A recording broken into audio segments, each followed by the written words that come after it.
mistero vi attende qui su UFO News GL e come sempre noi non piace farlo aspettare troppo, quindi andiamo direttamente a presentare quello che è l'argomento della giornata e naturalmente le varie questioni che affronteremo, quindi anche un altro protagonista di questa serata, che sarebbe poi Massimo Cirami, che ormai conoscete più o meno tutti, che è, oltre che un amico, un collega ricercatore che si occupa di tenersi aggiornato costantemente della questione UFO-UAP.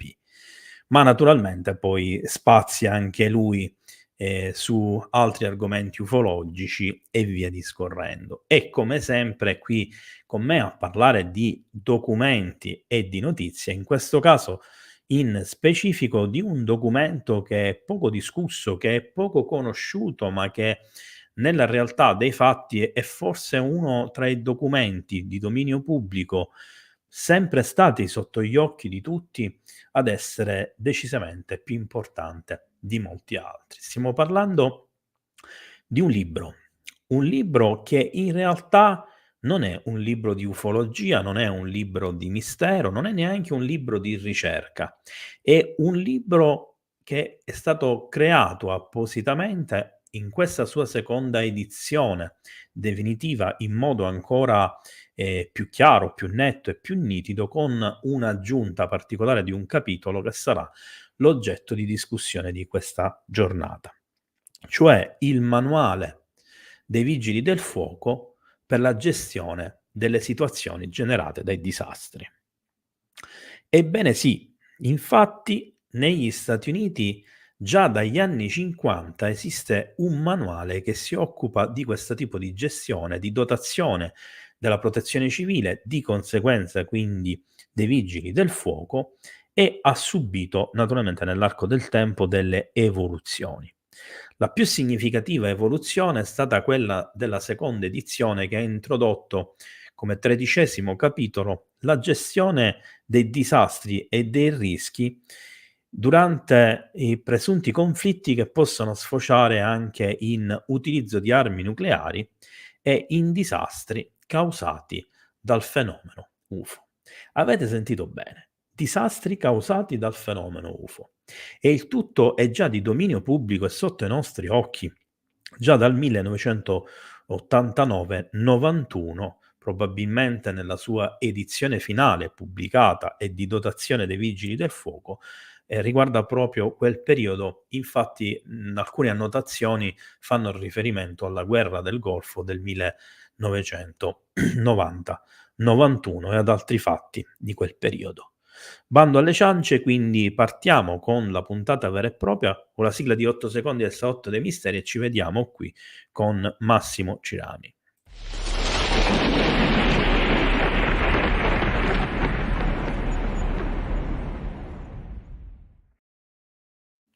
Ciao Massimo, benvenuto. Buonasera Gabriele, buonasera a tutti. Potevi anche alzare la mano stile Mike Bongiorno. Buonasera, buonasera, buonasera. Allora, intanto vedo che già ci sono parecchie persone che sono entrate, quindi un affettuoso e caloroso benvenuto a tutti gli amici. Vedo sempre comunque che ci sono tantissime persone che ormai sono assidue, con alcune delle quali c'è un ottimo rapporto, con alcuni anche un'amicizia, e ci si sente, ci si parla anche al di fuori del contesto YouTube. Come dico sempre, questa è una community dinamica, che è composta realmente da persone, naturalmente da persone che comunicano, che si scambiano opinioni, mantenendo sempre questa chat pulita, così come sono le persone pulite. Voglio ringraziare come sempre in partenza i moderatori che ci assisteranno, e stasera Bruno, che starà pure in regia e che praticamente mi aiuterà nella gestione di diverse cose. Allora Massimo, oggi ti ho dato il da fare perché dietro le quinte, tra virgolette, non le quinte del canale YouTube, ma dietro le quinte del mondo reale, dove si organizzano anche le live di YouTube, diciamo che ti ho potuto passare la documentazione in modo abbastanza, strano, perché ci sono stati degli intoppi che, voglio condividere comunque con gli amici del pubblico. Infatti, organizzare questa puntata oggi è stato abbastanza complicato, perché dopo circa 12 anni che non toccavo la mia traduzione in italiano del testo che vedremo tra poco, e quindi nella totale convinzione che il testo fosse integro, esattamente come lo avevo ricevuto, lo avevo letto, lo avevo studiato 12 anni fa, in pratica, l'avevo salvato dappertutto, in un mio vecchio computer era il file originale, e quando vado per rileggerlo mi rendo conto che metà del file non c'era più, era stato cancellato, c'erano le pagine bianche. Mi avevano, in qualche modo cancellato il file originale, lasciandomi solo esclusivamente la prima parte che parlava delle armi nucleari, di cui non credo che, per quanto possa essere un argomento interessante, sarebbe fregato più di tanto a voi, se non degli accenni preliminari, doverosi, e via discorrendo. Quindi un grosso intoppo. Allora, avvertendo Massimo per capire se la copia che avevo inviato a lui era alla stessa maniera, precisa e identica, ed avendo, questa conferma, ho fatto una ricerca e ho trovato online che c'era effettivamente una copia disponibile, non voglio dire scritta da chi, ma basta che la cercate tanto la trovate, e questa copia disponibile, per carità ben fatta, però era piena di omissis che io sinceramente non capivo. Perché in un documento scritto, tradotto, ci devono essere delle omissis, quando stiamo parlando di un testo pubblico che non ha censure? Allora ho continuato le mie ricerche, ho preso questo, lavoro, ritrovato, l'ho confrontato con il, mattone, questo qua, il libro originale in inglese, giusto per farvi capire che so di cosa sto parlando, e mi sono reso conto che nella versione tradotta in italiano le omissis andavano a togliere gran parte delle informazioni, ed in particolar modo, toglievano tutti quegli esempi che sono stati scritti appositamente per far capire al lettore, in questo caso il vigile urbano, il membro della protezione civile o che gestisce appunto le situazioni di disastro, in quei casi intervengono la polizia locale o municipale come preferite, eccetera, e quindi che servono a far capire qual è il problema, il perché c'è un problema, cioè tutte quelle informazioni che in qualche modo spiegano il perché siamo davanti ad una minaccia e il perché per loro viene considerata una minaccia. Quindi è come dire che la traduzione italiana era stata, addolcita da tutte quelle cose che in realtà sono i fatti più importanti per cui è stato scritto questo libro ed è stato messo nelle mani dei vigili urbani. Quindi, ricorrendo all'aiuto, al supporto di, un caro amico che non vuole essere citato, ma si chiama anche Massimo, e che, mi ha potuto fare in tempi record una traduzione piuttosto fedele, devo dire, anche se mancano ogni tanto delle parole, delle righe che evidentemente non sono state colte dai software di supporto. Questo ve l'ho spiegato per farvi capire che a volte per organizzare una live, oltre alle complicanze fisiche, magari tecniche dovute a YouTube, eccetera, ci sono intoppi imprevisti, talvolta anche che sfociano, sulla paranoia, sul complottismo, eccetera. Dico paranoia nel senso perché a qualcuno posso sembrare paranoico, ma so quello di cui sto parlando, anche perché mi hanno già in passato bruciato 2 computer, un monitor, una presa elettrica, un modem, e ho trovato dati cancellati fisicamente pure da un hard disk esterno. Quindi quando parlo di questo tipo di manomissioni, lo dico con cognizione di causa. Bando alle ciance, quindi intanto buonasera e un grazie a tutti coloro che si sono uniti nel frattempo e a tutti coloro che vedranno in differita il tutto. Allora, la prima cosa che farò è sicuramente farvi vedere La parte del documento di cui, ci apprestiamo a parlare, naturalmente con una condivisione di schermo, sperando che non fa i capricci, perché ogni volta gli chiedo di vedere una cosa e me ne fa vedere un'altra. Vediamo se stavolta riusciamo a vedere la cosa giusta. Okay, la vedete, perfetto. Questa è la copertina della seconda edizione. Ovviamente questa è l'edizione originale del 1992. Quindi questo è il 13° capitolo del testo che vediamo questa sera. Vedete che c'è ovviamente una scaletta che indica anche il 12° e il 14° capitolo. Dopodiché comincia con, i vari paragrafi, a parlare appunto del fenomeno UFO. Attacchi nemici, perché è incluso all'interno della possibilità di attacchi nemici nucleari, dicevo, e anche, questioni ufologiche che naturalmente affronteremo in dettaglio, perché vanno lette e vanno capite per bene, per non essere fraintese, soprattutto da qualcuno che può avere pregiudizi e spararle grosse, in partenza, sostenendo delle tesi, delle ipotesi, come potrebbero essere quelle: "Ah, gli alieni non sono tutti buoni, ah, gli alieni sono tutti cattivi", o cose di 'sto genere. Come ben sapete, sono nemico di queste 2 affermazioni, esistono azioni e conseguenze. Comunque questo è tutto il documento che vedremo e comunque, vabbè, in realtà è più breve di quello che sembra, perché ci sono, come potete vedere, queste sono tutte, le referenze per questo, solo per questo capitolo. Cioè sono tutti testi e documenti che sono stati utilizzati per scrivere, quello di cui ci apprestiamo a parlare. Quindi questo diciamo che è sicuramente un dato importante. Grazie Stefano per il contributo al canale. Allora adesso ci approssimiamo, diciamo, a, leggere il documento e naturalmente io ad ogni parte mi fermerò, per chiedere a Massimo la sua opinione, naturalmente per spiegare anche quello che abbiamo letto, magari appuntando di tanto in tanto alcune cose. Allora, condividi schermo. Vediamo se becco. Okay, seconda edizione, quindi ci siamo con la traduzione in italiano.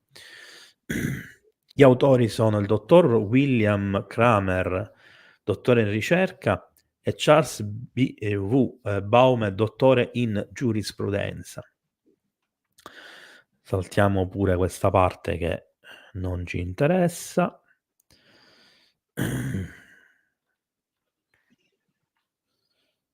Vabbè, diciamo che il capitolo 13, si sviluppa in: cos'è la guerra, cause di guerra, effetti di un attacco nucleare, guerra mondiale, attacchi nucleari, preparazione per l'attacco nemico, preparazione dei vigili del fuoco generale, minaccia degli UFO, potenziale negatività degli UFO, UFO, conclusione sulle azioni di emergenza e riferimenti.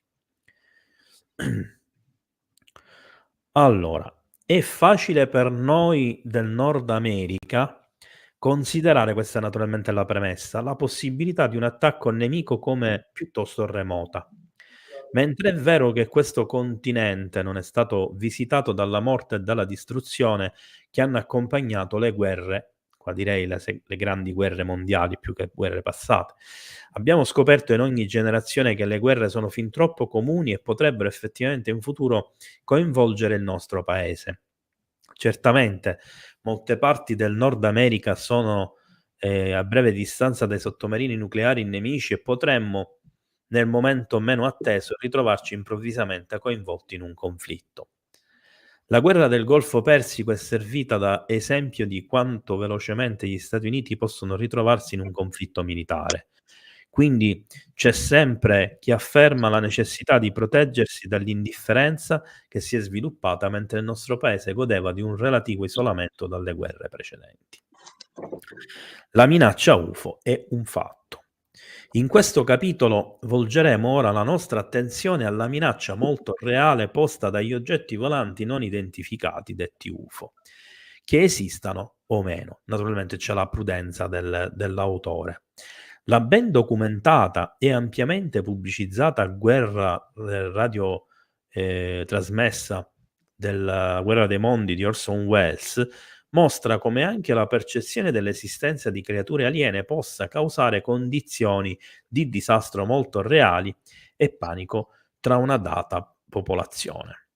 Inoltre, se le apparenti visite di esseri alieni e dei loro veicoli spaziali dovessero rappresentare una minaccia di qualsiasi tipo, saranno come sempre i vigili del fuoco a essere chiamati a fornire la prima linea di difesa salvavita, ovviamente, non parliamo di difesa militare, e mitigazione del disastro. In pratica sono quelli che intervengono sulle conseguenze. Il 25 aprile del 1991 la stazione radio di St. Louis, Missouri, è stata multata di $25.000 dalla Federal Communication Commission per aver trasmesso un finto avviso di un attacco nucleare durante la guerra del Golfo Persico. La serietà quindi con cui la FCC ha trattato questo caso è indicativa del panico molto reale che può essere creato anche da fenomeni illusori e fittizi.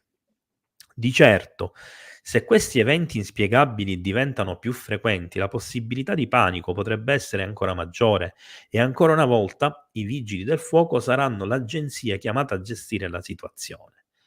Quindi mentre ci avviciniamo all'anno 2000, ricordatevi che è stato scritto nel 1991-92, e andiamo oltre, qualsiasi piano di emergenza completo dovrebbe affrontare il potenziale di panico e altri effetti deleteri che potrebbero colpire un'area popolata quando si verificano fenomeni inspiegabili.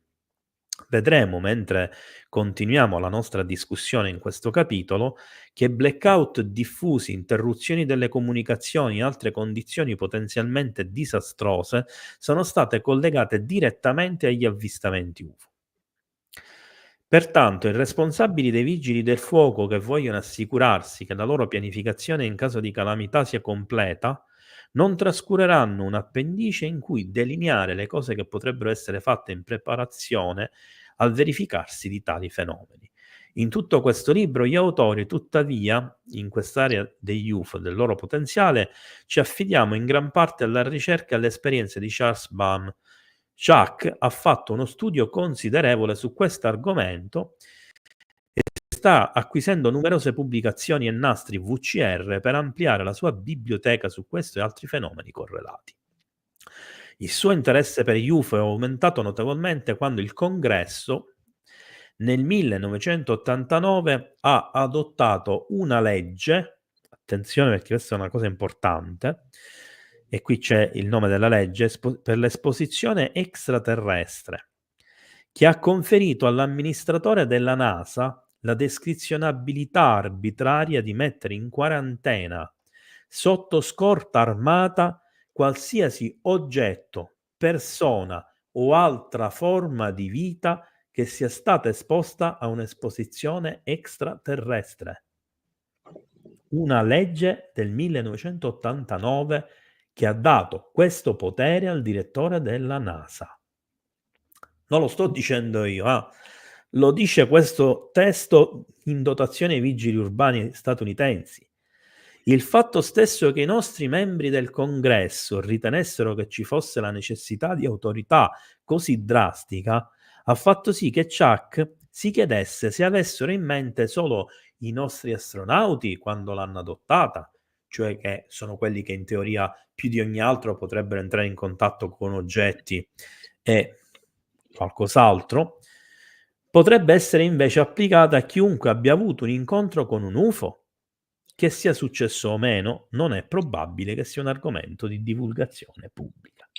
E qui già mi fermo un secondo, naturalmente, perché io dico che un paio di cose interessanti sono state dette. Che dici, Massimo? Questa cosa della legge dell'89 personalmente io non la conoscevo. o meglio l'avevo rimossa perché il libro l'avevo letto nel 2012 e non ne avevo più memoria, ma è una cosa importante perché Sì, sì, molto importante.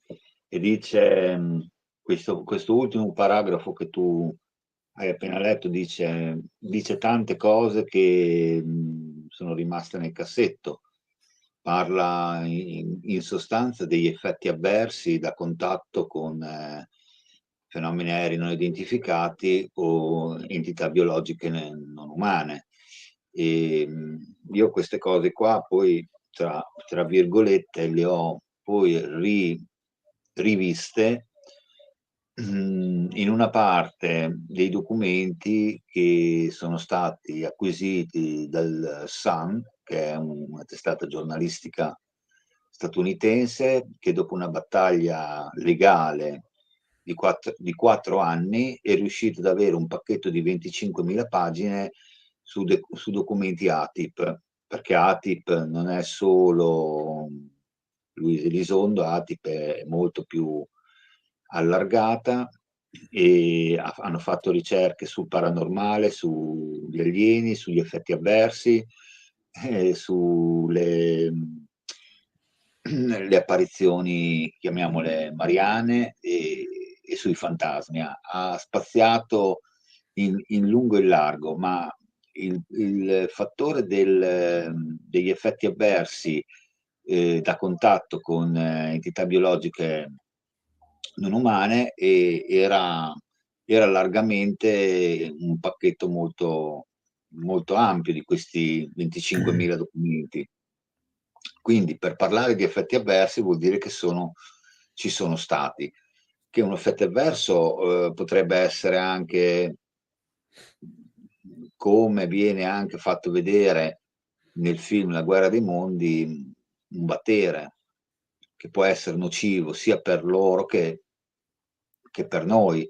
Cioè, se loro importano dei batteri di cui il nostro sistema immunitario non ha nessuna conoscenza, possono essere letali. Viceversa, anche per loro, dei batteri che esistono sulla nostra Terra, di cui il nostro sistema immunitario ha ampiamente codificato e ha la soluzione, per un extraterrestre potrebbe essere letale. Cioè, non è detto che, anche se sono tecnologicamente avanzati, non si possono trovare impreparati anche loro davanti a un'evenienza che sul momento non potrebbero controllare, che potrebbe essere un battere che noi abbiamo nel nostro organismo, che tutti gli esseri umani sanno gestire tramite il proprio sistema immunitario, mentre per un extraterrestre potrebbe essere molto letale. Poi ci sono gli effetti avversi da contatto con i loro dispositivi. E quindi questo paragrafo che ha appena letto eh, Gabriele, e che ha una datazione al 1989, ci deve far capire che se è stato scritto in determinate modalità, probabilmente in certi ambiti hanno raccolto delle informazioni tramite delle esperienze e di conseguenza hanno preso delle contromisure solo scritte, però in base a quello che è l'esperienza di chi ha gestito determinati fenomeni o che ha avuto dei contatti ravvicinati e quindi si è trovato davanti a determinate realtà che potrebbero essere nocive per quanto riguarda noi esseri umani. Questo però io lo metto tra virgolette perché non tutte le visite possono essere nocive. Alcune possono essere nocive anche involontariamente, senza intento alcuno, e quindi vengono rilegate come un'eventuale minaccia, perché se tu porti degli effetti patogeni che possono nuocere all'intera umanità, anche se non lo vuoi, però intanto li porti con te se vieni a contatto con la nostra civiltà, quindi vengono ritenuti dei danni e quindi delle minacce. E il fatto che sia scritto da quei personaggi che tu hai citato inizialmente vuol dire che loro in mano avevano delle informazioni per le quali la motivazione di scrivere in un determinato modo dei documenti, era per loro più che legittima, perché se no non te le inventi tanto per determinate descrizioni di eventuali minacce interplanetarie. Questo è il mio parere, il mio giudizio su quello che tu hai appena esposto. Allora, io vorrei ricordare una cosa a proposito di quello che hai appena detto tu. Praticamente qualche anno fa c'è stata una vera e propria esercitazione negli Stati Uniti, adesso non mi ricordo qual è lo stato, ma, non escludo di fare più avanti una puntata, diciamo di 1 ora di mistero, il giovedì pomeriggio.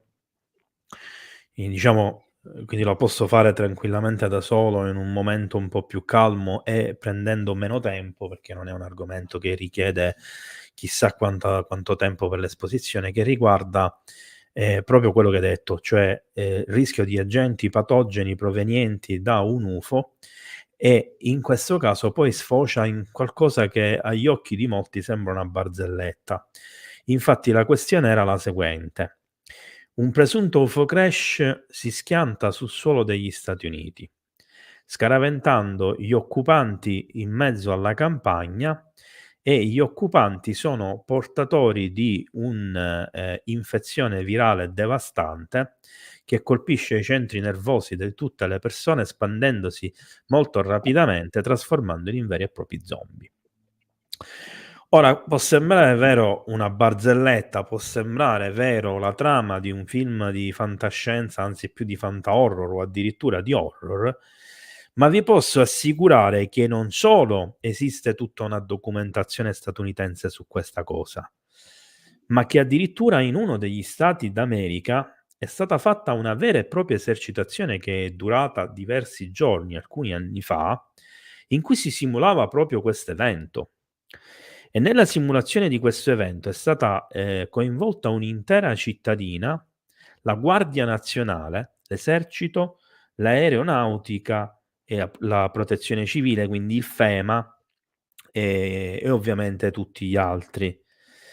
Ed è finita male, cioè nel senso che non sono riusciti a contenere il virus che, secondo le ricerche eccetera, ha, rotto gli argini ed ha, colpito l'intero pianeta, trasformando l'intera umanità in zombie alieni, buona sostanza. Ripeto, sembra una cosa, stupida, eccetera, ma c'è stata una protesta formale da parte del governatore di questo stato, non mi ricordo se era la Pennsylvania, quindi non sto dicendo la Pennsylvania perché ho un vago ricordo, ma potrei sbagliarmi, nei confronti del Pentagono, perché sono state utilizzate parecchie risorse dello Stato e parecchi soldi dello Stato per organizzare questa esercitazione che in apparenza non ha alcun senso, che in apparenza può sembrare una stupidaggine, eccetera.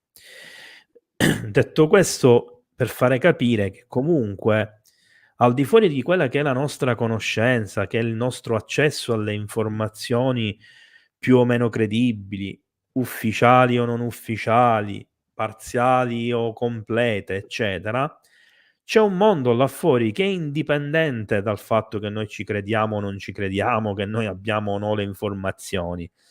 Di questo ce ne dobbiamo fare una ragione, come se ne devono fare una ragione gli scettici, che non è che perché credono che una cosa non esiste vuol dire che non esiste. Cioè, non funziona così il mondo. Magari fosse così, potremmo eliminare per esempio le guerre, ma purtroppo non è così. Detto questo, Massimo, se non hai niente da aggiungere, io continuo con al prossimo No, capitolo. continua poi sul fattore guerre, dirò qualcosa successivamente. Va bene. Allora.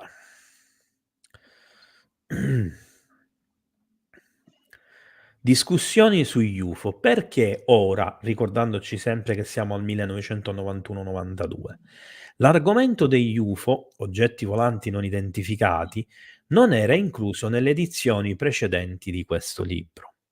La prima edizione era il manuale di controllo dei disastri pubblicato da Chuck personalmente nel 1952, dopo il suo rilascio dal servizio navale attivo nella guerra in Corea.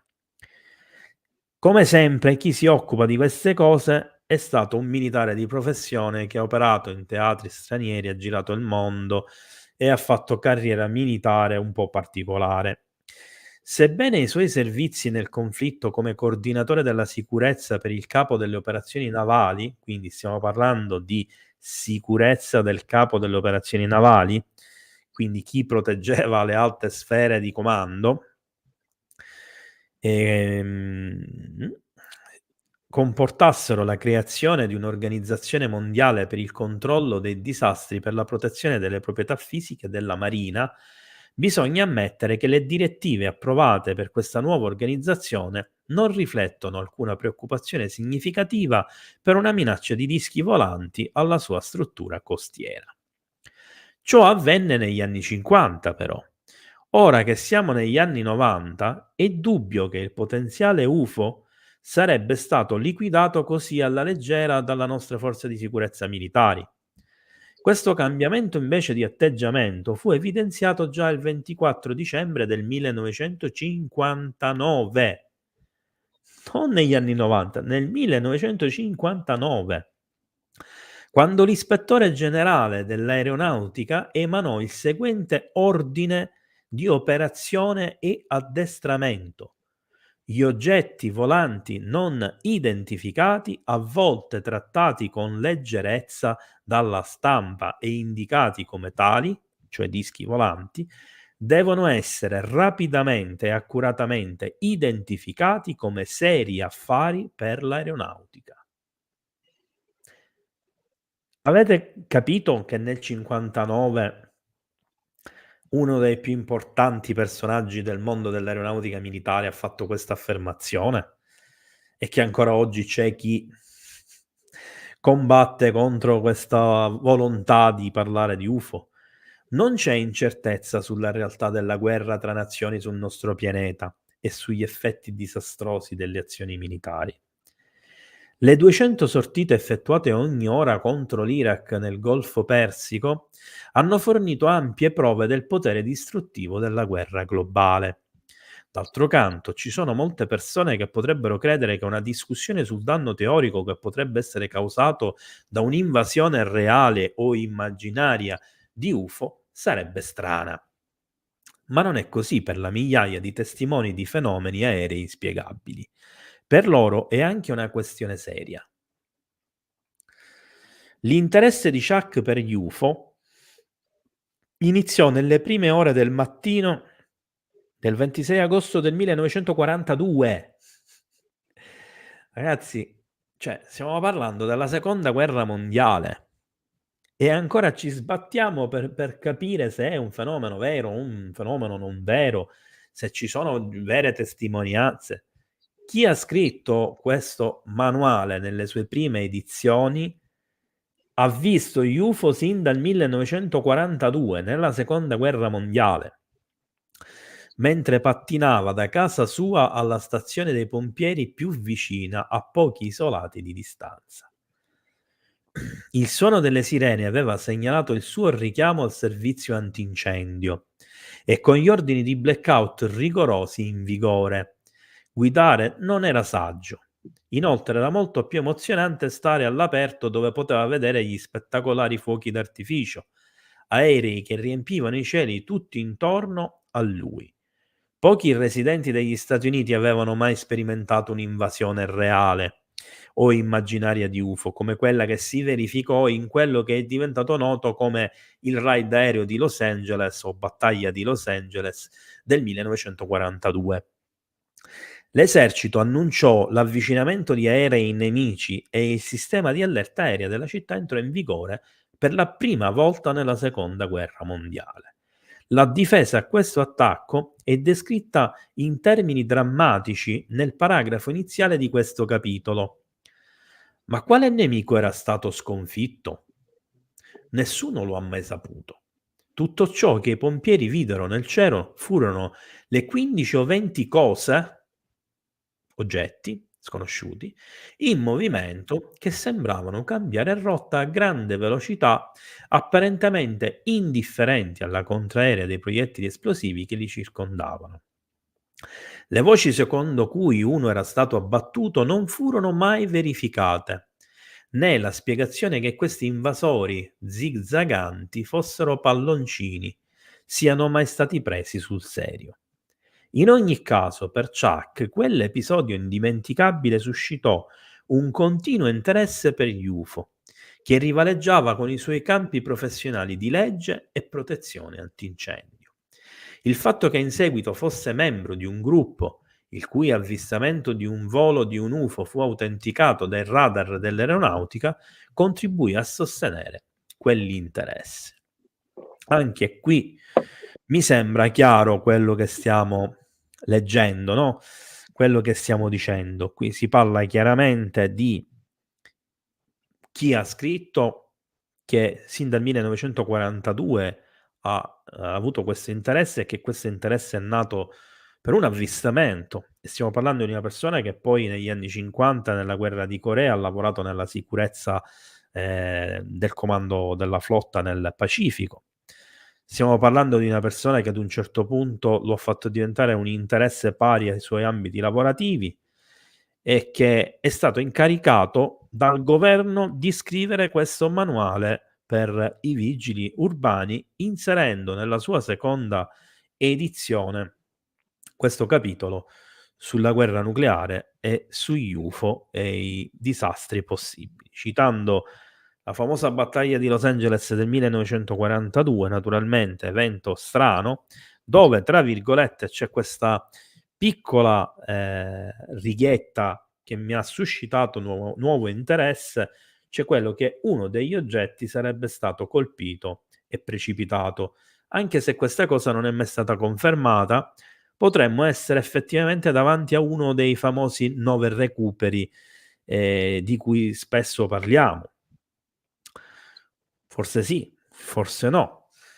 In ogni caso, comunque, è già un'introduzione a quello che vedremo essere sempre di più probabilmente un viaggio verso la tana del bianconiglio, fatemi passare questo termine, per quanto in realtà le cose descritte in questo documento, in questo libro, non possono sicuramente essere paragonate a cose fantasmagoriche da Area 51, eccetera, ma probabilmente vedremo più avanti degli esempi molto importanti, ma molto più concreti.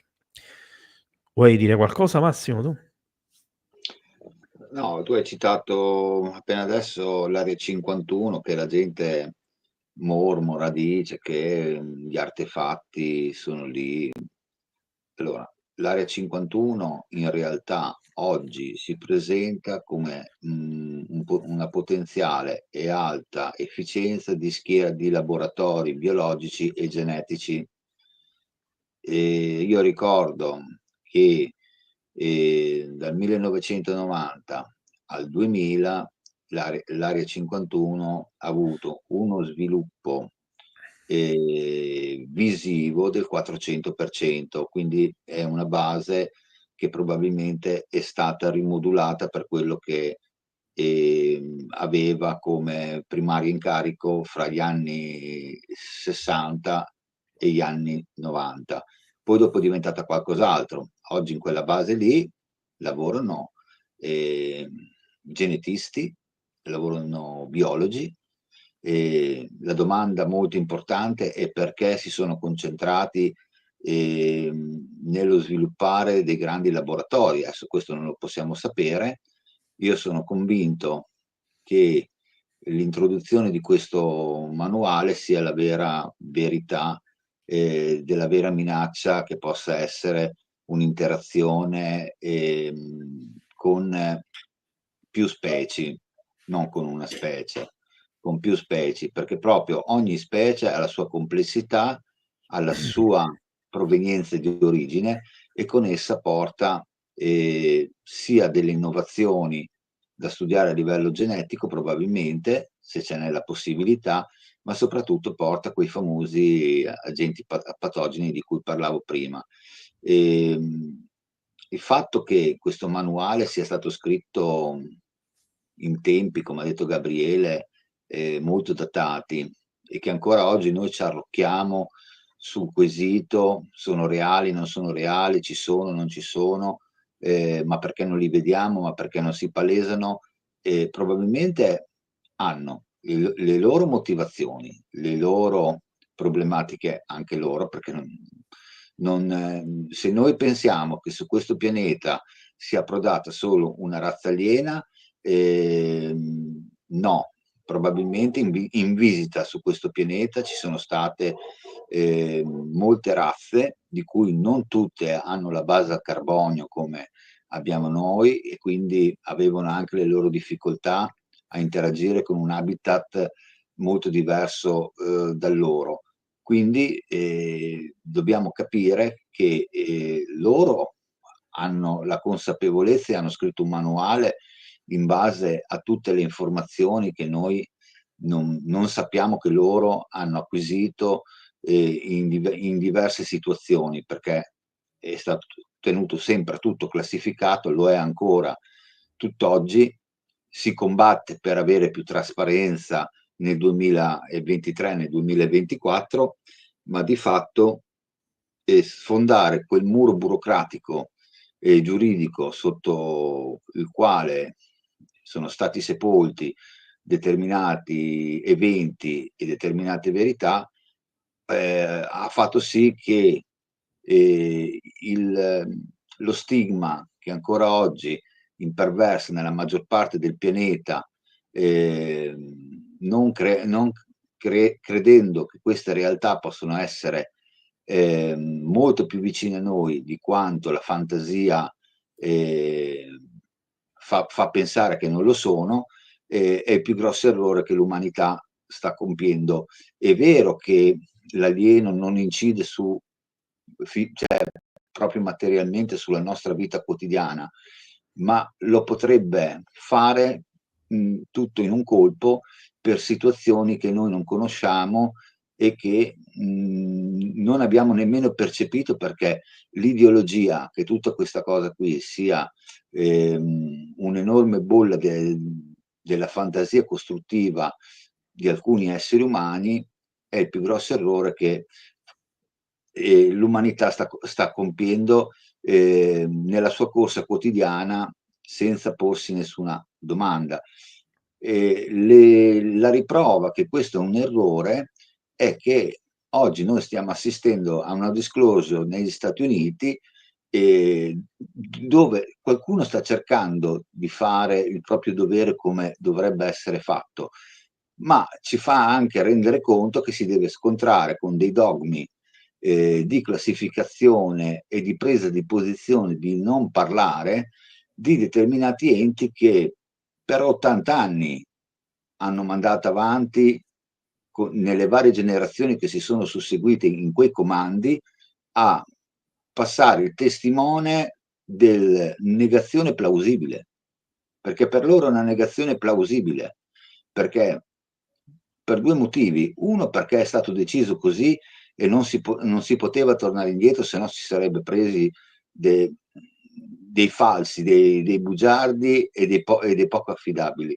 Due, perché questo fenomeno probabilmente ancora oggi non è assolutamente gestibile, e quindi le posizioni di certi organismi militari, che devono avere una parvenza di rasserenità e di sicurezza nei confronti della popolazione, devono negare la loro presenza, perché è l'unico modo per gestire la loro posizione di baluardo massimo della sicurezza di questo pianeta o del loro paese. Allora, andiamo avanti con la lettura. Un'informazione di base. Senza alcuna intenzione di provare, approvare o confutare l'autenticità dei numerosi incontri con gli UFO, spesso raccontati da testimoni molto credibili, tra cui piloti di linea e militari, astronauti, ufficiali di polizia, vigili del fuoco, membri del Congresso e persino un presidente degli Stati Uniti. All'epoca non si sapeva ancora di Reagan, per esempio. Il resto di questo capitolo presenterà una breve storia e natura degli UFO e dei loro presunti occupanti, i loro avvistamenti diffusi in tutto il mondo fin dai tempi antichi, il loro aspetto, origine della propulsione e i possibili motivi per le continue ricognizioni che fanno.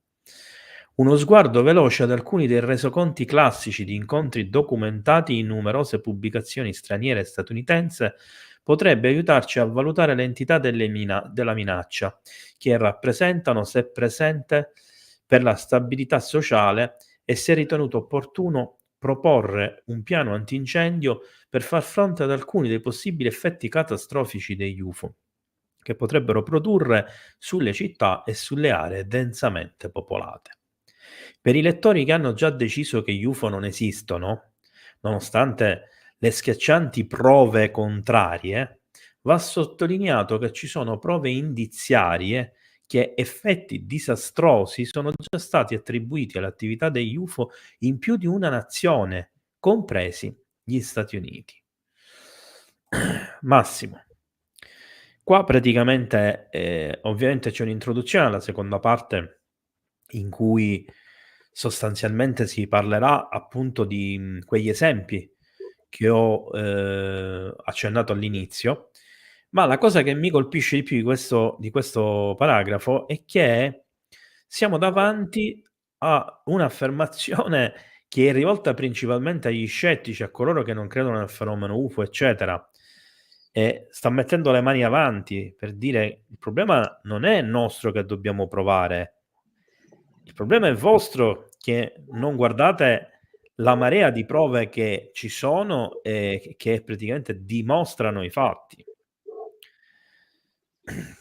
Beh, in questo senso qua, chi ha scritto questo ha fatto giusta causa, ma di fatto, chi nega la possibilità che questo possa essere reale, nonostante l'ulteriore marea di prove che oggi si può trovare davanti, che non è opinabile, perché fino a quando i dispositivi di aggancio, riconoscimento bersaglio, non hanno prodotto quello che hanno prodotto, e purtroppo non tutti i dati sono pubblici, perché io dico sempre che va bene il video a Tiflir, ma, la vera prova che i piloti si sono trovati a qualcosa di non terrestre è nelle telemetrie.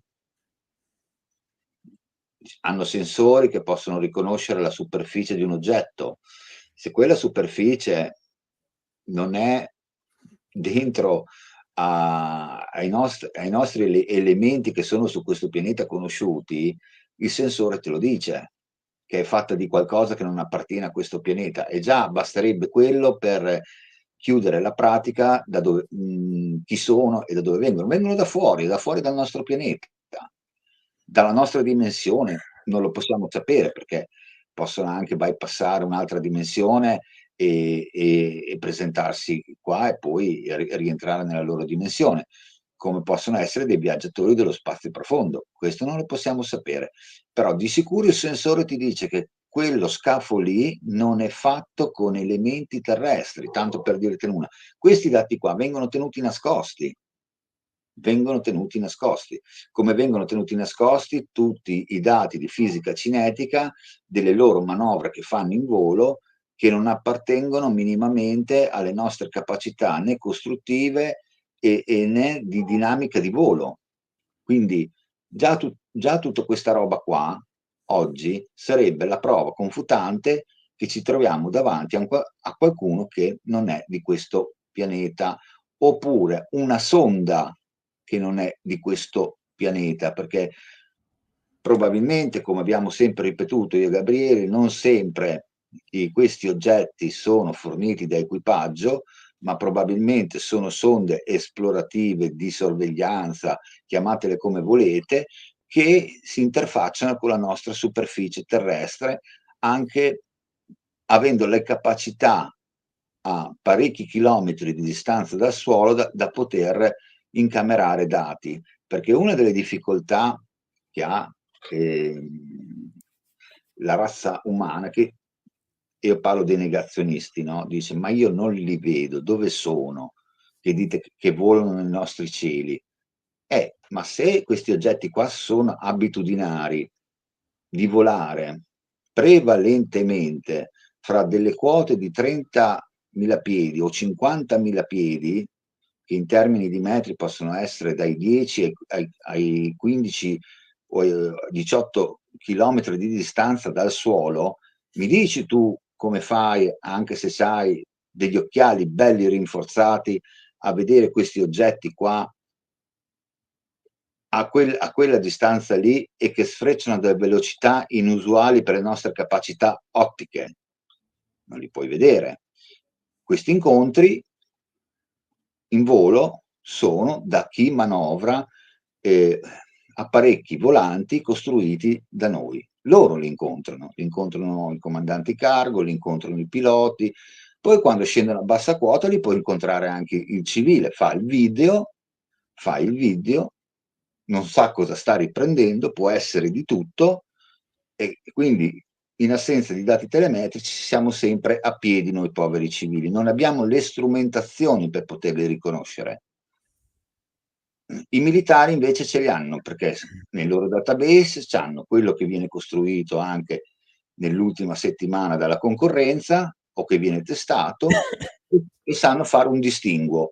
Noi queste cose qua non le possiamo fare perché non facciamo questo di mestiere. Quindi il fatto che venga scritto agli scettici che è un grosso errore non prendere in considerazione la possibilità che ci siano realmente questi fenomeni e che bisognerebbe prestare più attenzione anche per avere la comprensione di quello con cui ci dobbiamo confrontare, che già quello lì è una sfida enorme, perché se tu devi cominciare a capire con cosa ti devi confrontare, devi cominciare a studiare, e per studiarli devi partire da zero, perché la loro tecnologia e il loro modo di ragionare e il loro modo di essere non appartiene alle nostre logiche, appartengono a delle logiche completamente diverse. Quindi se tu ti vuoi confrontare con questi fenomeni qua, puoi essere anche il più bravo scienziato di questo pianeta, sei costretto a partire da zero. E la maggior parte degli scienziati accademici non prendono nemmeno in nota questa possibilità. È meglio rimanere sui propri piedistalli, sulle proprie certezze e su quello che hai studiato. Solo degli scienziati atipici fanno ricerca di frontiera. Sono pochi, però quei pochi sono degli scienziati, come ho detto prima, atipici di un altro livello, che amano fare vera ricerca e confrontarsi anche con l'ignoto.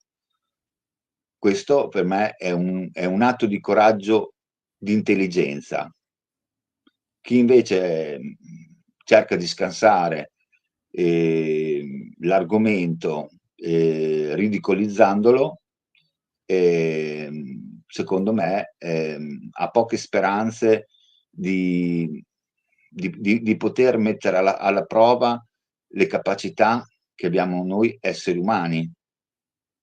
Non puoi arroccarti solo sulle tue proprie convinzioni e che quelle convinzioni lì siano legge acquisita e definitiva.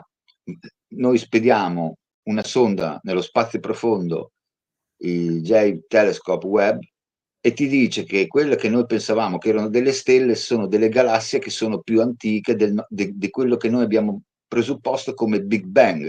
Quindi ti sta dicendo che tu dell'universo ancora non hai capito una mazza bucata. Eppure noi eravamo convinti, perché ce l'hanno raccontato, che il Big Bang è stato l'inizio del tutto. Ma se ci sono delle galassie che sono più antiche del Big Bang, come può essere quello che tu hai presupposto come datazione dell'universo l'inizio? una macchina che abbiamo costruito noi ha smentito le nostre certezze. Quindi la vera scienza, la vera ricerca è il continuo mettere in discussione le proprie idee o le proprie convinzioni. Le persone o gli scienziati che non fanno questo non fanno il bene dell'umanità, ma fanno solo il male dell'umanità. Quindi ben venga chi scrive queste cose qui e chi si occupa a livello scientifico oggi dei fenomeni aerei non identificati per avere la comprensione di su cosa ci troviamo davanti. Allora, riprendiamo. William Shakespeare mise un'osservazione appropriata in bocca al famoso Amleto, il principe di Danimarca, che suonava più o meno così: ci sono più cose in cielo e in terra, Orazio, di quante ne sogni la tua filosofia. Non sapremo mai se Amleto si riferisce a quelle strane luci o oggetti che appaiono nel cielo o vicino al suolo, vabbè, ne dubito sinceramente, e non ha una causa nota, ma l'Enciclopedia del Libro Mondiale definisce tali cose come UFO. Sono state avanzate diverse teorie su cosa potrebbero essere. Alcuni scienziati credono che siano di origine extraterrestre, provenienti da altri pianeti. Gli ufficiali militari ipotizzano che potrebbero essere velivoli alieni. Alcuni li attribuiscono tutti a cause naturali invece, come meteore, comete, cani solari, che sarebbero i flare, riflessi di luce, gas di palude, fulmini globulari, eccetera, eccetera, anche se devono ammettere che gli scienziati non possono spiegare tutti i resoconti UFO in questo modo.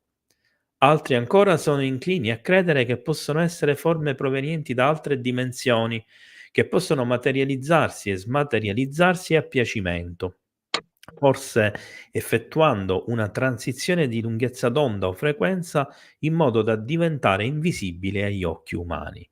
Alcuni credono invece che siano viaggiatori del tempo provenienti dal futuro. E, a mio avviso, l'una non esclude l'altra.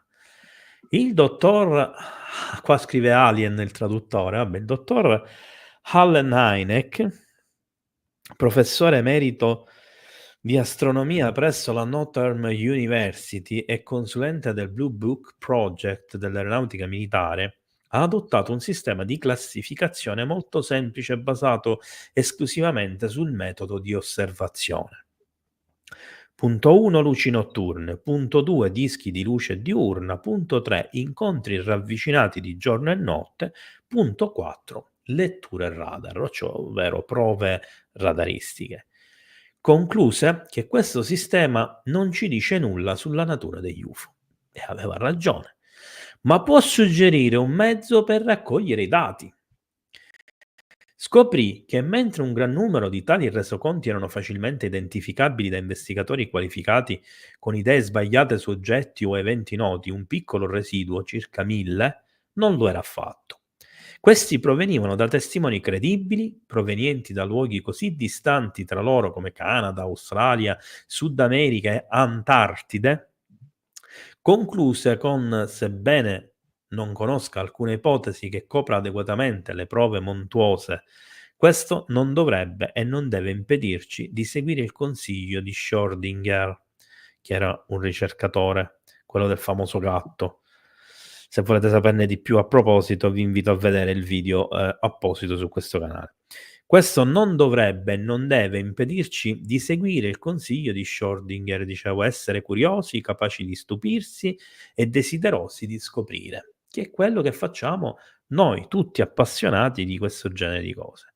Il dottor Hynek ha scritto un eccellente articolo ben illustrato sugli UFO in un libro del 1982 che fornisce una cronologia dettagliata degli avvistamenti UFO, ovviamente di cui si occupò, insieme ai resoconti di alcune persone note che li hanno fatti, tra cui il presidente Jimmy Carter mentre era governatore della Georgia.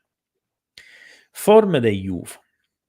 I testimoni hanno descritto le forme degli UFO come qualcosa che varia da una sfera a un boomerang. Alcuni assomigliano a dischi volanti con un coperchio, altri a un tubo luminoso, alcuni semisferici con aperture colorate, alcuni con bagliori rosso-arancio o scarichi simili a fuoco o scintille. Sono comunemente osservate velocità e manovrabilità incredibili, non raggiungibili da aeromobili di alcun tipo.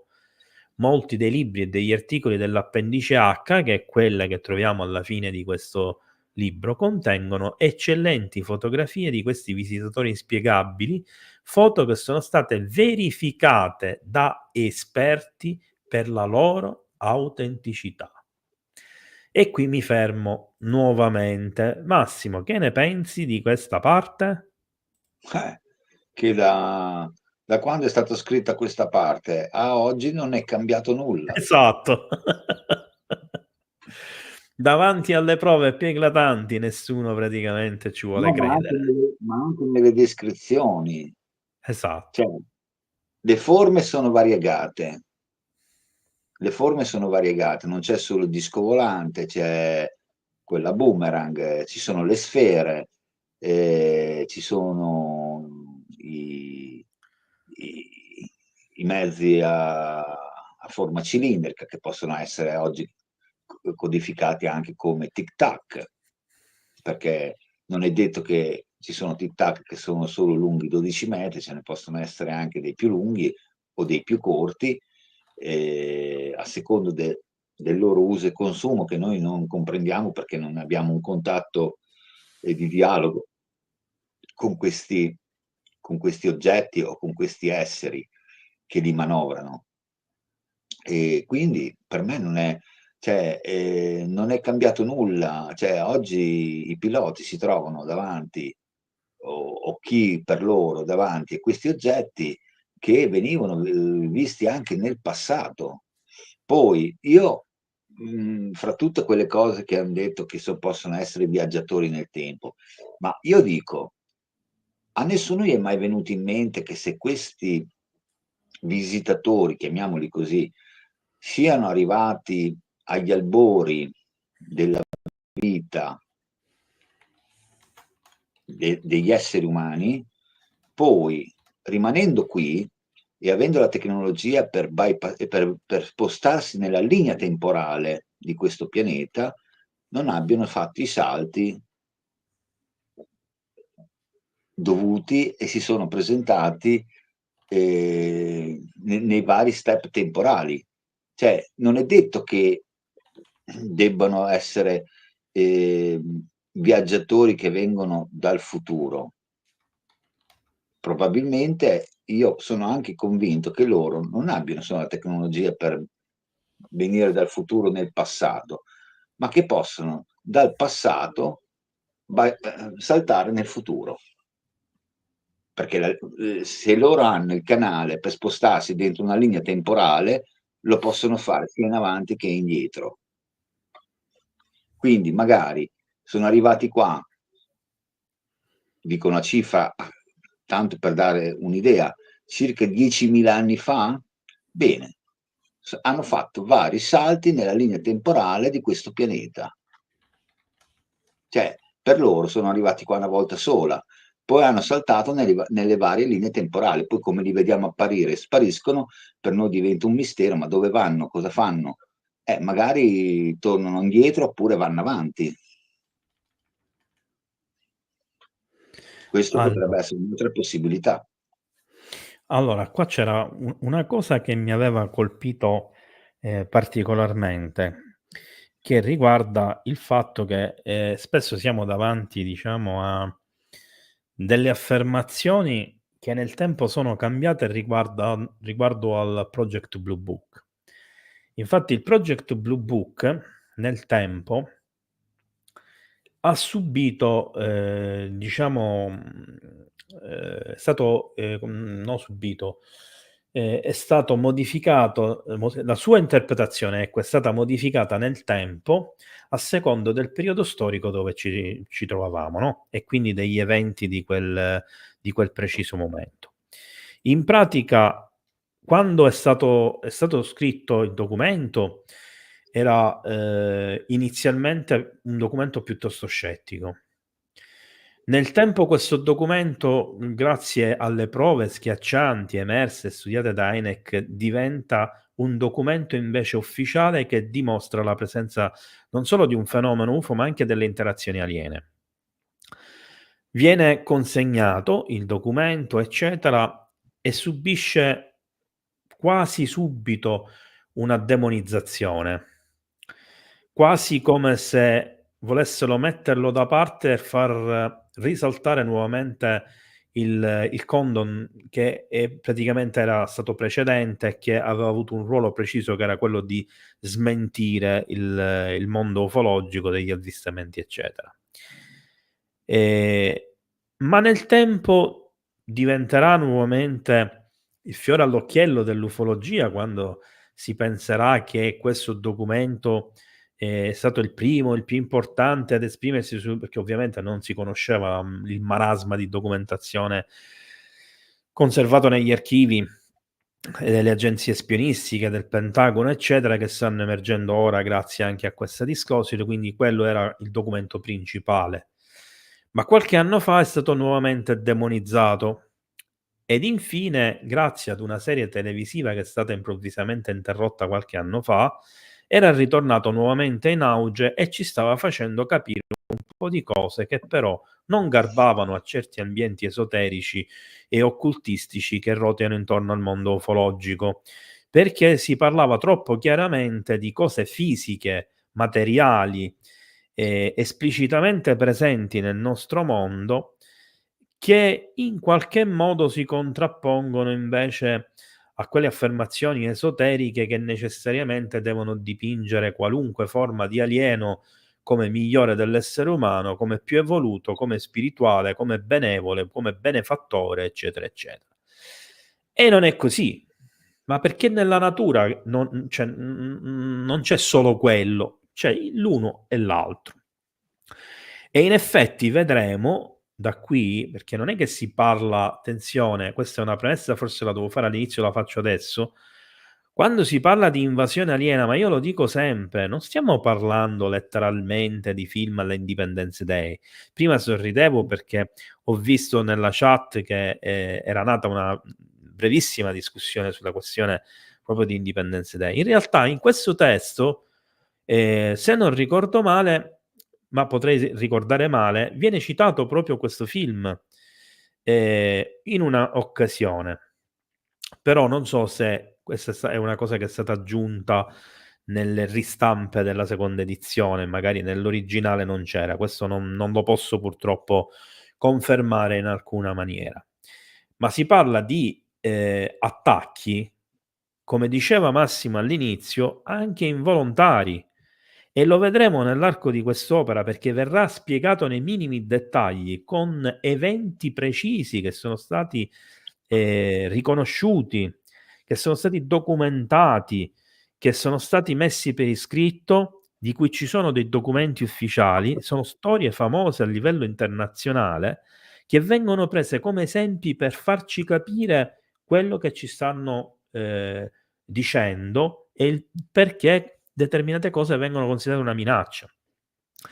Chiudo questa parentesi, io non mi ricordo in quale, diciamo video io ne parlai, ma in più di un'occasione. Forse, uno dei video in cui ne ho parlato potrebbe essere una delle live con l'amico Roberto Lombardini sull'Antartide, una delle 2 live, in cui ho accennato a un documento di Wikileaks uscito nel 2004 e fatto sparire nell'arco di forse 6, 7 ore da quando emerse in rete, dove si parlava di una guerra contro una guerra, internazionale con oltre 16 paesi che partecipavano insieme con navi statunitensi, russe, cinesi, giapponesi, indiane, europee, eccetera, contro una flotta UFO antartica, che non è che attaccava, faceva danni volontariamente. 'Sti oggetti mastodontici,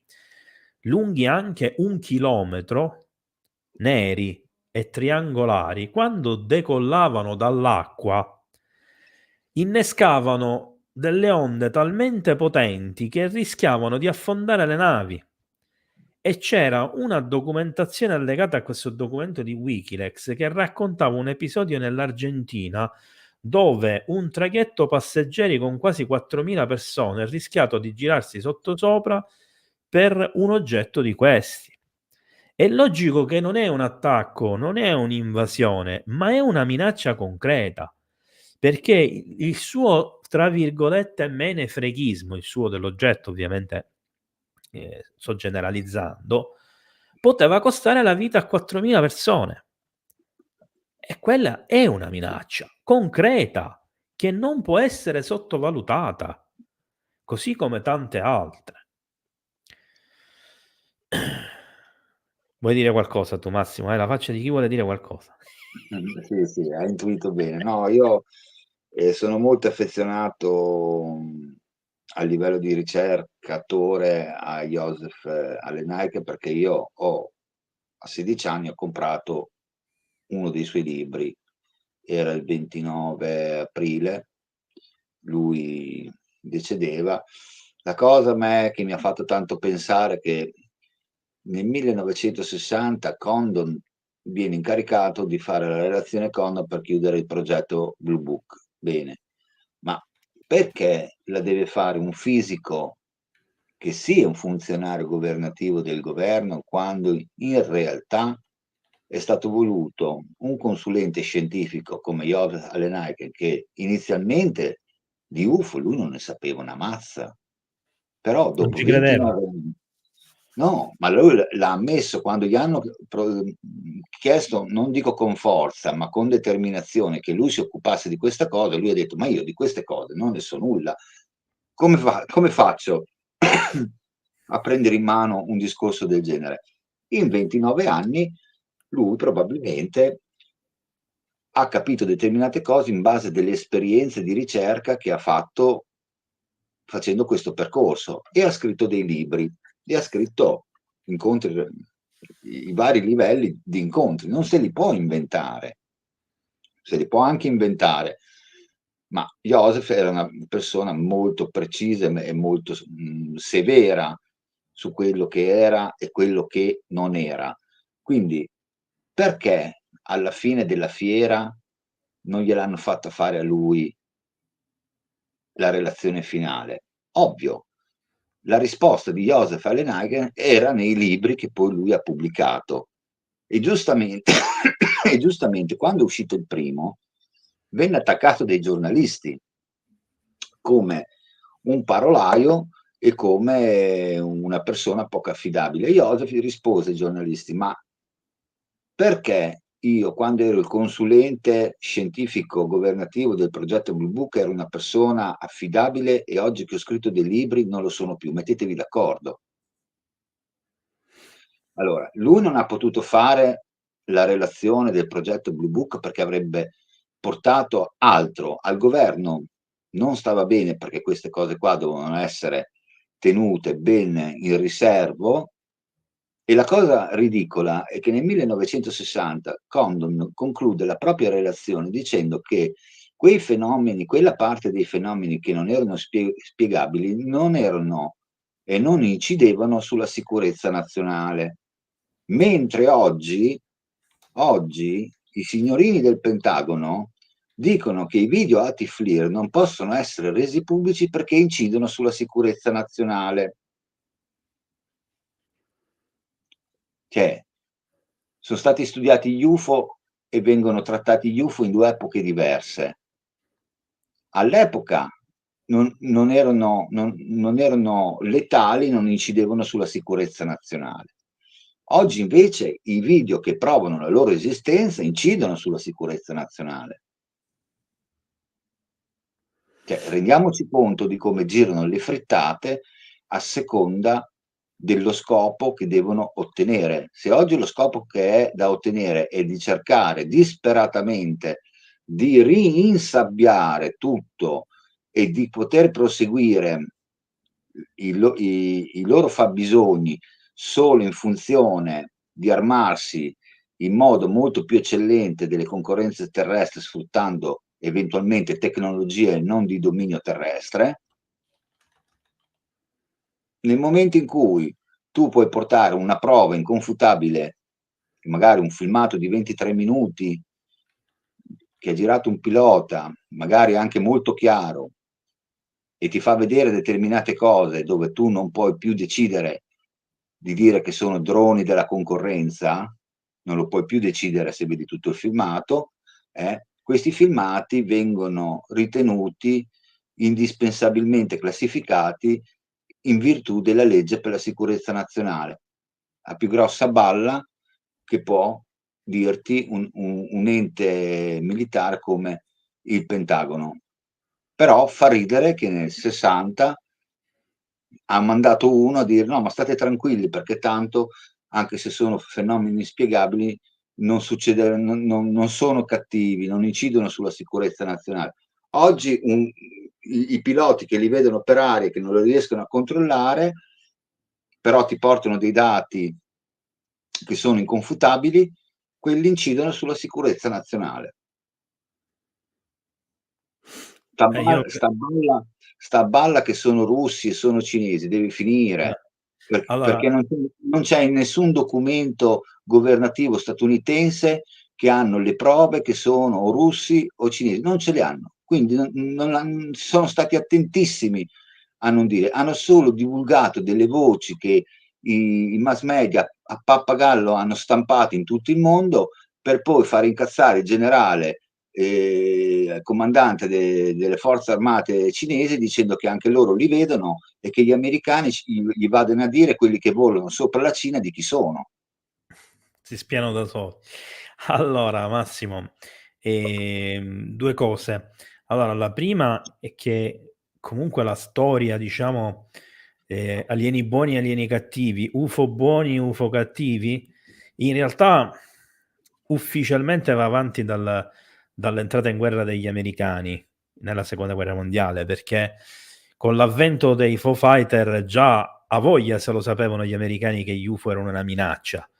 Hanno causato, la perdita di conoscenza e di, propulsione degli aerei in più occasioni, americani, britannici, poi si è scoperto che anche gli inglesi, no inglesi, i giapponesi e i tedeschi subivano la stessa cosa, e questo è documentato. E quando fu alla fine della seconda guerra mondiale che emerse la questione, il generale MacArthur era incazzato nero. Era incazzato nero perché aveva tra le mani un dossier di oltre 30.000 copie con più di 30.000 pagine, con oltre 10.000 casi di avvistamenti UFO durante tutta la guerra solo del Pacifico, che era il teatro dove c'erano meno UFO, perché erano maggiormente localizzati in Europa e nell'Atlantico. E ha sempre sostenuto, è andato al congresso, è andato al Senato, ha chiesto di parlare col presidente, faceva conferenze, andava in televisione dicendo che gli UFO sono una minaccia. E fu lui il primo, e non Ronald Reagan negli anni '80, a dire che la prossima guerra mondiale si sarebbe combattuta in senso proprio globale, Sì, con ma anche sta cosa qui è vero quello che dici te, è tutto vero che c'è stato un periodo storico dove c'è stato qualcuno che batteva ferro, che voleva alzare la voce e la responsabilità perché questi oggetti venivano considerati una minaccia. Allora, la minaccia, perché quando il pubblico sente sono una minaccia, uno pensa che siano bellici, che siano è violenti. In sbagliato. realtà, in realtà non è così. In realtà non è così perché hanno sempre fatto, per la maggior parte delle volte, un'azione di monitoraggio. Ovvio che la loro tecnologia va in contrasto con la nostra perché è completamente differente e la nostra è più debole e quindi all'epoca gli aerei cadevano come fichi secchi perché si spegnevano le onde elettromagnetiche che emanano questi oggetti. Io ho notato una cosa, che anche loro hanno capito questa cosa qui e negli ultimi tempi loro mantengono delle distanze di sicurezza che sono dell'ordine dei 900 metri. E questo non è che me lo invento io, questi sono dati che ha riportato Ryan Grace, perché quando gli F-18 Super Hornet sopra i mari al largo delle coste della Virginia tentavano di avvicinarsi agli UAP che erano nell'area addestrativa, lo UAP nei confronti degli F-18 manteneva una distanza di sicurezza dell'ordine dei 900 metri. Probabilmente se un F-18 si sarebbe avvicinato ulteriormente, chi ne avrebbe fatto le spese sarebbe stato l'F-18 Super Hornet. Dopo cosa avrebbero detto? Che lo UAP ha abbattuto l'F-18 Super Hornet? No, è cascato perché gli si è spento anche l'ultima lucina che aveva nelle spie del quadro di controllo della cabina. Allora, prima di proseguire dovevo rispondere alla Lica che aveva fatto una domanda riguardo la mia affermazione. Puoi precisare meglio la faccenda delle onde giganti perché prima non erano riconosciute dalla scienza, ma ora sì, capitava anche agli antichi galeoni. E poi ha scritto magari anche farci un video apposito, si tratta di argomento poco conosciuto. Allora, problema numero 1. Non avendo il documento a portata di mano, io non vi posso dare dettagli sulla cosa e non posso andare a fare un video. Io questo documento ogni tanto lo cerco, l'ho cercato nuovamente, non si trova più se non un'immagine piccolissima così che se provate ad ovviamente illeggibile, se provate ad ingrandirla sgrana talmente tanto che vedete i pixel che compongono la scritta ma svanisce la scritta. Quindi vado semplicemente a memoria. Si parlava di onde alte anche ai 100 metri. Detto questo, a me non risulta che le onde giganti non erano prima considerate dalla scienza. Gli tsunami, che io abbia memoria in epoca moderna, sono sempre stati conosciuti. Forse nell'Occidente non erano molto studiati, ma si conoscevano.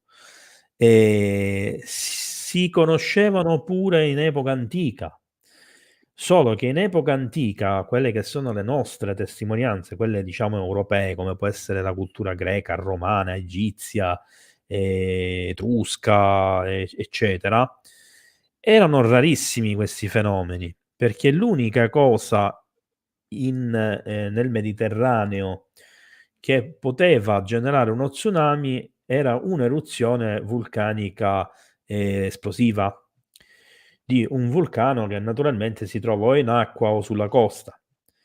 E di questi vulcani, tranne l'isola di Santorini, che praticamente ne esiste circa un terzo oggi, proprio per un'esplosione di queste, gli unici vulcani che ci sono che possono fare questo tipo di effetto sono lo Stromboli, no scusate, lo Stromboli, Vulcano e poi il Vesuvio, che però non genera tsunami a meno che non c'è una frana che cade in mare, ma finora questo non mi risulta che sia mai successo, e il Marsili. Ma lì si apre un dibattito, è un'altra storia completamente, quindi lasciamo perdere. Per cui non si ha proprio questa memoria del fenomeno degli tsunami, ma qualunque oggetto che emerge a velocità ne causa uno. Pure un sottomarino in emersione genera un'onda tsunami, solo che la spinta di un sottomarino è talmente irrisoria che già a 50 metri dalla cosa ti arriva un'onda blanda. Giusto per fare un esempio, una frana avvenuta qualche anno fa non mi ricordo se dallo Stromboli o da Vulcano, ma credo che sia stato Stromboli. Una piccola frana ha generato uno tsunami di circa 60 centimetri che è arrivato alle coste di Palermo con questa altezza. Cioè significa che nel punto più vicino, quindi nel frontale messinese, sarà arrivato d'alto circa 1 metro. 1 metro di tsunami in una costa come quella nostra mediterranea si traduce come praticamente un cavallone col mare agitato d'inverno, forse neanche, per cui non ci fa nessuna impressione. Ci accorgiamo che è uno tsunami solo e esclusivamente perché ha un fronte completamente diverso rispetto a quello, di un'onda normale. Ma non conoscendola non la distinguiamo. Quindi Questi oggetti invece escono a velocità, con potenza e sono mastodontici, quindi nelle vicinanze potrebbero affondare qualunque cosa. Parliamo di un oggetto che è grande 1 chilometro, cioè 3 volte e poco più la più grande portaerei statunitensi, la Ford, che è 336-7 metri più o meno, con i due puntali, io li chiamo. Quindi cerchiamo di capire queste cose, perché a volte un piccolo dettaglio fa la differenza tra due eventi storici che sembrano contenere degli stessi elementi, ma ci sono magari dei piccoli particolari o grandi, come in questo caso, che fanno effettivamente una differenza. E quindi vediamo, se si riesce a trovare questo documento, io mi invito anche a voi a cercarlo, ben venga, si farà un video o qualcosa del genere. Allora, Massimo, se tu vuoi la parola dillo, ah. Sì, no, vai tranquillo. Ok, storia degli UFO. Per centinaia di anni, te mi sono perso, allora, per centinaia di anni, lo ribadisco ancora, oggetti misteriosi nel cielo e strane luci in movimento sono stati segnalati da molte persone, compreso i piloti militari della seconda guerra mondiale, che li chiamavano combattenti di fuoco o foo fighter. A metà del 1900 i dischi volanti venivano sempre più osservati negli Stati Uniti e in altri paesi. Gli scienziati dell'Università del Colorado, assunti dall'Aeronautica Militare nel 1966 al 1968 per studiare questo tipo di fenomeni aerei, potrebbero spiegare la maggior parte dei rapporti UFO come una stella Venere, un meteorite, un pianeta, un pallone, un razzo, un satellite artificiale, eccetera. A volte le condizioni atmosferiche, le scie di scarico, attenzione, questo particolare mi fa ridere, perché non erano ancora di condensa, erano proprio scie di scarico, quindi già questa affermazione che mi porta a dire come prendono in giro anche col discorso delle scie chimiche. Le condizioni di illuminazione insolite possono produrre illusioni ottiche che gli osservatori pensavano fossero gli UFO. In pratica dovevano trovare una spiegazione anche con la cosa più stupida, purché venisse giustificato ed etichettato come un oggetto conosciuto. Dopo aver esaminato più di 12.000 segnalazioni, l'aeronautica militare statunitense non è stata in grado di spiegare da dove provengono gli UFO inspiegabili, cioè quella parte che non hanno alla fine una spiegazione. Ma apparentemente si è concluso che la sicurezza nazionale non era minacciata da essi. Apparentemente, quindi per rispondere anche a te Massimo, a quello che dicevi prima, anche qui lo sottolinea, apparentemente non erano una minaccia, perché probabilmente doveva essere detto questo. E poi più avanti vedremo che c'è una parte del documento in cui viene proprio affrontata questa discussione. L'enfasi del team dell'università, guidato da Edward Condon, quello a cui facevo riferimento prima, sembrava essere più interessata a stabilire la stabilità o l'instabilità emotiva di coloro che segnalavano gli avvistamenti che ad altre prove. In pratica dovevano demolire i testimoni per far sì che le prove non avessero più valore, che è esattamente quello che stanno facendo oggi. Non è cambiato niente. Gli psichiatri hanno esaminato i testimoni che hanno affermato di aver incontrato UFO e di essere stati persino presi a bordo del loro velivolo, come 2 operai del cantiere navale del Mississippi, e hanno scoperto che non sono persone squilibrate, quindi hanno superato qualsiasi esame, non sono dei pazzi. C'era sicuramente qualcosa qui che non era terrestre. Il dottor Allen Hynek fu d'accordo e aggiunse: da dove provengono e perché siano qui è una questione di congetture, parlando sempre degli UFO e dei suoi occupanti naturalmente. Ma il fatto che fossero qui su questo pianeta è al di là di ogni ragionevole dubbio, cioè non c'è dubbio che sono qui. L'aeronautica militare, dopo 20 anni di inondazioni di avvistamenti UFO e milioni di dollari spesi per le indagini, le famose indagini che in realtà dicono di non avere mai fatto, ha deciso di abbandonare l'attività di inchiesta e ha affidato il progetto a un gruppo di Kensington in Maryland chiamato NICAP, di cui trovate un articolo sul mio sito internet, sempre al solito indirizzo, eccetera. Allora, il NICAP, National Investigation Committee on Aerial Phenomena, cioè ha lasciato alla NASA, il National Aeronautic and Space Administration, parte del compito di provare a gestire i rapporti sugli avvistamenti UFO, compresi molti dei suoi stessi laboratori astronautici per la missione Apollo. Entro il 1974, oltre una ventina di astronauti, alcuni li abbiamo visti nella live, l'ultima live che ho fatto qui a Salotto dei Misteri, videro o fotografarono UFO durante i loro voli oltre l'atmosfera terrestre.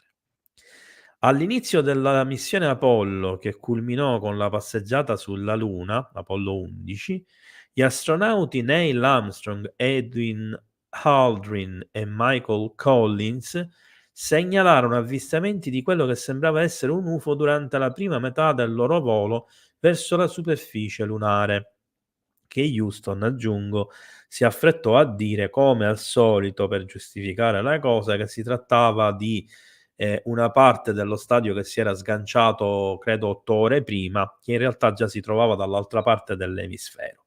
Ma tanto la gente comune non solo non osserva, non sente realmente e non ha conoscenza di queste cose, ma basta che gli viene detto che è una cosa in un determinato modo, neanche si informa.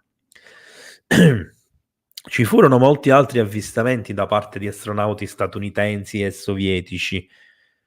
L'11 novembre del 1966 gli astronauti della Gemini 12, Jim Lovell ed Edwin Aldrin, dissero di aver visto 4 UFO collegati tra loro, cioè mentre erano in orbita intorno alla Terra erano attraccati l'uno con l'altro, agganciati.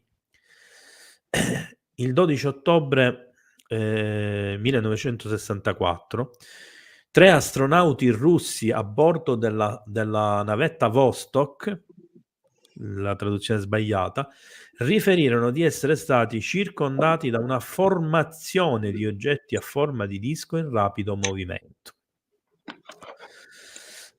Allora, Massimo,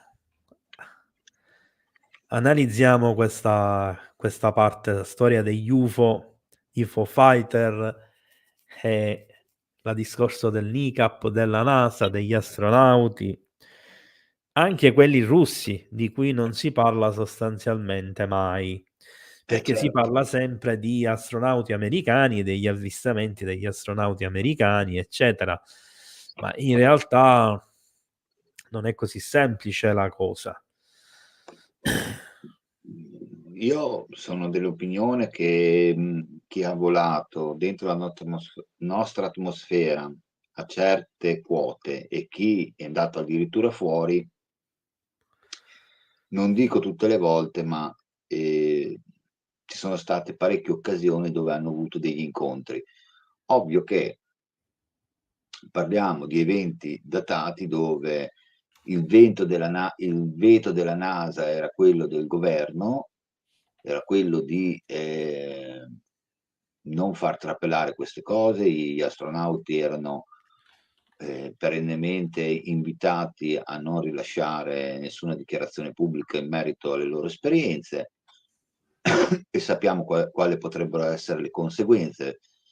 La carriera che va a ramengo e probabilmente anche poi messa in dubbio con tutti i mezzi possibili e immaginabili la credibilità di chi si espone a dire determinate cose. Quindi tutti questi eventi che tu hai appena citato, la maggior parte della gente che, come dici te, non si va a informare su nulla,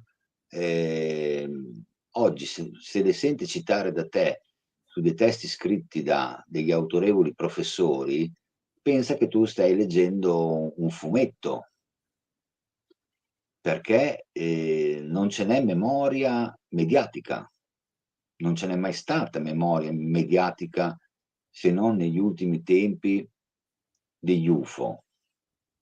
Sono stati sempre rilegati nel dubbio e nel fantasioso più sfrenato, ma perché questo faceva comodo a chi aveva bisogno di studiare questo fenomeno o di lavorare su quello che aveva per le mani nella massima serenità e nella massima segretezza. Questo è stato fino ad oggi. La gente, quando sente parlare uno al congresso e dice che sono decenni che hanno programmi di retroingegneria e che hanno parecchi reperti di tecnologia non umana, e cioè, lo guarda con due occhi strabiliati, ma dice: "Ma veramente questo dice 'ste robe?" Certo che veramente quella persona ha detto queste robe, perché quella persona ha potuto reperire dei documenti dove qualsiasi giornalista, qualsiasi ufologo non ci può mettere le mani. Perché aveva dei pass classificati militari, era un militare. E noi ci dobbiamo mettere in testa che le loro informazioni girano dentro una rete internet che è completamente al di fuori di tutto quello che noi possiamo reperire dai nostri giocattolini che, abbiamo in commercio. Devi avere dei pass di autorizzazione per entrare. Se non ce li hai, e poi pass di autorizzazione, riconoscimenti visivi, facciali. Oggi, dopo l'esperienza che hanno avuto con Gary McKinnon, i sistemi di sicurezza informatici si sono straelevati. Se poi vogliamo andare a cercare delle informazioni sugli UFO, che magari quei passaggi di sicurezza li hanno pochissime persone su questo pianeta, ancora peggio. Quindi chi oggi dice che si fa retroingegneria e ha portato le prove davanti a una commissione ristretta dell'intelligence, parla di queste cose che Gabriele ha letto adesso. Parla di queste cose che Gabriele ha letto adesso. E quindi non c'è da stupirsi se sono dentro a una sorta di manuale, perché questo manuale doveva essere poi adoperato da degli operatori che lavoravano per la legge e che, se nell'evenienza si trovavano in prima battuta di fronte a degli eventi straordinari, avrebbero dovuto muoversi e operare in un determinato modo secondo quelle direttive.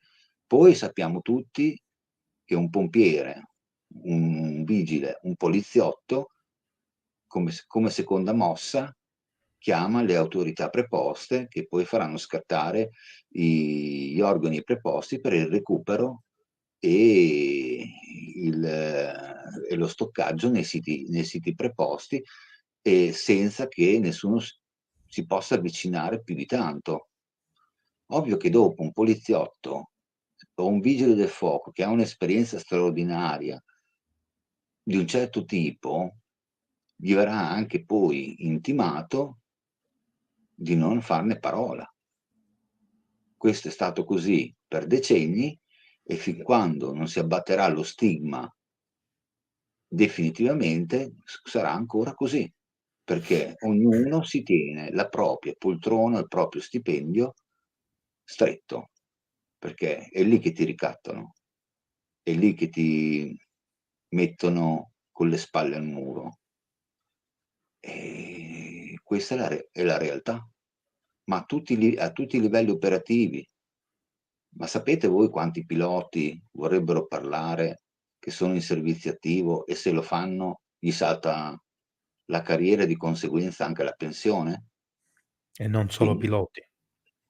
no, io cito i piloti, cito i piloti per dire che, ma sì, ma fino adesso ne hanno parlato in 2. Sì, ne hanno parlato in 2 perché c'erano delle condizioni che, tra virgolette, potevano essere consentite.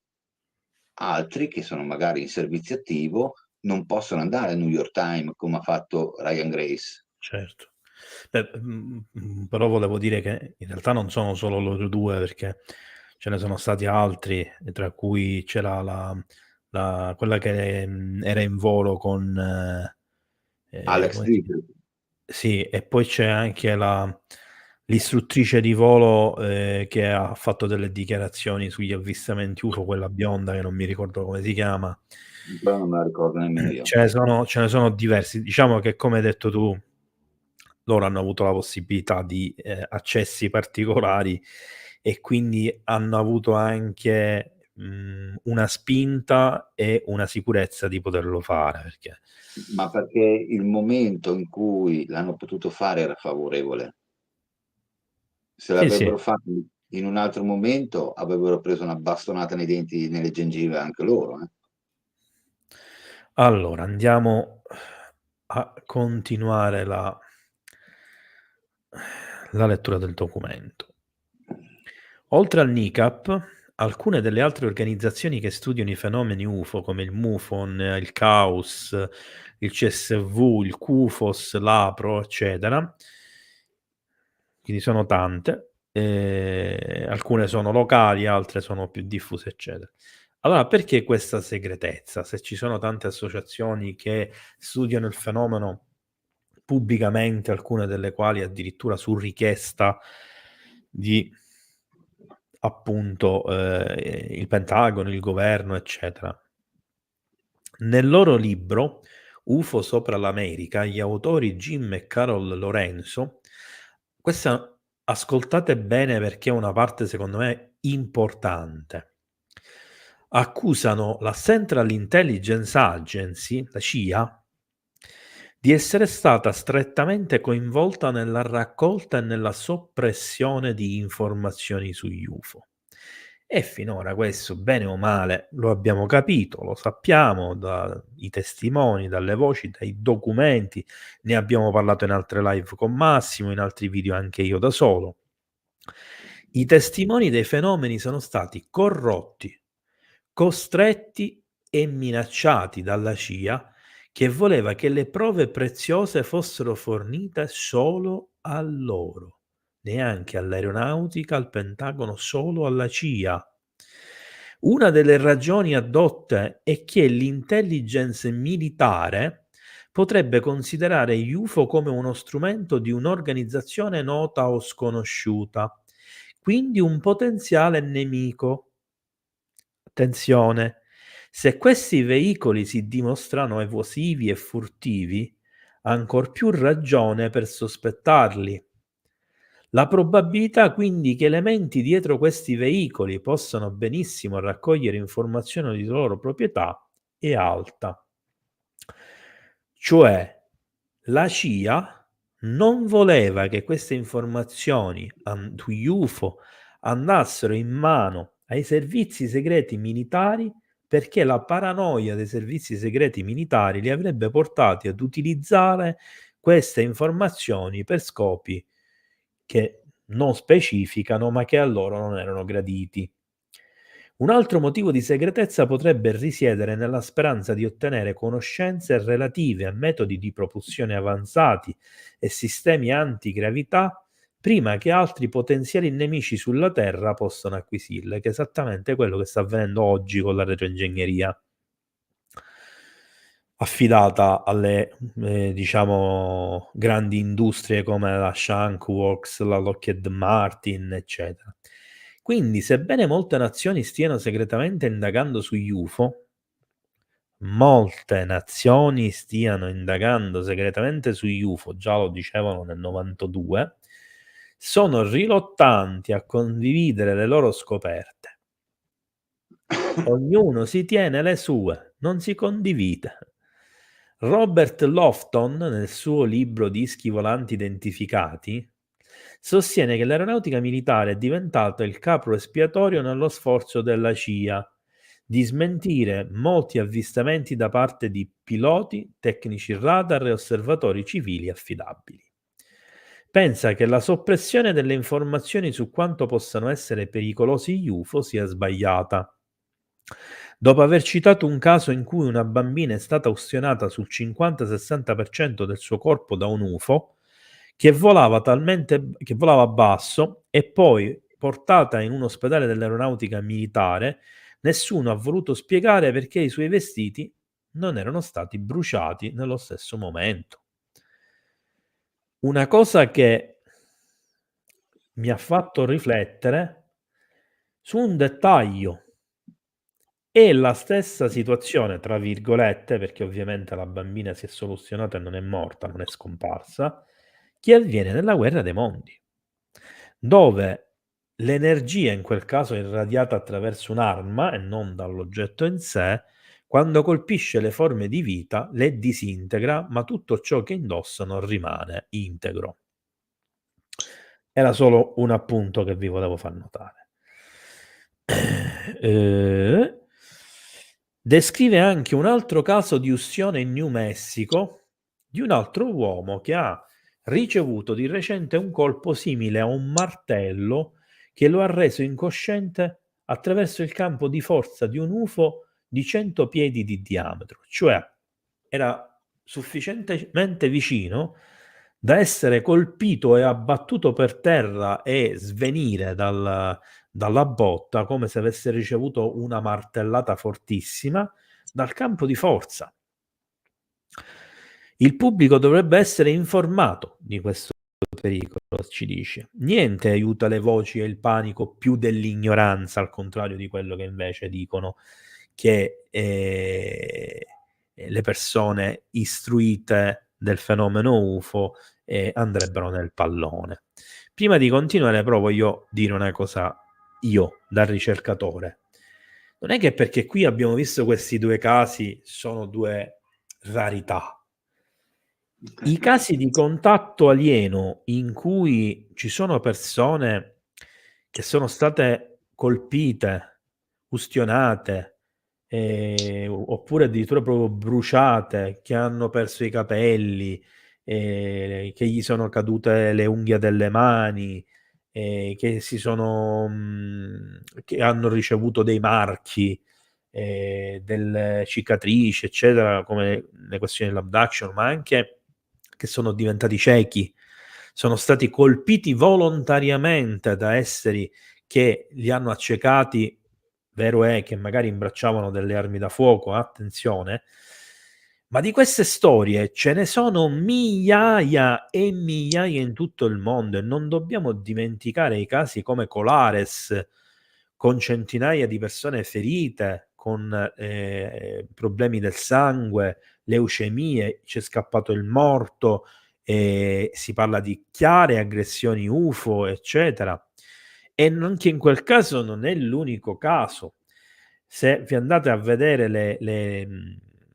le notizie, tra virgolette, che erano contenute all'interno delle testimonianze della scorsa live di generali, ammiragli, presidenti, capi del governo, agenti segreti, eccetera, là in mezzo, tra le righe, c'erano anche racconti di questo tipo e alcuni erano degli anni 50, degli anni 60 e non si poteva pensare di tecnologie russe, cinesi, o tedesche e cose di questo genere. Cioè già non lo si può pensare oggi che la nostra tecnologia rispetto alla seconda guerra mondiale, 50 anni, è arrivata a livelli incredibili, figuriamoci in quell'epoca in cui ancora c'erano i primi aerei a reazioni con prestazioni molto discutibili e sicurezza molto discutibile.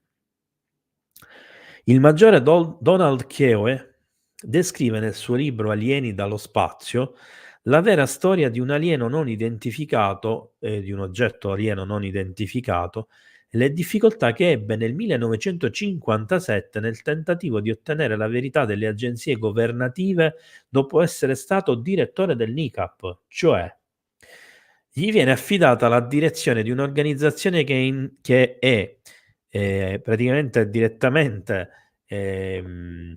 avvicendata, richiesta è affiliata, scusate, non avvicendata, affiliata al Pentagono per indagare, ma gli negano gli accessi a quelle informazioni che gli servono per condurre l'indagine.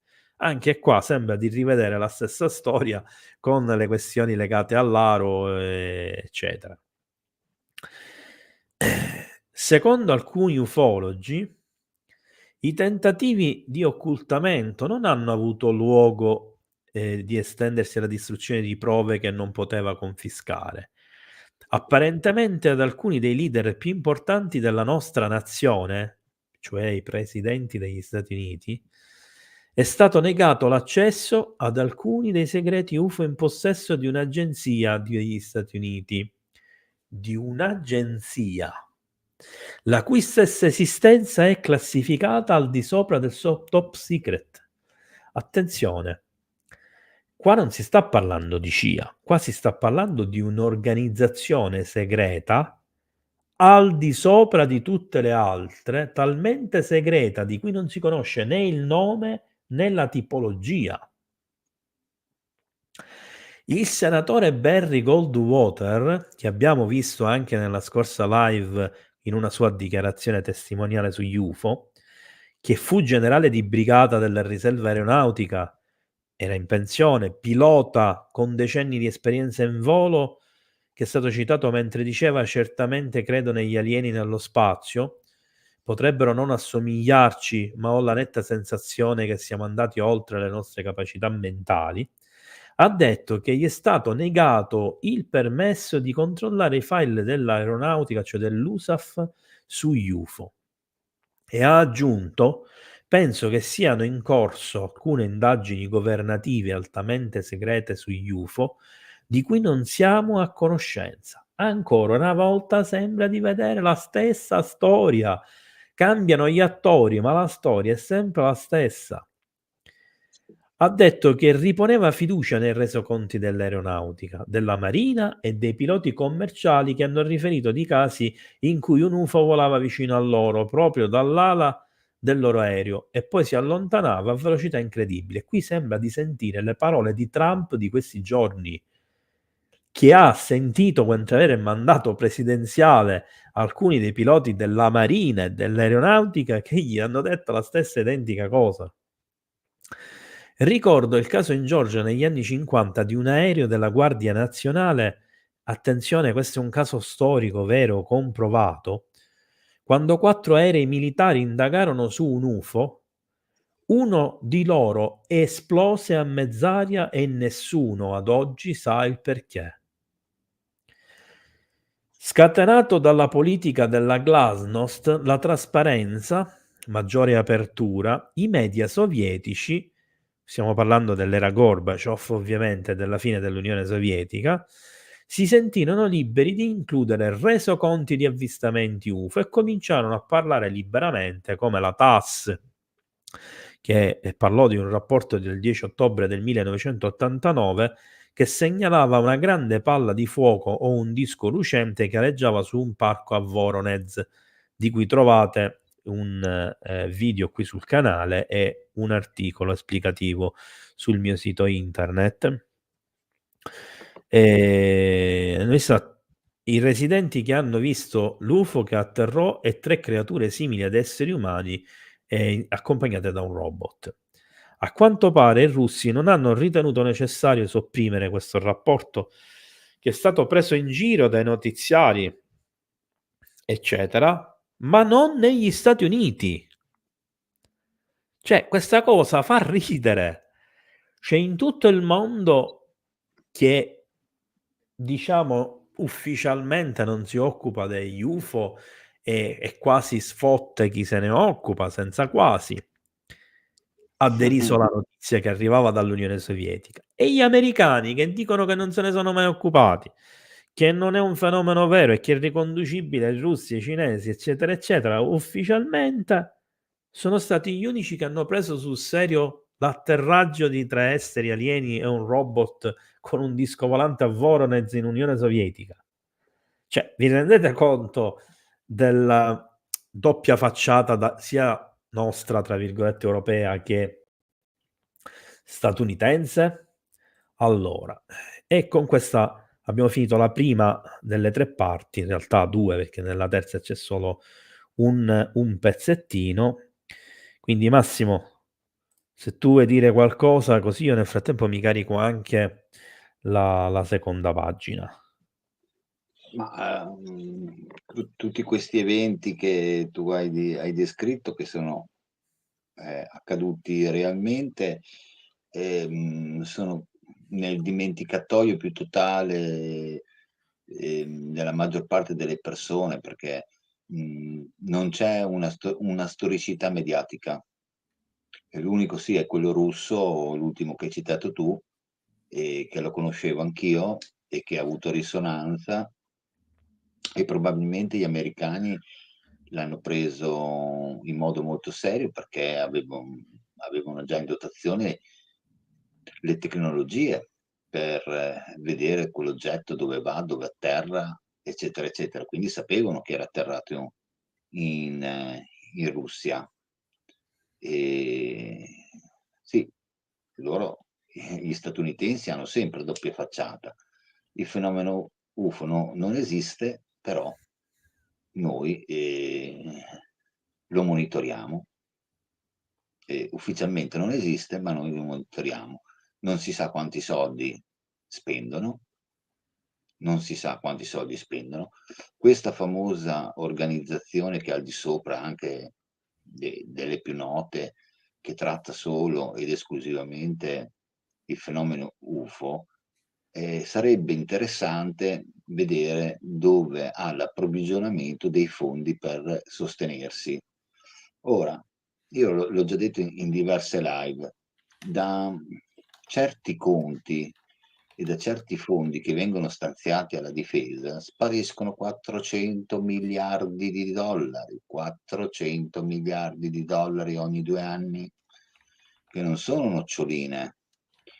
Ora, il fatto che non ci sia tracciabilità di dove vadano a finire 'sti soldi, già da lì ti deve far capire che ci sono barriere contro barriere per chi ha magari qualche strumento per poter indagare oltre alla media. Allora, chi è che avvalla questi blocchi di tracciamento? Chi è che li fa? Perché qualcuno ci mette le mani su questi soldi e qualcuno ha il potere di non rendere funzionanti certi funzionari che vanno a vedere i conti pubblici. Ora, Gabriele, l'abbiamo detto a più riprese, Schumer c'ha provato, il senatore più potente del Senato degli Stati Uniti ha provato a fare una legge per tracciare dollaro per dollaro dove vanno i soldi e guarda caso di al Parlamento statunitense, i 4 che notoriamente sono sostenuti politicamente e quindi anche economicamente dalle agenzie aerospaziali, più note, più potenti degli Stati Uniti, in primis c'è la Lockheed Martin, questa legge l'hanno smontata. Quindi tutto questo circuito di soldi che va ad alimentare tanti aspetti della materia UFO, non solo agenzie che se ne occupano, ma soprattutto, aziende private che ci lavorano. È un giro talmente torbido e talmente enorme che se qualcuno dentro al Senato si sogna solo di provare a vedere dove vanno a finire i soldi pubblici, non gli fanno passare neanche la legge. Non gli fanno passare neanche la legge. Quindi le difficoltà all'interno dell'istituzione a trattare la materia UFA sono enormi, sono enormi. Cioè, chiunque si batte per una maggiore trasparenza, anche solo a livello fiscale statunitense, è stato bloccato. E non è che hanno bloccato il primo Pinco Pallino che si è presentato con quell'intento, hanno bloccato il senatore più potente del Senato degli Stati Uniti facendolo apparire una nullità. Quindi, quando negli Stati Uniti si maneggia l'argomento UFO a livello istituzionale, sono palate che arrivano da tutte le parti.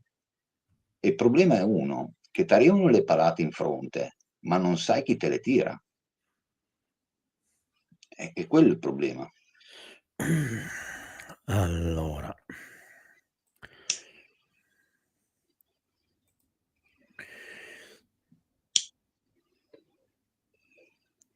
Riprendiamo con la seconda parte. In realtà non è diviso in parti, ma per poterlo tradurre è stato diviso in 3 parti. Il rapporto mondiale pochi decenni fa, sia il governo degli Stati Uniti che i media trattavano gli oggetti volanti come una cosa da non ridere. Effettivamente io mi ricordo che negli anni '70 l'argomento veniva trattato in maniera seria. E qua si dice oggetti volanti come da non ridere, cosa che persino il congresso aveva esaminato, quindi al congresso erano già approdate le questioni degli UFO. E qua si dice che nel 1966 il rappresentante Ford, poi diventato presidente, rispose a una serie di avvistamenti nel suo stato d'origine, il Michigan, chiedendo e ottenendo un'udienza alla Camera. Sono state avanzate molte ragioni per giustificare le visite degli UFO sul nostro pianeta. Sebbene alcune delle persone che apparentemente sono state oggetto di indagini genetiche, facendo riferimento naturalmente alle abduction, come la famiglia di Whitney Strieber, possano non essere d'accordo, la maggior parte di coloro che hanno studiato i possibili visitatori UFO ritiene che siano amichevoli. Il signor Strieber ha descritto la sua esperienza come terrificante e ritiene che queste piccole figure con occhi che sembrano fissare il nucleo più profondo dell'essere chiedono qualcosa.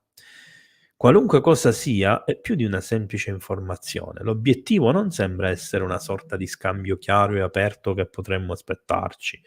Qualunque cosa possa emergere vuole molto di più. Mi sembra che cerchi la profondità stessa dell'anima, cerca la comunione e per questo, infatti, il suo libro si intitola Communion. Ma vorrei fare una precisazione che da studioso e ricercatore delle abduction, da persona che fa le ipnosi regressive e che quindi ha direttamente a che fare con queste questioni, poi ovviamente ci sarà un approfondimento più avanti nella puntata, che ho visto comunque che c'era una domanda in cui mi si fa una richiesta specifica, ovviamente rivolta anche a Massimo, però la prendo un po' più personalmente perché mi occupo anche di questo io.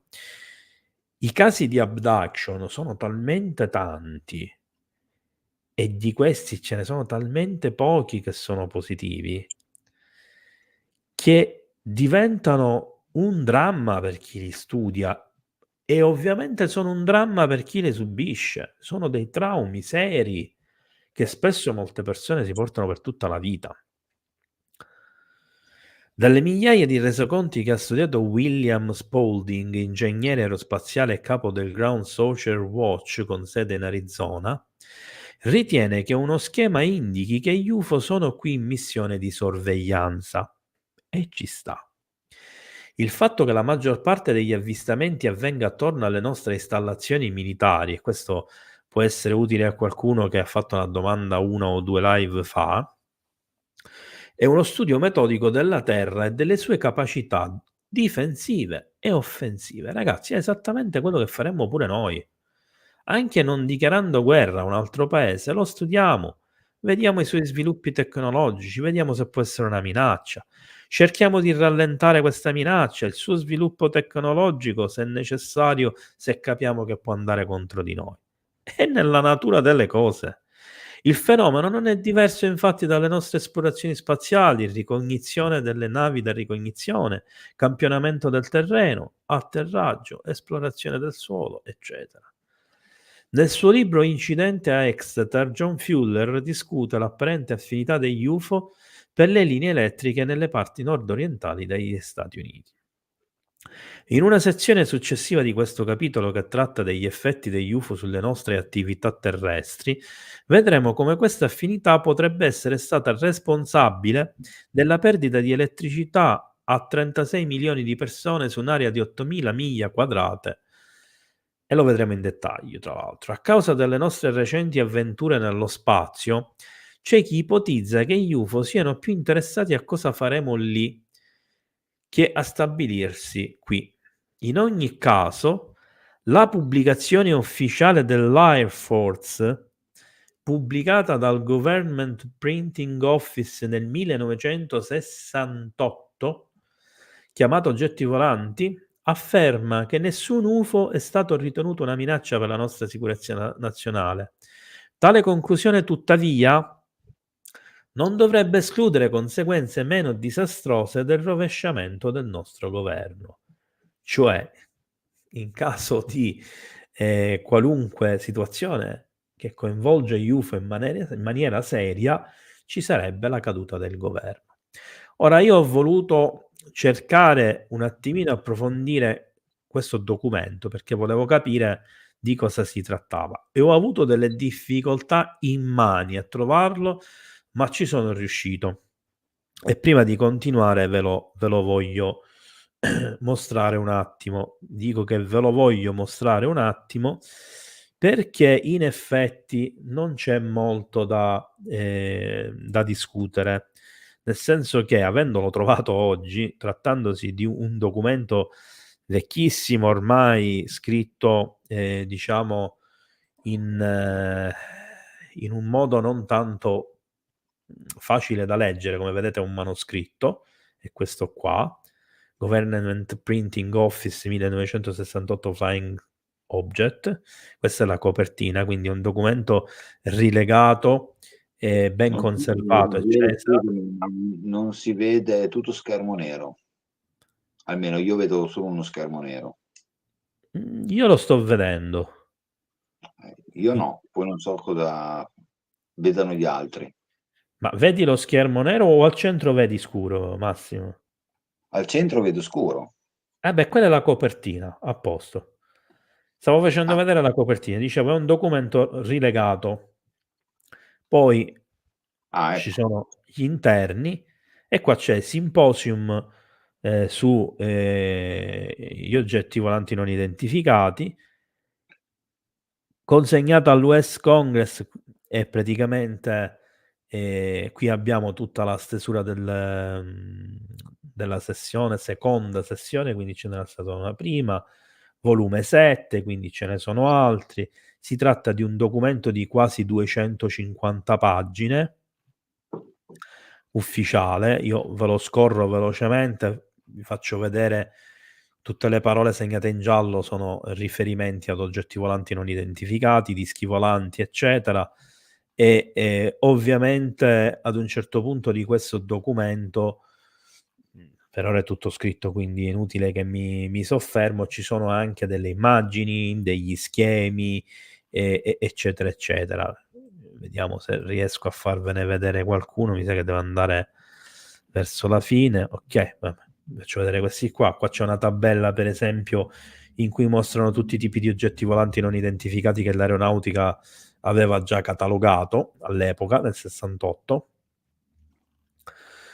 Poi ci sono delle tabelle con delle informazioni, comparazioni, eccetera, riferimenti, avvistamenti documentati con illustrazioni, testimonianze, grafici, c'è un po' di tutto, foto storiche, qui possiamo vedere, e via discorrendo. Quindi questo ci tenevo a farvi notare che se poi andiamo a scavare a fondo, quando parliamo di documenti ufficiali come quello che stiamo vedendo ora dei vigili del fuoco statunitense, e se poi li andiamo a cercare uno per uno, questi documenti esistono veramente, sono testimonianze storiche importantissime del fenomeno UFO, che diciamo andrebbero tenute molto in considerazione e ci dovrebbero fare capire che non stiamo parlando di stupidaggini, di cose insomma così, cioè, stiamo parlando di cose comprovate, documentate e via discorrendo. Allora, Massimo, tu volevi dire qualcosa su quello che abbiamo letto prima? Aspetta che lo Ma ripiglio intanto un no, quello attimino. che hai fatto scorrere tu adesso, No, quello di no. ora no, quello di prima. No, su quello non volevo aggiungere nient'altro. Okay. Quindi avevi qualcosa da dire su quello del '68? No, su questo che hai fatto scorrere adesso, anche se non le abbiamo potuto leggere nel No, dettaglio, certo. deve fare riflettere, un documento di 256 pagine, che cosa può contenere e quanto nel più anonimato possibile hanno studiato il fenomeno. Noi ci dobbiamo rendere conto che il fenomeno, che poi non ci abbiano capito più di tanto, che poi non ne sono ancora venuti a capo, questo è un altro discorso, ma il fatto solo che abbiano investito tante energie deve fare riflettere la maggior parte delle persone che o si interessano di ufologia e con delle riserve, oppure a chi già ha una buona dose di conoscenza del fenomeno, che, ehm, non è che non lo trattano in modo ossessivo. Allora, potenziali avverso degli UFO. Indipendentemente dalle sue valutazioni passate, ed ecco che c'è un cambio di idee, quello che un po' dicevi tu prima Massimo qualche capitolo fa, l'Air Force potrebbe sbagliarsi su un certo numero di cose. Ecco che cambia idea. Non può nemmeno immaginare con un paio di miliardi di dollari quanto costerà uno dei suoi aerei. Forse, nonostante lo scetticismo degli scienziati e di altri investigatori, gli UFO inviati da altri pianeti esistono davvero e hanno visitato la Terra e forse hanno mostrato alcuni effetti distruttivi, intenzionalmente o meno in ogni caso, che dobbiamo considerare quando si stila un piano per far fronte a una situazione di emergenza in cui sono coinvolti gli UFO. Alcuni di questi effetti documentati sono i seguenti, ora li vediamo. E qui faccio un appunto perché io mi trovo perfettamente in linea e d'accordo con quello che si dice qua. Sì, una cosa è accertare l'intenzionalità di un danno, perché è ovvio che un danno intenzionale è una cosa, un danno involontario è un'altra cosa.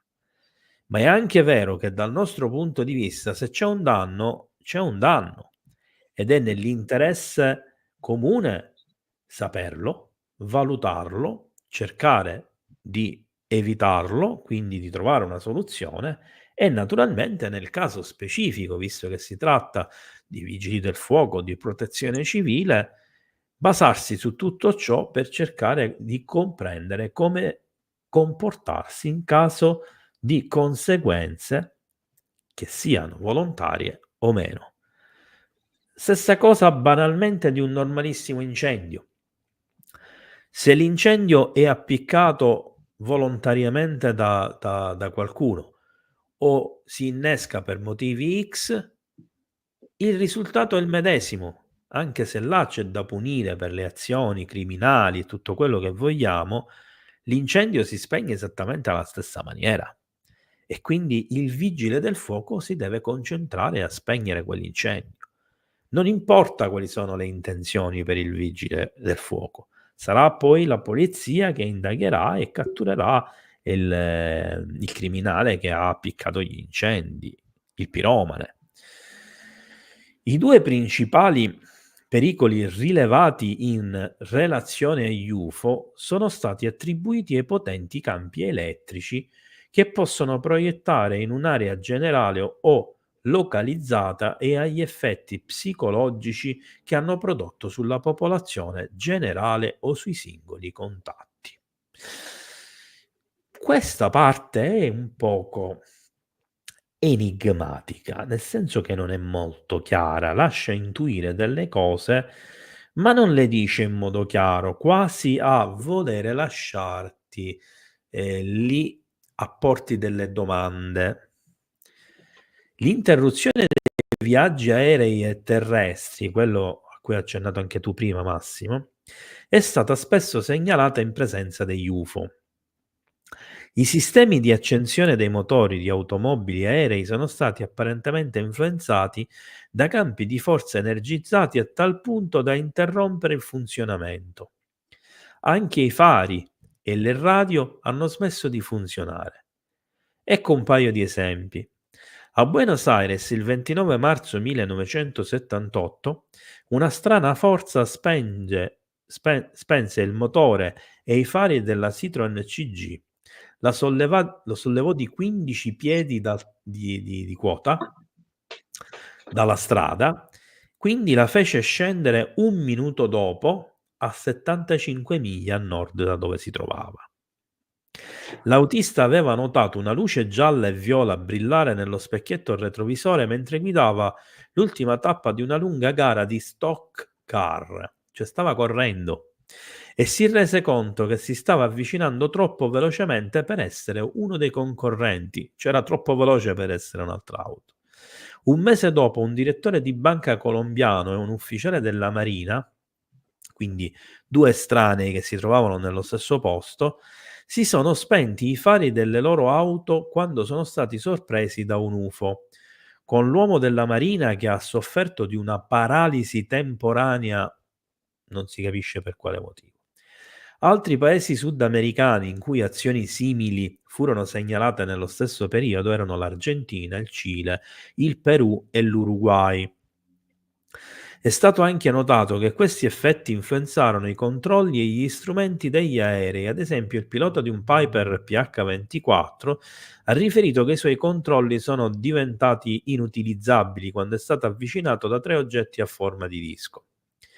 Il 10-12 piedi di diametro. Sopra Città del Messico, il 3 maggio 1975, altri casi simili sono stati segnalati da piloti militari, illustrati dal caso classico della collisione quasi a mezz'aria di un elicottero dell'esercito con un UFO il 18 ottobre 1973, sopra l'Ohio, dove non solo entrambe le lunghezze d'onda radio HF e VHF si sono temporaneamente interrotte, ma il movimento verso il basso dell'elicottero con i suoi 4 occupanti, che stava precipitando così, è stato fatto levitare verso l'alto da un raggio verde, praticamente tipo quelli di Star Trek per intenderci, un raggio traente, dall'UFO in tempo per evitare lo schianto dell'elicottero. Cioè si sono resi conto di avere generato un problema all'elicottero e all'ultimo momento lo hanno aiutato e l'hanno salvato. Ora, di questi incidenti ve ne potrei elencare una marea infinita. Giusto per dirne due, ricordiamo il famoso rapimento del boscaiolo americano, che dalle ultime dichiarazioni è emerso che quando è andato sotto l'UFO, lui è morto per colpa della schermatura dell'UFO stesso, dell'energia che lo ha colpito, e sostiene che gli alieni poi lo avrebbero aiutato, lo avrebbero riportato praticamente in vita. Io questa parte la vedo un po', non mi convince molto, però diciamo che magari lo hanno curato, non era morto, eccetera.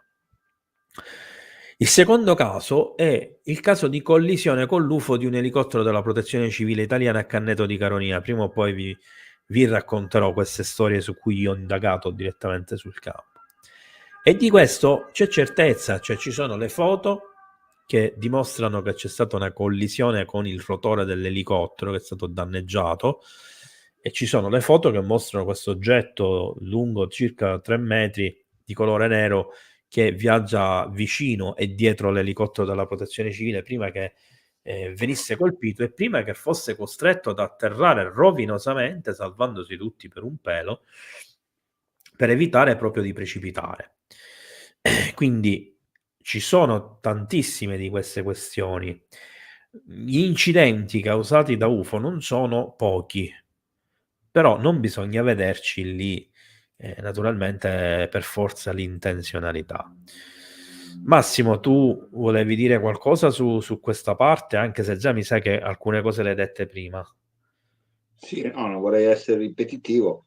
Io ripeto, cioè, la maggior parte degli incidenti e delle quasi collisioni, secondo me, sono fortuite, non sono intenzionali.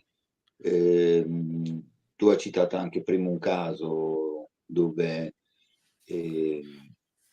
chi occupava l'UFO si è accorto che l'elicottero era in difficoltà per causa sua e ha posto rimedio per non creare ulteriori danni. Questo però non significa che sono un pericolo. Sono un pericolo comunque, perché io faccio un esempio. Se mettiamoci nei panni di un pesce che nuota nell'oceano, quando incappa in una rete da pesca, a lui ha un danno, perde la vita. Qui parliamo di predominanza. Allora, noi nei confronti del regno animale siamo la specie predominante su questo pianeta. Quando incontriamo un UFO non siamo più una specie predominante, e questo, anche se non è voluto da chi governa questi mezzi, potrebbe recarci del danno. Quindi noi abbiamo dal nostro punto di vista le nostre ragioni. Ovvio che se guardiamo sotto tutti i punti di vista, il danno che viene procurato a noi non è intenzionale nella maggior parte dei casi, così viene riportato dalle descrizioni dei vari incontri, ma è praticamente involontario, ma viene causato da una predominanza superiore alla nostra. Cioè questa tecnologia che ti spegne le auto, che ti brucia, se sei troppo vicino, che se tu fai una collisione hai la peggio, e la loro predominanza in tutto e per tutto rispetto a quello che siamo noi oggi, che ci dà la peggio. Quindi ovvio che ci vuole massima cautela quando si hanno degli avvistamenti o degli incontri ravvicinati, e è ovvio che se loro sono più predominanti di noi, non è detto che questa predominanza sia un sintomo di violenza, ma è un sintomo che noi dobbiamo prendere di cautela e di ragguardarci se ci troviamo di fronte a un qualcosa, uno di sconosciuto, di superiore, che anche involontariamente ci può recare danno. È come un primate che lo metti davanti a un fornello, gli accendi il fornello, questo vede la fiamma, che è bella, ci mette la mano sopra e si ustiona. Cioè, per rendere il parametro. Noi non siamo consapevoli di cosa sono gli effetti ravvicinati con questi oggetti e potremmo averne la peggio senza che ci sia la volontarietà causata da terzi.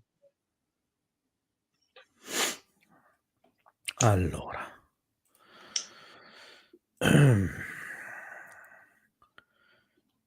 interruzione delle comunicazioni. Oltre all'impedenza delle trasmissioni e della ricezione radio, come quella descritta nell'incidente precedente, si sono verificate le interferenze telefoniche, illustrate dal dispiacere del presidente Lyndon Johnson nel vedere la sua conversazione verso la Casa Bianca, qui c'è un errore, dal Texas, interrotta mentre parlava con gli assistenti a Washington DC. La capacità di rendere inutilizzabile tutte le forme elettroniche di comunicazione, comprese quelle che controllano il lancio di sistemi di armi di difesa, è stata presa in considerazione nell'ambito delle capacità UFO. Se ciò potrebbe estendersi alla cancellazione di dati registrati al computer, dati quali registri bancari, dati personali, file dell'FBI, della CIA, dell'NSA, insieme a informazioni critiche di ogni tipo, non sono al di fuori del regno delle possibilità. Si sospetta da tempo che gli UFO abbiano la capacità di oscurare una città. uno Stato o molti Stati esercitando un campo di forza sufficiente a sovraccaricare i circuiti delle installazioni di servizio pubblici e privati. Poche cose sono più inquietanti che essere immersi nel buio più totale senza preavviso. È pericoloso per masse di persone. Io ho vissuto 2 blackout nella mia vita totali durati uno 6 ore e uno, se non erro, 12 ore. Trovarsi in città senza elettricità è una cosa surreale ed effettivamente a molta gente genera una paura atavica e la gente quando ha paura diventa isterica e comincia a fare cose stupide, cose pericolose. Poche cose quindi sono più inquietanti di questo. Paralizza la città bloccata, le autostrade, ferma i treni, lascia gli ascensori sospesi tra i piani. In generale semplicemente gioca a fare l'inferno con la vita del mondo moderno, col nostro stile di vita moderno. Si potrebbe pensare che le compagnie elettriche avrebbero raggiunto un'affidabilità sufficiente nei loro sistemi ad alta tecnologia per cui un guasto di massa come quello che ha oscurato New York e il New England nel 1965 non si sarebbe mai verificato, ma invece è accaduto. Sebbene, come abbiamo detto prima, si sapesse che l'attività UFO come è associata a disturbi con bussole, strumenti, sistemi di accensione, radio, eccetera, era inconcepibile che potesse anche interferire con la generazione e la distribuzione di energia elettrica. Tale collegamento, come dedotto anche nel novembre del 53, quando un oggetto rosso brillante sorvolò un'area residenziale del New Haven, nel Connecticut, spegnendo le luci su entrambi i lati del percorso dell'oggetto e riaccendendole quando scomparve alla vista. In pratica crea uno smorzamento che impedisce il funzionamento di tutto quello che è elettronico ed elettrico, e ci riduce al medioevo e finché non si alza e vola via t'attacchi. Interruzioni di corrente sono state segnalate anche in associazione con gli UFO in Brasile nel 1957 al 1959, a Roma, in Italia e nel 1958 e in Messico nel 1965. Allo stesso modo a Uberlandia, dove gli operatori della centrale elettrica hanno prontamente chiuso i circuiti quando l'UFO apparentemente li ha fatti aprire, quindi è arrivato l'UFO, ha manovrato l'apertura, loro sono andati sul posto, hanno chiuso l'apertura, ma non è servito a nulla e non sono stati in grado di ripristinare la corrente fino a quando l'UFO non è partito via. Il nonno di tutti i blackout fino a oggi è stata la coperta Stygia che è caduta su 30 milioni di persone nell'angolo nord-orientale degli Stati Uniti durante l'ora di punta serale del 9 novembre 1965. I servizi di relay che avrebbero dovuto trasferire automaticamente il carico in caso di guasto in un'area a una fonte alternativa hanno avuto stranamente un malfunzionamento. Anche le comunicazioni militari basate sull'energia pubblica senza sistema di backup alternativi hanno smesso di funzionare. Ma le comunicazioni erano operative per fare un rapido annuncio pubblico che non c'era alcuna emergenza militare, per cercare di evitare appunto il panico delle persone, magari si potessero sentire sotto attacco. Sebbene fosse in gran parte finita entro la mattina successiva, quindi comunque è durata tutta la notte, la spiegazione ufficiale fu che un piccolo dispositivo malfunzionante in una centrale idroelettrica canadese non ha mai tenuto conto del guasto di milioni di dollari di dispositivi elettronici per spostare il carico quando si è verificato il guasto. In pratica hanno detto una stupidaggine. I piloti di aerei hanno riferito che gli UFO venivano inseguiti in Pennsylvania. Ingegneri elettronici ed edili che stavano guidando nella zona dell'aeroporto di Syracuse hanno visto, non Siracusa italiana, quindi quella americana, degli UFO muoversi verso le 5:30, appena prima del grande blackout. un veterano istruttore di volo che stava sorvolando Syracuse durante un volo di addestramento vide un globo luminoso sopra le linee elettriche che portavano alla centrale elettrica di Niagara Falls. Centinaia di altri hanno visto l'oggetto luminoso nel cielo la notte della grande interruzione di corrente. Questo è accaduto il 9 novembre e il 2 dicembre. Circa 700.000 persone in Texas, in New Mexico e Messico hanno avuto un altro blackout. Si dice che abbia avuto origine da un normale guasto a El Paso. Poi il 5 dicembre, 3 notti dopo, altre 40.000 case e installazioni militari dell'area dell'est Texas sono state anch'esse oscurate. Sovraccariche. I piazzali, attenzione, che questa è una cosa storica importante. I piazzali missilistici di White Sands, che è una delle più importanti basi americane, Fort Bliss e la base aerea di Holloman, che è un'altra delle basi più importanti, e numerosi aeroporti erano tutti al buio, senza alimentazione di emergenza e riserve, cioè erano stati ridotti all'età della pietra. Non potevano fare assolutamente niente. Immaginatevi le più importanti basi degli Stati Uniti nel panico di essere attaccati da un momento all'altro e il non avere gli strumenti minimi per poterlo capire. Questo è stato quando la telefonata del presidente Johnson, quindi fa riferimento all'evento di prima, telefonata fatta alla Casa Bianca a Washington DC, è stata poi interrotta. In risposta quindi alla sua richiesta di spiegazioni al presidente Johnson è stata detta una stupidaggine. In sostanza è stato detto che le sue chiamate erano immesse in un sistema via cavo che è andato in tilt quando l'ondata di potenza causata dall'esplosione del regolatore di El Paso lo ha colpito e le batterie di riserva non hanno funzionato. Ma guardate come tutte le coincidenze si vanno a mettere una dietro l'altro per raccontare una storiella che doveva essere detta al presidente, che probabilmente altrimenti avrebbe innescato un vespaio su cui non volevano che si innescasse.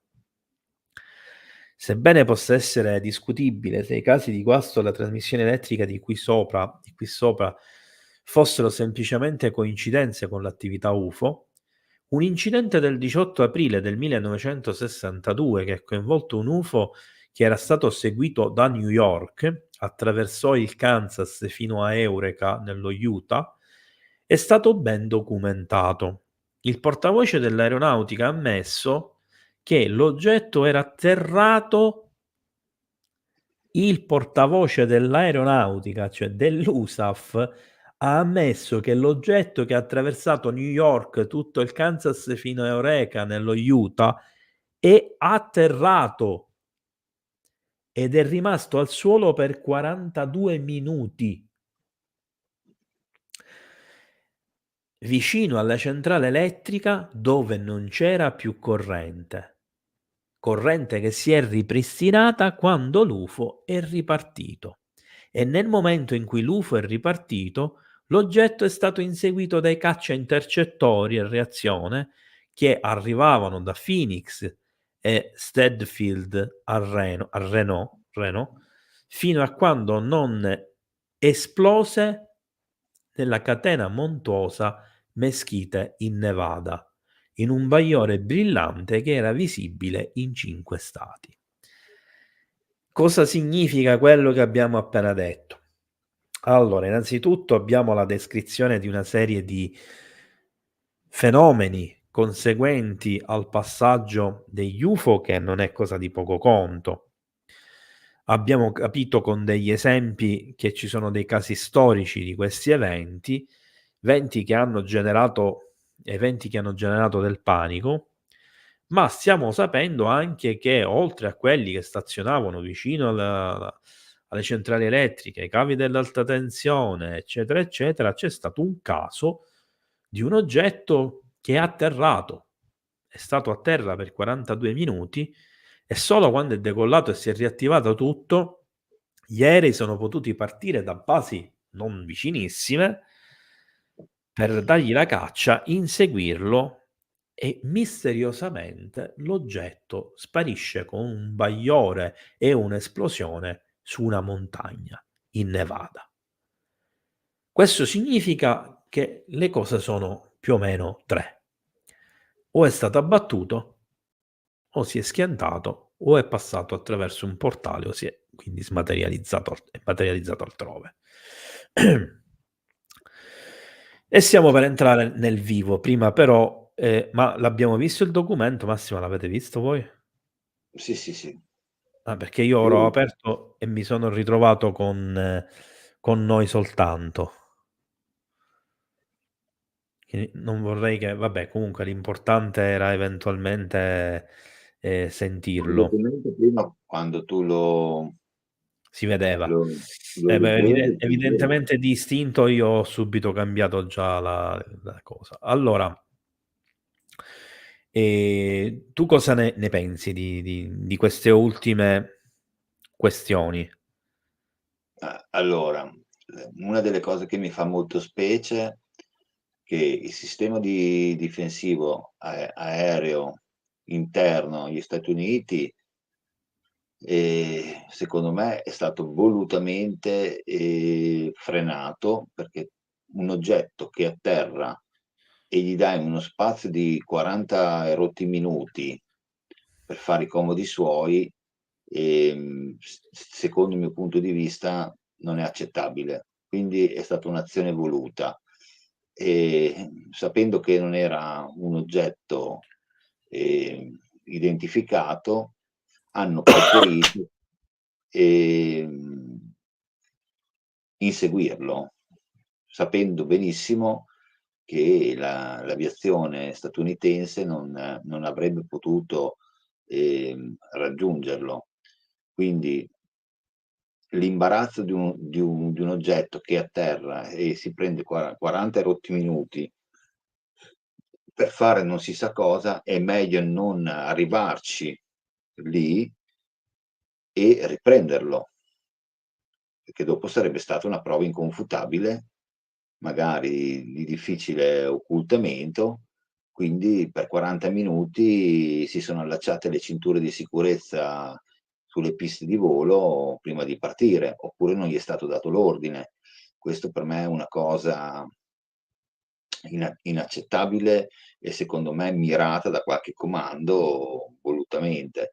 L'altra cosa è che quando descrive il fatto che si vede un bagliore e poi l'oggetto sparisce, secondo me ha fatto un jumping, ehm, dove poi sia andato non si sa. Il microfono?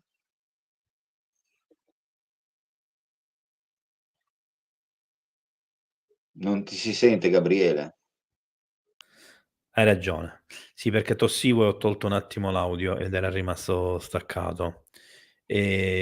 Allora, dicevo, ringrazio Giorgio di cui mi è scappato di mandare il messaggio per il fatto che comunque dice sono aumentati gli utenti del canale e questo è un sintomo della qualità delle live. Quindi grazie, sono consapevole della prima cosa e ringrazio voi per la seconda, perché io cerco di dare il massimo, ma non sempre ci riesco. Anche io commetto a volte degli errori quando me ne accorgo o mi vengono fatti notare in maniera simpatica e corretta. Io poi alla successiva live cerco anche di aggiustare il tiro. Ehm, allora andiamo avanti. Il rischio panico. Cerchiamo di capire, perché questo è un aspetto importante, perché è quello che alla fine prendono come scusa anche per evitare la disclosure, è quello che prendono come spunto per dire: se divulghiamo certe informazioni e diciamo la verità, la gente si va a prendere al panico. Quindi vediamo cosa viene detto a tal riguardo. Il secondo effetto disastroso, maggiore che l'attività UFO reali o immaginarie, vedete ogni tanto, aggiunge quell'immaginaria per dire per chi non crede così vi siete più contenti, no, può avere sulla popolazione e la creazione di paura, panico, fuga e tutti i tipi di comportamento irrazionale. Abbiamo già menzionato il caso piuttosto ben documentato di contagio isterico e isteria di massa creato dalla Guerra dei Mondi, dramma radiofonico di Orson Welles su un'invasione presunta di marziani. Fu trasmesso da Halloween, quindi proprio in questi giorni, ma del 1938, durante il periodo dell'invasione della Germania in Austria. Questo è un dato, perdonatemi, poco corretto, perché in realtà c'è stato l'Anschluss, cioè l'annessione, che non è stata una vera e propria invasione militare, e la guerra del Giappone in Cina. Il dramma presentato realisticamente sotto forma di notiziari e interviste riguardanti un'astronave aliena che atterrava nel New Jersey provocò molti tipi di azioni isteriche, tra cui migliaia di telefonate in preda al panico, automobili in fuga selvaggia e addirittura brigate di fucilieri improvvisati. E questo effettivamente lascia pensare. Sebbene la maggior però parliamo di un'epoca completamente diversa. Sebbene la maggior parte delle persone che segnalano UFO non li interpreti come minacce personali, è possibile che parte del grande volume di segnalazioni possa essere attribuibile al contagio isterico. In ogni caso, una delle ragioni spesso citate per la stretta segretezza sui risultati della ricerca governativa sugli UFO, quindi già si sapeva perfettamente della questione della riservatezza, eccetera.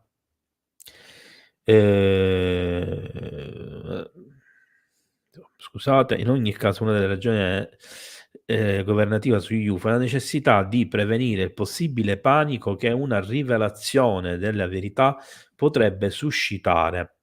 Le voci secondo cui le persone venivano rapite, smaterializzate, bruciate, rese radioattive, rastrellate e sequestrate, liquidate con pistole a raggi e laser o spedite su Marte o Venere potrebbero benissimo far sorgere paura dell'ignoto.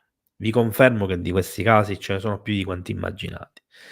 Lì, ovviamente, quando si parla di essere spedite su Marte e Venere si fa riferimento ai contattisti.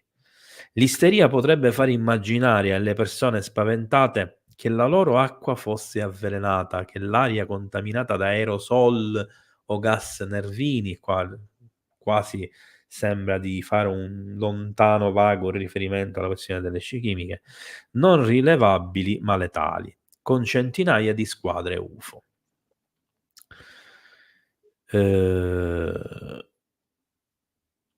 Che sfrecciano attraverso il passaggio dalla California a New York, da Toronto a Città del Messico, con le comunicazioni interrotte, diffuse interruzioni di correnti, aeroporti e ferrovie paralizzati, autostrade trasformate in enormi parcheggi di veicoli immobilizzati pieni di automobilisti terrorizzati. Praticamente sembra di vedere il film della Guerra dei Mondi. Il problema di ripristinare l'ordine e la sanità mentale sarebbe una sfida tremenda per tutti i servizi di emergenza. Supponendo che il loro personale rimanga calmo, attenzione perché bisogna valutare questo, distaccato e in grado di resistere all'impulso umano di mettere la sicurezza e il benessere delle proprie famiglie prima di quelli del pubblico. Ora mi fermerò un attimo perché voglio dire una cosa che ho vissuto personalmente su questo discorso. A peggiorare le cose, alcuni dei possessori di armi più eccitabili potrebbero essere tentati di uscire di corsa in stile Rambo, e qui fa un riferimento indiretto naturalmente perché ancora non era uscito credo il film, ma ricorda molto per esempio Mars Attack. In totale indifferenza per i danni che i proiettili in caduta potrebbero causare agli innocenti residenti sotto la loro ricaduta, e iniziare a sparare agli oggetti elusivi indipendentemente dalla distanza, magari causando una guerra interplanetaria. Allora, mi fermo un secondo perché voglio dire questo discorso. Allora, prima di far parte della Federazione Ufologica Italiana, io ho avuto una mia associazione che era nazionale, con esponenti in quasi tutte le regioni, esponenti in alcuni paesi, avevo rappresentanti anche all'estero, quindi facevamo investigazioni sul campo con il gruppo di ricerca interno a quella che era l'associazione Nuovo Millennio. Il gruppo interno si chiamava UFO Hunter Italia, di chiara ispirazione alla trasmissione televisiva di UFO Hunter statunitense. E in quel periodo, nella mia associazione, che aveva un folto numero di persone, praticamente è successo che sono entrate, diciamo, nella mia associazione tantissime persone che facevano parte in particolar modo dell'esercito, e di questi c'erano tantissimi sottufficiali graduati di truppa, ma anche ufficiali. C'erano anche membri dell'aeronautica, una persona della marina, 2 dei carabinieri, diversi agenti di polizia, una marea di personale della polizia municipale e una persona della Guardia di Finanza. Perché vi dico questo? Perché ad un certo punto, quello che vi sto dicendo, ovviamente non posso fare riferimenti precisi perché si tratta di qualcosa che a livello di prefettura è ancora classificato, quindi se dico certi particolari probabilmente mi vengono a prendere domani mattina. In alcune prefetture italiane, qualche anno fa è stato condotto un esperimento che prevedeva l'invasione improvvisa da parte di alcuni paesi arabi dello Stato italiano, utilizzando ovviamente come cavallo di Troia tutti gli immigrati clandestini e in particolar modo una stragrande maggioranza che sono militari ed ex militari che si trovano all'interno dei territori europei, che sono atletici, si mantengono bene, fanno attività sportiva, eccetera, eccetera. La simulazione quindi prevedeva che ad un attacco esterno ci fosse stato un attacco interno che avrebbe immobilizzato tutte le prefetture, o tentato di immobilizzare tutte le più importanti prefetture delle città italiane, e allo stesso tempo avrebbe in qualche modo cercato di prendere dei porti, dei cantieri navali e degli aeroporti. E fino a qua sembra di essere effettivamente uno scenario di guerra. Il problema è che non solo eravamo completamente impreparati e quindi si soccombeva, ma c'era un problema di fondo, che tutte le persone che io conoscevo che rappresentavano sia le forze di polizia che le forze armate, nel momento in cui vedevano che la situazione era persa, a posto di rimanere a cercare di difendere il paese e le postazioni, eccetera, se ne scappavano dritti tutti quanti a casa a cercare di prendere le loro famiglie, ma per andare dove non si capiva, dato che in teoria da tutte le parti stavano arrivando ed era tutto occupato. Purtroppo le reazioni istintive dovute al panico, alla paura, eccetera, e qui parliamo naturalmente di cose concrete, accessibili a chiunque, anche al più scettico, perché ci riguardano tutti nella vita quotidiana. Figuriamoci quando si parla di ignoto, di cose che sono per alcuni addirittura inconcepibili e che possono generare una frustrazione in partenza impressionante per il gap tecnologico. La situazione è molto quindi più complessa e più critica. Conclusione. No, sbagliato pagina, scusate.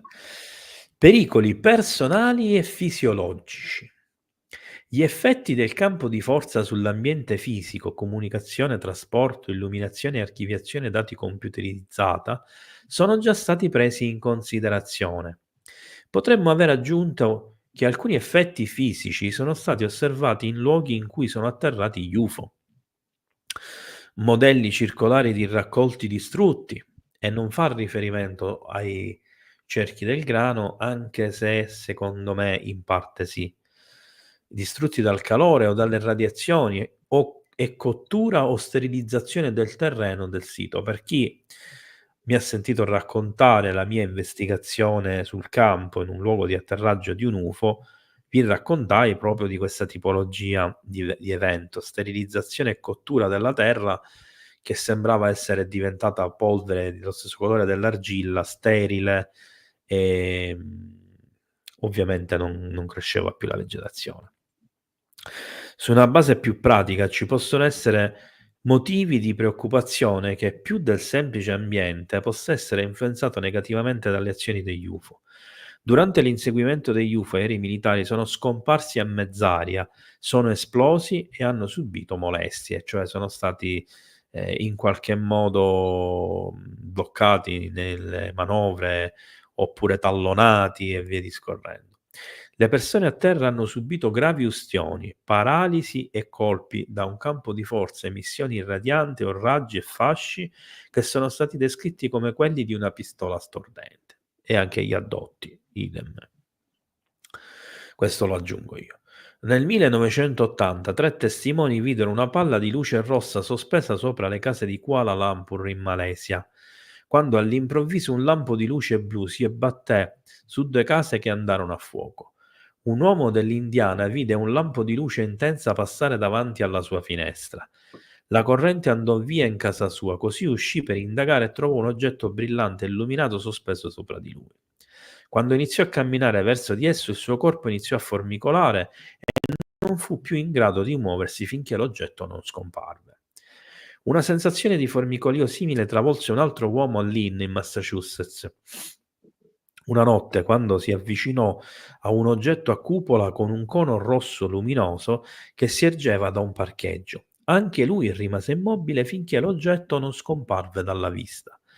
Alcuni credono che persino gli animali possono essere a rischio a causa degli UFO. Nel tentativo di spiegare la morte di 15 pony, quindi parliamo di un altro caso, il capo di una squadra investigativa credette infatti che fossero stati schiacciati dal campo antigravità di un disco volante durante il decollo. Mi fermo un secondo. In effetti, quando anche questo, chi ha seguito quell'episodio che ho raccontato, praticamente si ricorderà che trovai gli alberi sradicati a forma di cerchio dalla pressione praticamente di questo UFO che era atterrato in mezzo al bosco e aveva sradicato tutti gli alberi in questa maniera, prendoli a ventaglio in tutte le direzioni e rendendo arida appunto la terra con i fori, eccetera, al centro, giusto per farla breve. Pertanto gli UFO potrebbero non solo avere il potere di controllare parte dello hardware scientifico altamente tecnologico del nostro apparato militare e industriale, ma potrebbero anche possedere la capacità di infliggere dolore e controllare alle persone che tentano di attaccarli, persino al punto di eliminarle in un modo o nell'altro. È lecito pensarlo.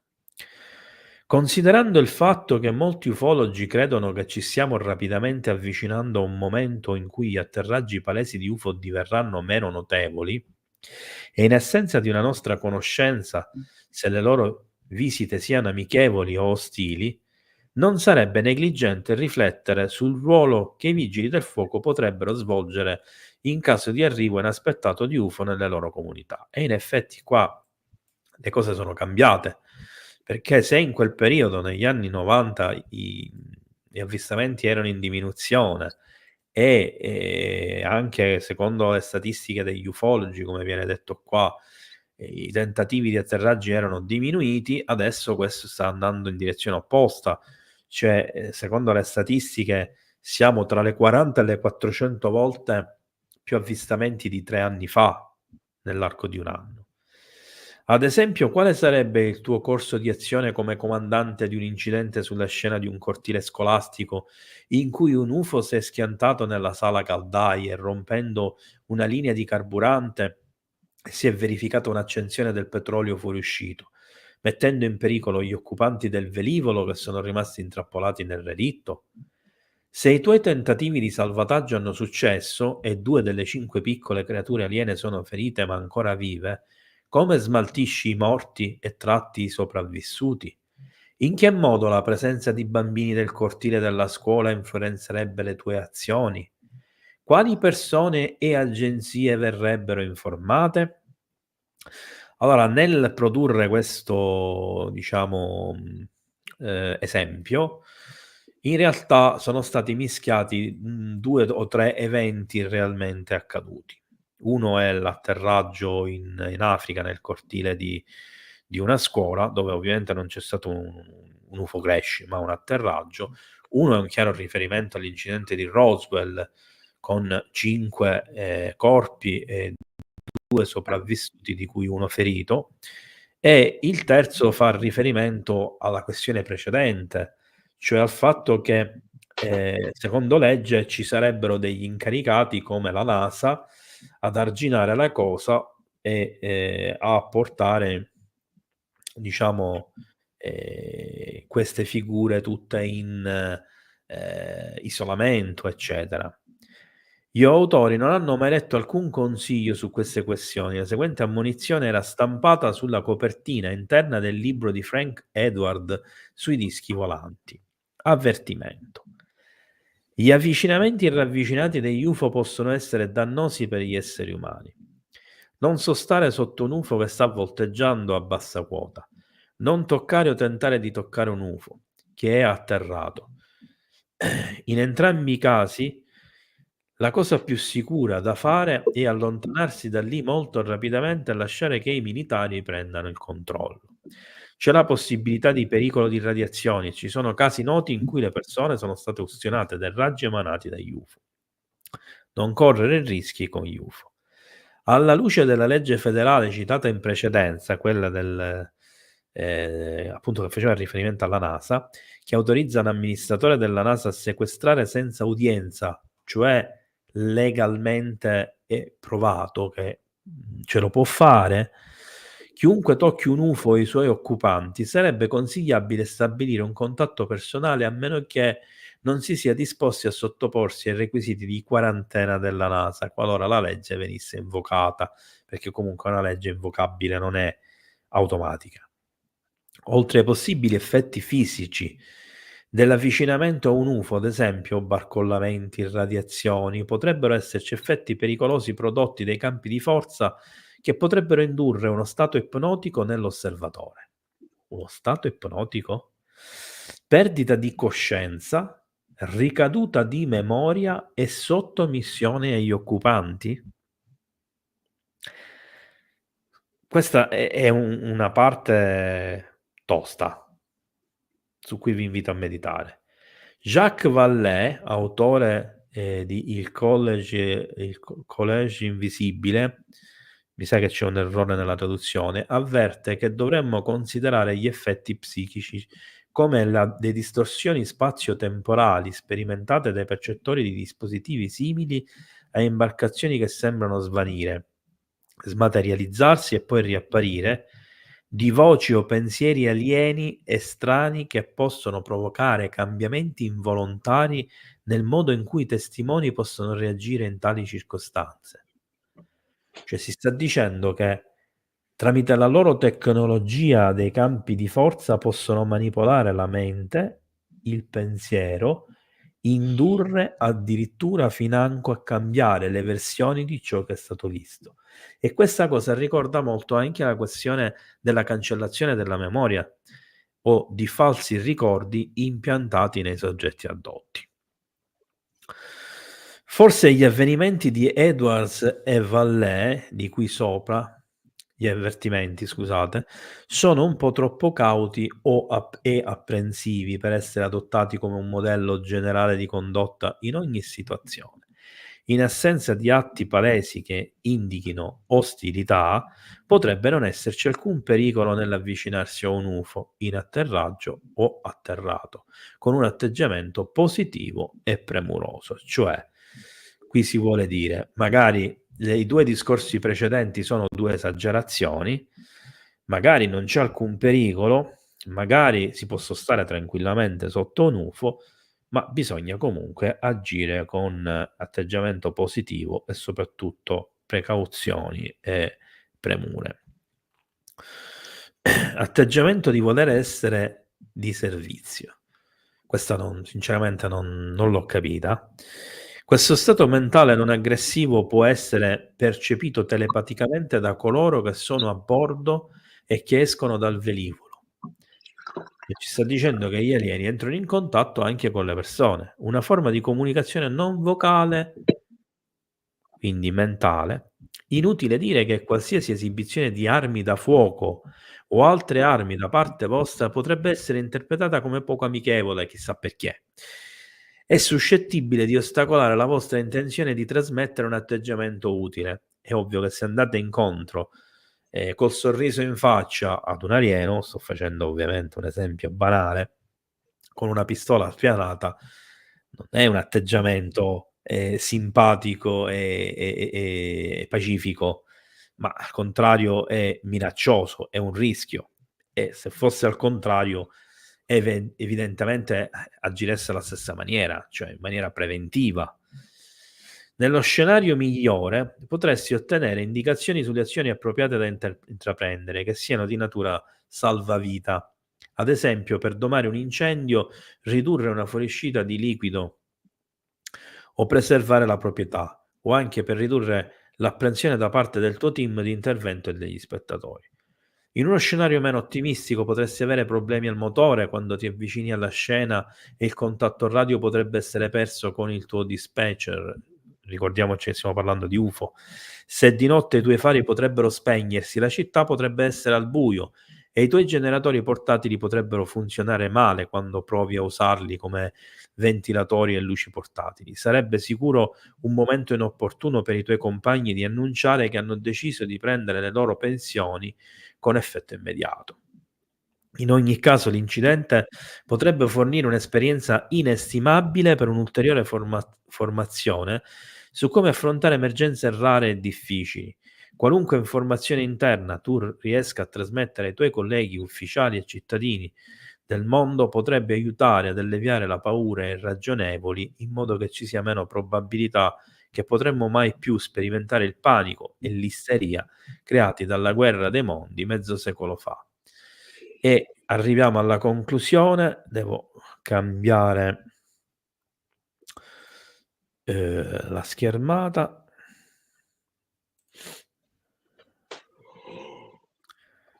Un attimo di pazienza.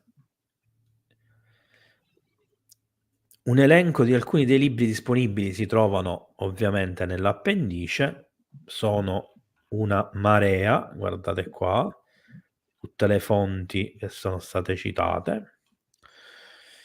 E in conclusione, alcuni capi dei Vigili del Fuoco hanno poca fiducia nei piani di emergenza, specialmente quelli che riguardano gli UFO o gli attacchi nemici, perché anche tra di loro ci sono naturalmente gli scettici.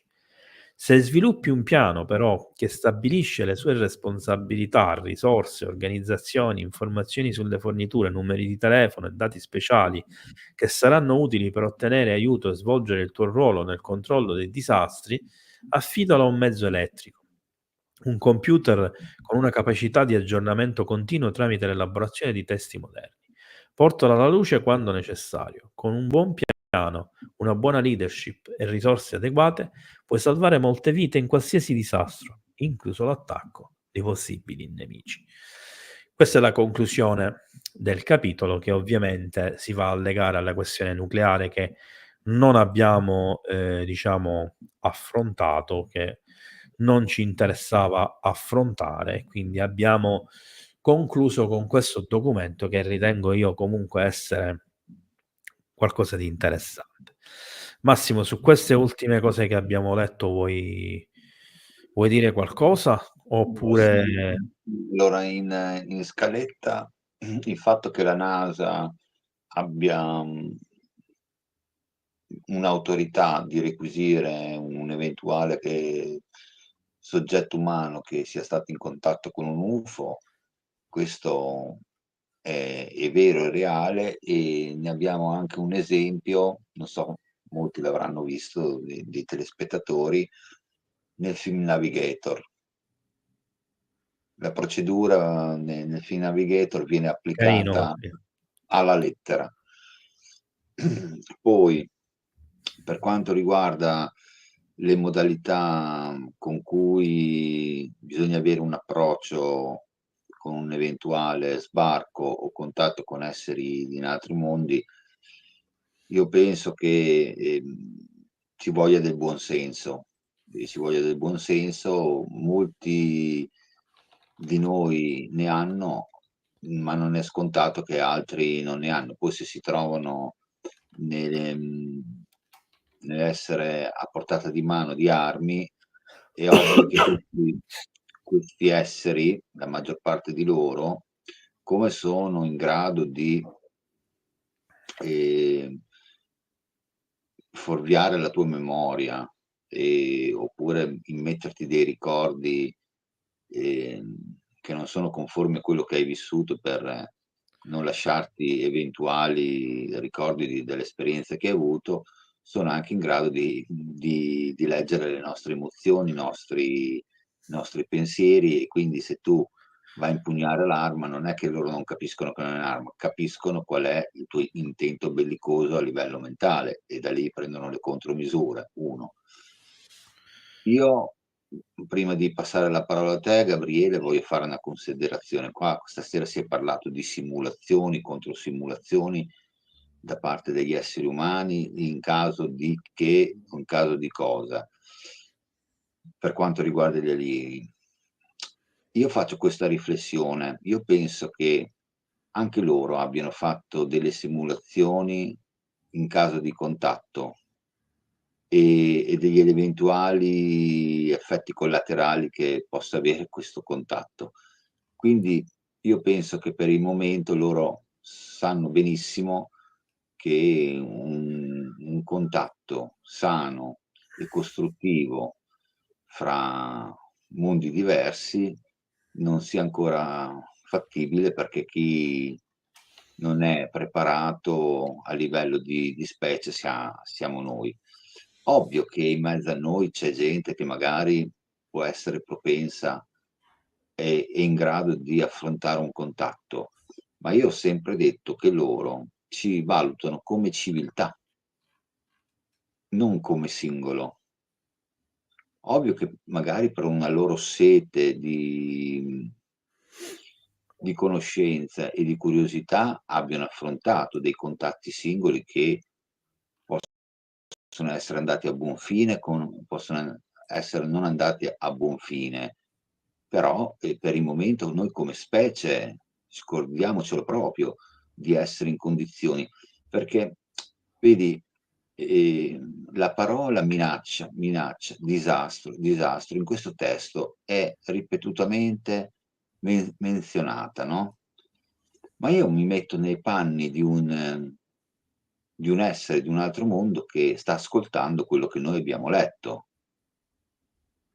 E se per noi lui è una minaccia, è ovvio e logica terrestre pensare che nei suoi panni, non conviene avere un contatto, perché la preparazione mentale che abbiamo noi è errata. Quindi, non si può fare un contatto. Detto questo io, sono dell'opinione che se sarà un contatto amichevole, la coscienza collettiva umana lo percepirà. Se sarà un contatto bellicoso, la coscienza collettiva umana lo percepirà, e le sensazioni che proviamo interiormente a livello singolo, a volte anche sulle cose molto più importanti, sono la connessione della coscienza collettiva della nostra specie. Quindi se arriva una minaccia, ma stiamo tranquilli che la sentiamo interiormente. Se arriva una visita anche in più punti del pianeta a livello amichevole, verrà percepita. Poi dalle persone più sensibili, quelle, più razionali e meno interiori, potrebbero cadere inizialmente in uno stato di panico, perché una cosa che non si conosce incute paura. Mentre magari, se si ascoltasse più la propria interiorità, si potrebbe avere una lettura meno razionale, ma più chiara di quello che magari loro vengono a fare. Ovvio che anche la nostra parte sarà fondamentale. Come li presentano i vari mass media, che davanti a un evento del genere in 3-4 secondi ci sarebbe praticamente lo sbarco fatto in diretta. Come li presentano? Perché anche quello ha un'influenza su una parte della popolazione mondiale. Quindi è la nostra coscienza interiore che ci deve mettere in condizioni, se accadrà, di poterla gestire nel migliore dei modi, perché se no sarà tutto più difficile per noi, ma non per loro. Perché loro, se vedono che non ci sono le condizioni, rialzano le navicelle e stanno dove sono ora, a una certa distanza da noi e senza un dialogo. Allora, direi che possiamo procedere con le domande. Ce ne sono già alcune segnate. Allora, Darius, che non credo sia ancora online, spero quindi che lo veda dopo, ci chiede se conosciamo Michael Salla e il suo operato, se sì che ne pensiamo. Allora, prima dico la mia, poi ti lascio la parola se vuoi dire qualcosa tu, Massimo. Allora, io con Michael Salla sono, diciamo, in contatto tramite diversi social da un po' di tempo e seguo il suo lavoro da un po' di tempo. L'ho anche invitato qui sul canale per una live e mi aveva detto di sì, però ultimamente probabilmente è troppo impegnato e pieno di impegni e quindi al momento non sta rispondendo molto, diciamo. Però sarà mia premura comunque tentare di portarlo per una bella intervista qui sul canale perché sono abbastanza in linea con le idee e l'operato del movimento esopolitico, perché sono convinto, nonostante io sia un ufologo e classico, diciamo, e sia un tecnico che si occupa di analisi foto-video, sono anche dell'idea che non ci si può fermare soltanto a studiare il fenomeno degli oggetti, la loro presenza e quello che possiamo riuscire a scrutare e a scoprire.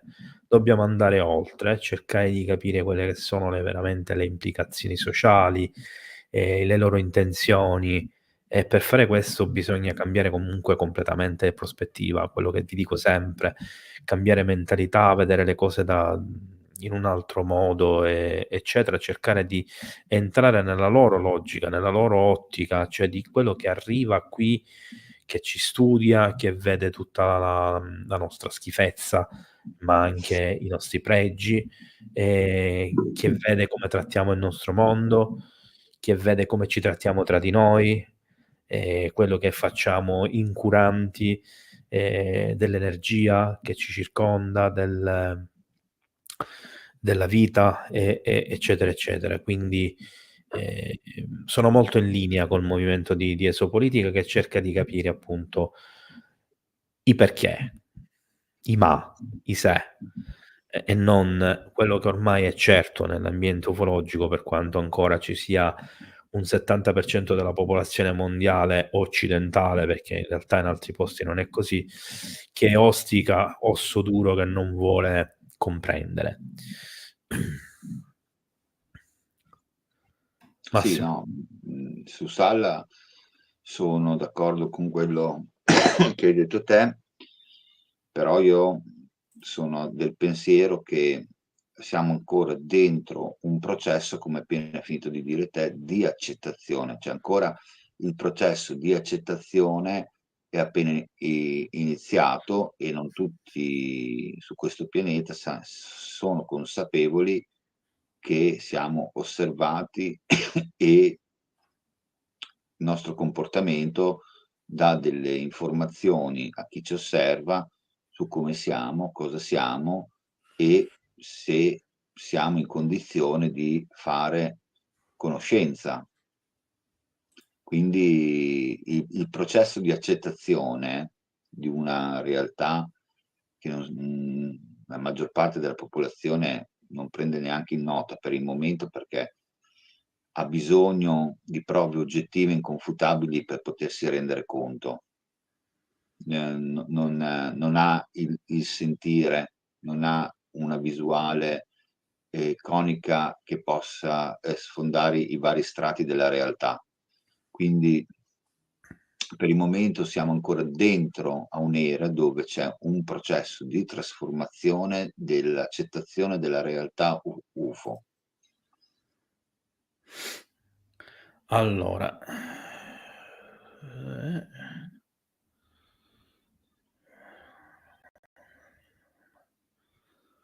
questa non capisco sinceramente se è una domanda. Il Pentagono è intrinsecamente impiccato su questi progetti di emulare un'invasione aliena, ma non da alieni, ma da umani. Dobbiamo aspettare questo. Suppongo che faccia riferimento sempre al famoso Blue Beam Project che non esiste, e quindi mi tocca dovere dire sempre la stessa cosa. Il progetto Blue Beam è stata un'invenzione giornalistica di Sergi Monast. Non esiste scritto da nessuna parte, non c'è nessun progetto, non ha alcun senso, non ha nessuna logica, perché le persone coinvolte, le energie necessarie, gli strumenti che devono essere sviluppati, la loro diffusione, tutti quanti i fattori impongono che sarebbe meno dispendioso, quindi più economico, più facile da realizzare, più verosimile e più realistico creare astronavi e altre cose reali che fanno quello che devono fare, piuttosto che utilizzare degli ologrammi che non possono interagire con le persone, che non possono fare danni e che quindi necessitano comunque una flotta di invasione, figure reali, bombardieri nell'aria, eccetera, e quindi proprio non ha logica, non ha senso. Mi dispiace dirlo, ma si continua a credere a questa che per me è una mega stupidaggine. Ho fatto dei video, delle live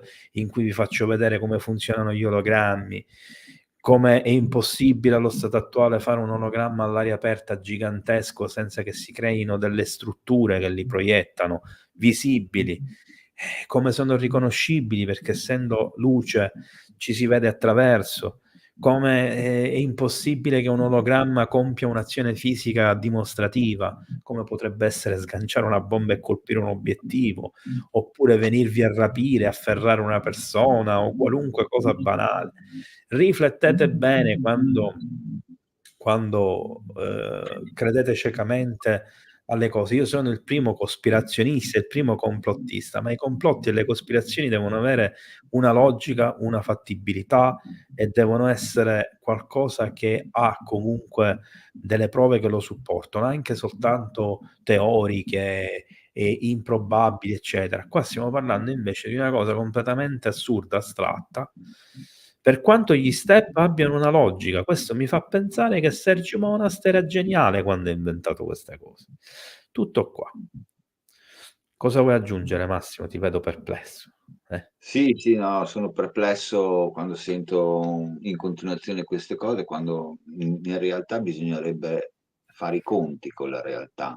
La realtà è che invece di fare una finta invasione aliena, fanno una vera guerra di larga scala, se non stiamo attenti, e i mezzi per poter fare un macello di proporzioni immane ci sono tutti, senza scomodare i finti dischi volanti e gli ologrammi. Cioè, gli Stati Uniti hanno 200 F-22 Raptor, hanno la US Navy, hanno il Carrier Strike Group, hanno una serie di potenziali blocchi dell'esercito che, dislocati in qualsiasi parte del mondo, fanno la loro parte. Poi abbiamo la Russia che ha il suo esercito, abbiamo i cinesi che sono attrezzati anche loro, e anche bene, sia dal punto di vista navale che aeronautico. Nessuno su questo pianeta si fa mancare niente. Quindi se vogliamo fare veramente una festa negativa mai vista, non c'è bisogno di attuare un Blue Beam.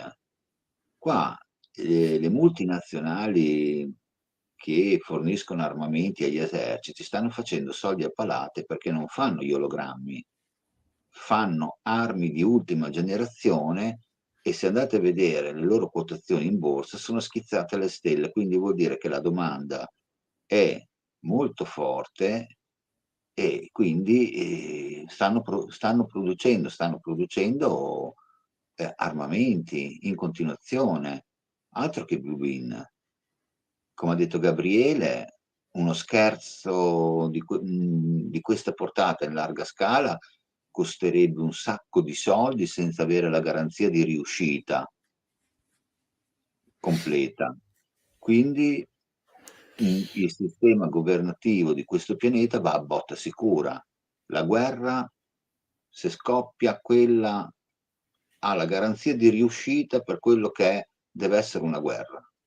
Quindi scordatevi i finti dischi volanti e concentratevi sulle realtà degli armamenti terrestri che in questo momento qua sono in fibrillazione perché le zone di guerra possono innescare e coinvolgere altri paesi e quindi un effetto domino e senza renderci conto dalla mattina alla sera ci potremo trovare dentro un conflitto che potrebbe essere la terza guerra mondiale. Quindi altro che i Blue Bean, qua noi facciamo i conti con la realtà è questa. Poi è una possibilità che ha messo in gioco un giornalista, ma io per i costi e le percentuali di riuscita di non si sa cosa, non la vedo realistica, vedo più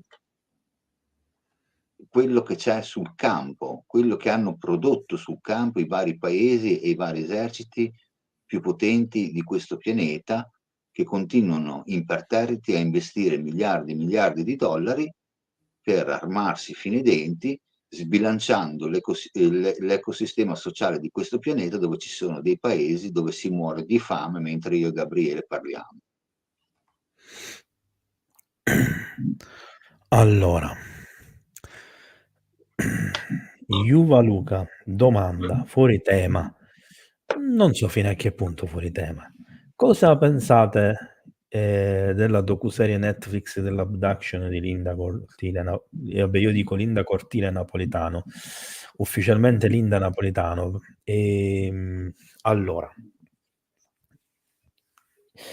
intanto dico che io ero in contatto con Linda fino a qualche anno fa.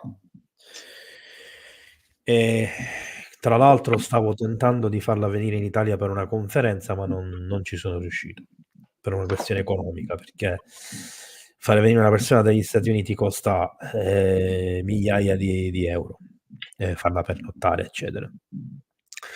Seconda cosa, diciamo che ci siamo scambiati diversi messaggi su Messenger per anni.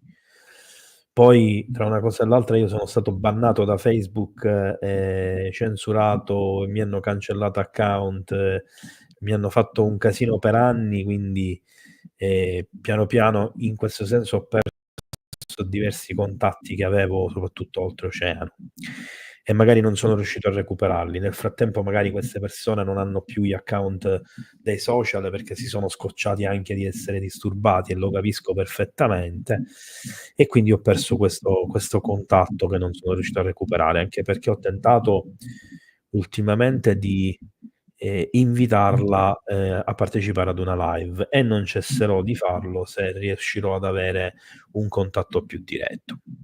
Per quanto riguarda la serie di Netflix, l'ho vista tutta di fila 2 giorni fa e m'è piaciuta molto, l'ho trovata veramente fatta bene. Ho trovato, una delle poche docufiction, ufologiche che parlano di abduction fatte con tutti i santi crismi. L'ho trovata realizzata bene dal punto di vista della storia, che rispetta molto la storia come è andata, dal punto di vista, della scenografia, dal punto di vista delle sensazioni che trasmette, che è importantissimo, dal punto di vista dei racconti, della controparte, cioè di chi praticamente, non le crede e ha fatto, ha dedicato gran parte della sua vita a cercare di smentirla in tutti i modi, non riuscendoci mai. E di tutta una serie di cose magari che si scoprono sulla sua vita che vanno in qualche modo a condire, diciamo, di più, e a rendere più interessante anche ai non addetti ai lavori, la sua visione. Quindi lo trovo un gran bel lavoro e sono convinto al 99,9% che tutta la storia raccontata da lei sia veritiera. E qualche anno fa avevo anche letto un documento che confermava, addirittura la presenza del Perez de Kelar, che all'epoca era il capo dell'ONU, nella macchina proprio mentre ci fu la visione della donna in aria nel grattacielo. E questo è quanto. Massimo, tu volevi dire qualcosa su questo caso? Hai No, in visto questo caso hai già detto tutto te, anche se io poi aggiungo, apro una parentesi, io su il capitolo abduction ho il mio pensiero ben preciso. Io penso che ci siano diversi gradi e origini di abduction e fra questi ci sono anche le abduction, fatte da esseri umani. Mentre sul discorso delle abduction fatte da esseri non umani, io penso che sono una cerchia ristretta, gli servono, devono rimanere integri, probabilmente i loro prelievi sono fatti quando sono vigili, gli esami che gli fanno glieli fanno da vigili, loro ricordano, parlano anche con alcune razze di questi esseri, ehm, e non sono traumatizzati. Poi quelli traumatizzati, quelli che non ricordano, che magari sono fatti anche per mano di alcune razze che probabilmente sono in combutta con alcune parti dell'umanità, fanno cose aberranti e non non mettono in condizione il proprio addotto di interagire con loro e di capire cosa gli sta succedendo. Io ho questo pensiero qua, poi che sia in discordia con il pensiero di molti a me non mi interessa. Io penso che i veri alieni, quando fanno le adduzioni, non non bistrattino il proprio oggetto di studio, anzi lo tutelano perché deve dargli delle risposte che loro ricercano sulla nostra specie. allora, una domanda semplice, tipica dell'1-20 da parte di Franco, di Rotto Totale. Avete notizie su studi ed esperimenti con i tachioni e mesoni? Proprio una cosa semplice, semplice, semplice. Sinceramente, in questo periodo non ho fatto nessun cioè veramente non ho avuto proprio fisicamente tempo di dedicarmi a notizie scientifiche, tranne quelle che ho potuto discutere in questi giorni, perché organizzare le live è diventato praticamente un lavoro a tempo pieno. Quindi non ne ho la più pallida idea, ma sono abbastanza sicuro che siano, tra le diciamo le schiere di sperimentazioni che vengono fatte attualmente. Ormai siamo in un momento storico in cui dalla robotica all'esplorazione spaziale, dall'energia in tutte le sue forme, agli studi astronomici, eccetera, eccetera, stiamo spaziando ovunque e secondo me grazie anche all'intelligenza artificiale, che non escludo sia stata recuperata magari in modo avanzata da ma che è sto rumore? Sei tu Massimo? No, io non ho niente che va. No, no, sei tu quando tocchi il telefono. Ah sì? Prova. Ma cioè qua a me non mi fa Quando ti nessun avvicini, no, quando ti muovi. ah, non me ne ero reso conto. Sì, cioè, sembra che stanno segando una tavola di legno praticamente. Il Vabbè, falegname dell'opera. comunque, tu volevi dire qualcosa? No, non aggiungo nulla. Ok, allora Stefano, che credo sia andato via da alcune decine di minuti, dice: domanda chiarificatoria, ma tutte queste informazioni sono sulla guida che viene data ai vigili o le stai integrando tu, Gabriele? Assolutamente no. Io quando ho aggiunto una parola o una frase ho detto questa è una mia esperienza, questo è un esempio che voglio aggiungere, basta. Tutto il resto l'ho fatto 3, forse 4 volte. Tutto il resto era traduzione letteraria, del testo in originale in inglese, cioè sono state prese le pagine, sono state inserite nel software che le ha tradotte riproducendole esattamente come erano scritte nel testo originale. Quindi spero di essere stato chiaro. A proposito di conferenze e congressi, sappiamo nulla della conferenza di Torino di inizio ottobre? Suppongo la Liga che fai riferimento a la conferenza del Gauss. Allora, la conferenza del Gauss, da quel che so io, è già stata organizzata e già si conoscono tutti i relatori. Ci sono dei relatori interessanti.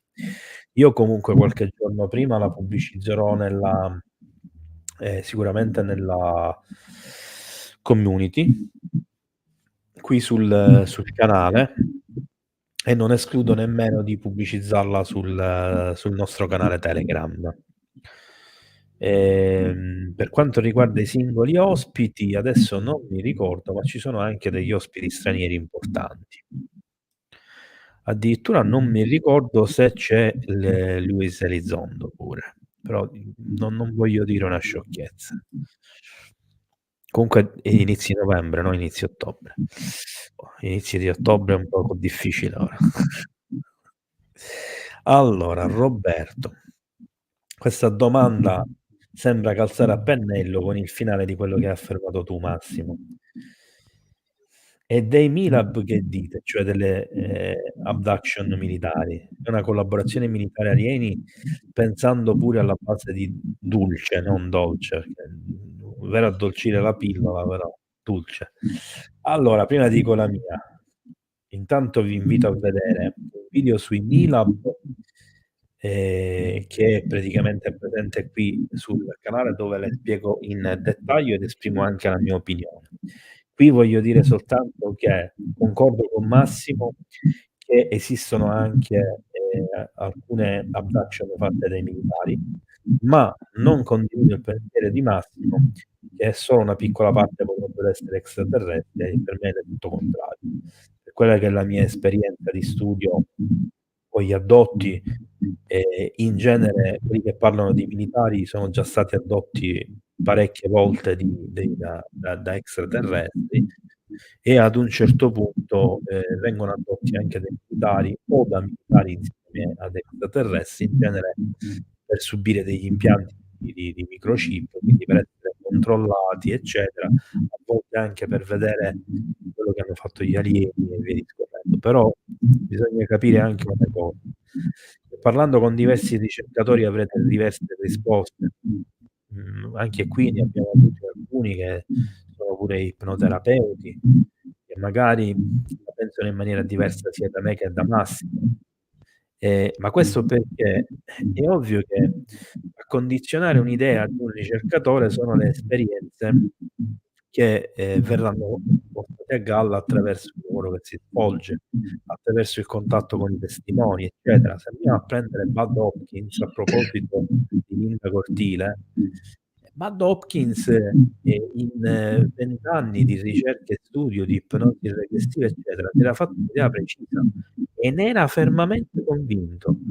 gli extraterrestri stavano studiando la genetica umana, stavano studiando, praticamente l'essere umano e che avevano intenzioni ostili, ma non ostili nel senso di guerra, di invasione o cose del genere.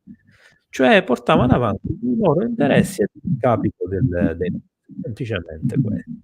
Ma sono opinioni alla fine, sono condizionati dalle esperienze. Se vai a chiedere ad un adotto, ehm, cosa pensa degli extraterrestri che lo hanno accolto, che hanno fatto degli esperimenti, degli alieni, che lo hanno marcato, che gli hanno messo dei chip, gli hanno rovinato la vita, che lo hanno, traumatizzato, eccetera, ma vi potrà mai dire una cosa positiva? Ma questa è una cosa che dicono i masochisti, che vedono dietro a questo atteggiamento la positività di qualcosa fatto per l'essere umano. Ma spiegatemi com'è possibile che se le percezioni dell'essere umano, che fisiche, sono tutte negative, ci possa essere un'azione benevola per allora, come ha detto prima Massimo, se un alieno ti vuole fare del bene, ti fa del male. Semplice. Ti custodisce, ti protegge anzi, se è necessario, perché se ha l'interesse a portarti avanti in un processo scientifico, di studio, di ricerca, e tu gli servi vivo, gli servi funzionante. Detto questo, può essere Massimo che il rimbombo della mia voce nel tuo telefonino, Può essere. ma c'hai 2 telefoni uno accanto all'altro? No, ne ho uno solo. Ma strana sta cosa. Boh, vabbè comunque, l'importante non credo che abbia dato finora fastidio a nessuno. Quindi conta molto l'opinione personale e quella ovviamente è dettata dall'esperienza. Vuoi aggiungere qualcosa Massimo? No, no, no, no. Io ho dato il mio parere Okay. su come la penso io sulle adozioni e penso che per me è così, in base anche alle mie esperienze. Io penso che ci sia una parte di adozioni che sono ad opera di militari, però che queste adozioni non li fanno i militari, ma li fanno determinati esseri, però sono sempre di matrice militare. Poi ci sono quelle altre adozioni che sono fatte da altre specie. Ovvio che non tutti i soggetti reagiscono allo stesso modo e quindi non vengono trattati allo stesso modo, ma quella parte che è più, tra virgolette avanzata da un certo punto di vista di esseri umani, queste, adozioni le subisce da vigile, perché non c'è bisogno di fare una cancellazione perché il soggetto molto agitato si traumatizza o la vive male.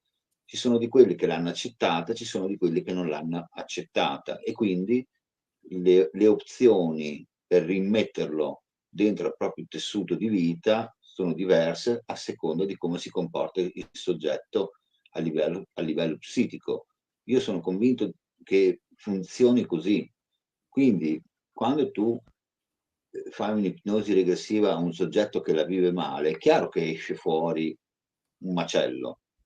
Ma se tu dovresti fare un'adozione a uno che la vive da vigile e che l'ha accettata in una certa qual forma e la vive in un modo, tra virgolette, "più sereno", sa che così non può farci niente e la vive in un probabilmente sotto ipnosi regressiva non verrebbe fuori tutto quel macello che in altri soggetti viene fuori. Quindi per me c'è anche un discorso di soggettività dell'addotto. Allora, vediamo se si è risolto il problema del microfono. Non mi pare. Allora, aspettate un secondo perché non capisco questo problema.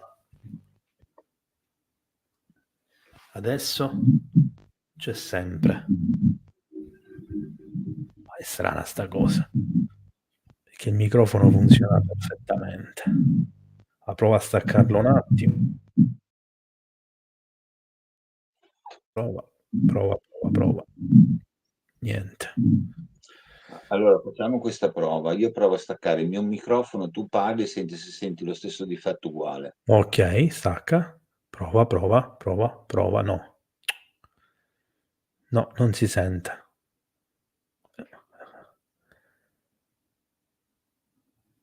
Non si Adesso si sente. sente. Si sente quando apri il microfono tu. Allora forse il volume è troppo alto. Prova, abbassa. Adesso? Abbassato? Uguale. Prova. Forse è un po' più basso.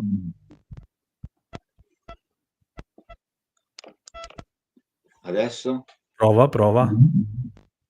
Uguale, niente, non cambia niente. Allora è qualcosa che vibra. Magari il telefono è posato su qualcosa. Sì, è posato su un portatelefono. Prova Vai. a toglierlo, a tenerlo un attimo con la mano. Adesso? Prova. Uguale. Vabbè, mistero. L'importante è che non dà fastidio. Si sembra che ci sia la mia voce ripetuta sott'acqua. Infatti c'era Giorgio che diceva sembra i suoni degli idrofoni nell'oceano delle balene.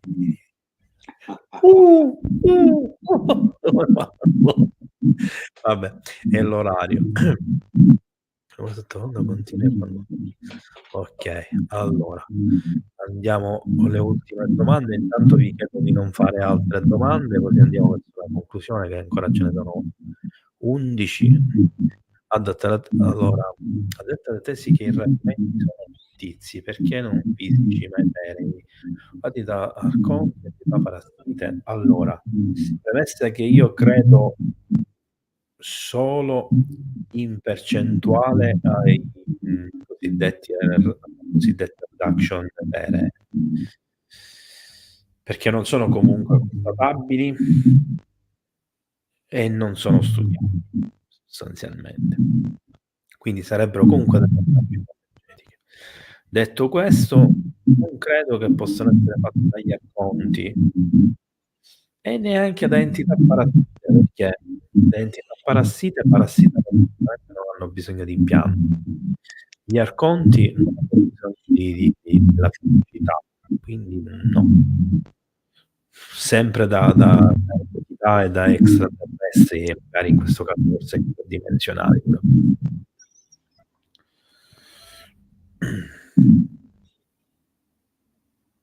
Tu volevi dire qualcosa? No.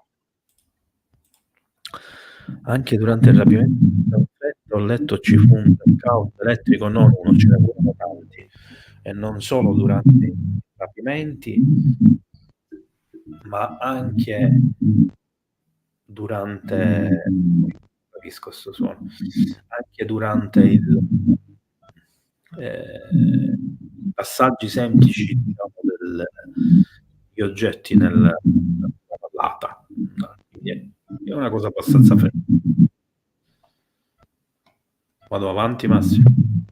Sì, no, stavo notando che la voce va sempre peggio la tua. Lo so, ma io non ho fatto niente. Così è meglio o peggio? È uguale. No, così è un po' meglio. Così è meglio? Sì. Eppure io lo sento. Perché prima quando parlavi avevi come degli alti e bassi. Allora, facciamo una cosa. Vediamo se mettendo ora un attimo il microfono, succede.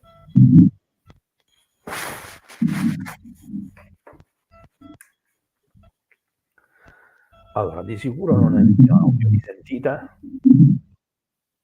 Mi senti? Sì. Ma senti lo stesso il rumore? No, a me mi sembra di no. Perché io lo sento lo stesso il rumore. Boh. Lo sento di ritorno da te. Adesso lo sento anch'io. Quindi non è né il microfono né l'auricolare. C'è qualcosa che vibra nel tuo telefono.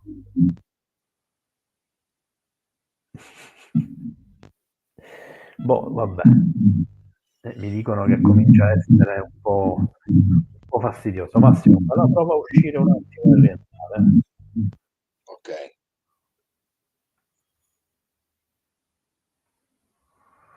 Vediamo se così si risolve.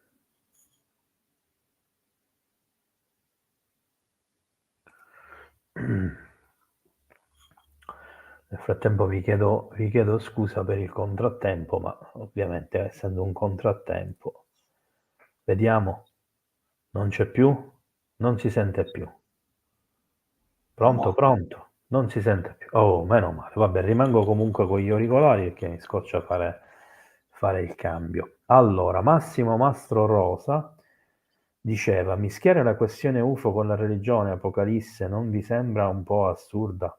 I profeti di internet, secondo voi, dovrebbero smetterla di diffondere panico? Ovviamente sì, ma io proprio sono contro tutte le forme di culto e religione intorno al mondo dell'ufologia, mi stanno proprio sulle scatole, per non dire un'altra cosa poco carina. Quindi sì, io sono contro i guru, anche se un tempo fui etichettato pure io come tale. Pensate che per uno scherzo, vedete come si può rovinare facilmente la fama di una persona. Uno scherzo detto dopo una conferenza a Palermo di uno dei ragazzi del mio amministrativo quando avevo l'associazione, che mentre eravamo in pizzeria, eravamo circa 25 persone, ce n'erano una decina che erano partecipanti che erano voluti rimanere a cena, quindi sconosciuti, e scherzosamente mi venne incontro il nostro guru e io ho detto non dire queste cose che poi qualcuno ci crede vero che io sono un guru. Voi sapete che a distanza di 3 anni, conoscendo altri ufologi, amici come Andrea Dalbon, mi è stato raccontato che nell'ambiente ufologico a Torino era arrivata la voce che io ero un guru. Cioè io che non ho mai preso un euro, che non ho mai avuto discepoli, che mi hanno sempre sfanculato tutti, che ho sempre solamente cercato di dire la verità attraverso documenti, video, eccetera, sono state etichettato così. Vabbè, chiusa questa parentesi, era giusto per farvi capire e farvi sorridere. No, assolutamente, per me non dovrebbero proprio stare in rete questi personaggi, fanno un danno impressionante alla ricerca, all'ufologia, alla verità, alle tasche delle persone perché si fottono chiaramente un botto di soldi. Non voglio fare nomi, ma c'è gente che per andare a vedere una sua conferenza si fa pagare 80 euro per dire quattro stupidaggini. C'è gente che vende milioni e milioni di libri raccontando palle. Perdonate il linguaggio, ma tanto siamo in un orario un attimo un po' più tardo, ma quando ci vuole, ci vuole. Massimo, tu che dici? Che ne pensi? Io dico questo, che io penso che come te cerchiamo di fare un'ufologia che si attiene ai fatti e eventualmente quando ci sono anche degli scienziati evidenziare l'approccio scientifico alla materia e penso che sia il modo più corretto per affrontare questa materia. Poi se altre persone mischiano capre con cavoli, il discorso è che le persone che ascoltano queste cose devono avere un loro giudizio di coscienza su cosa stanno ascoltando, cosa non stanno ascoltando sulla materia ufologica e questo è a discapito delle persone. Noi cerchiamo di fare il meglio che possiamo per un'informazione più sana, più corretta e responsabile sulla materia ufologica.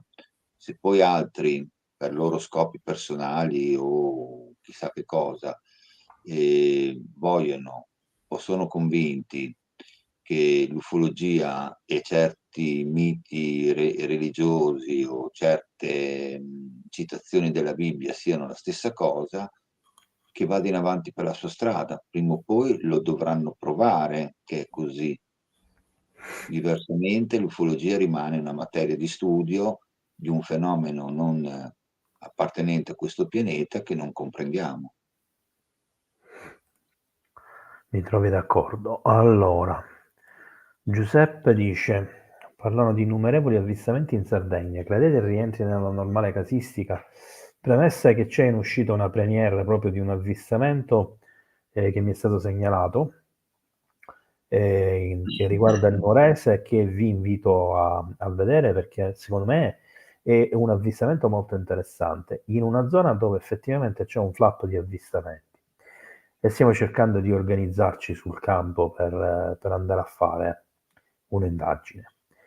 E ovviamente non mi potrò muovere io, ragazzi, perché costa un botto ormai spostarsi, aerei, eccetera, permanenze e via discorrendo, anche se mi rendo conto che potrebbe essere anche bello mostrarvi una ricerca sul campo, anche se pezzi magari in una live o in un video, eccetera, chissà che magari non possa accadere in un futuro. Per quanto riguarda gli avvistamenti in Sardegna, io penso che siano nella norma rispetto all'aumento un po' globale, no? E italiano in particolar modo, quindi sono in linea con l'aumento degli avvistamenti che ci sono in questo momento. E in qualità di avvistamenti in linea con tutto il resto, sì, sono in aumento. Vado avanti, Massimo.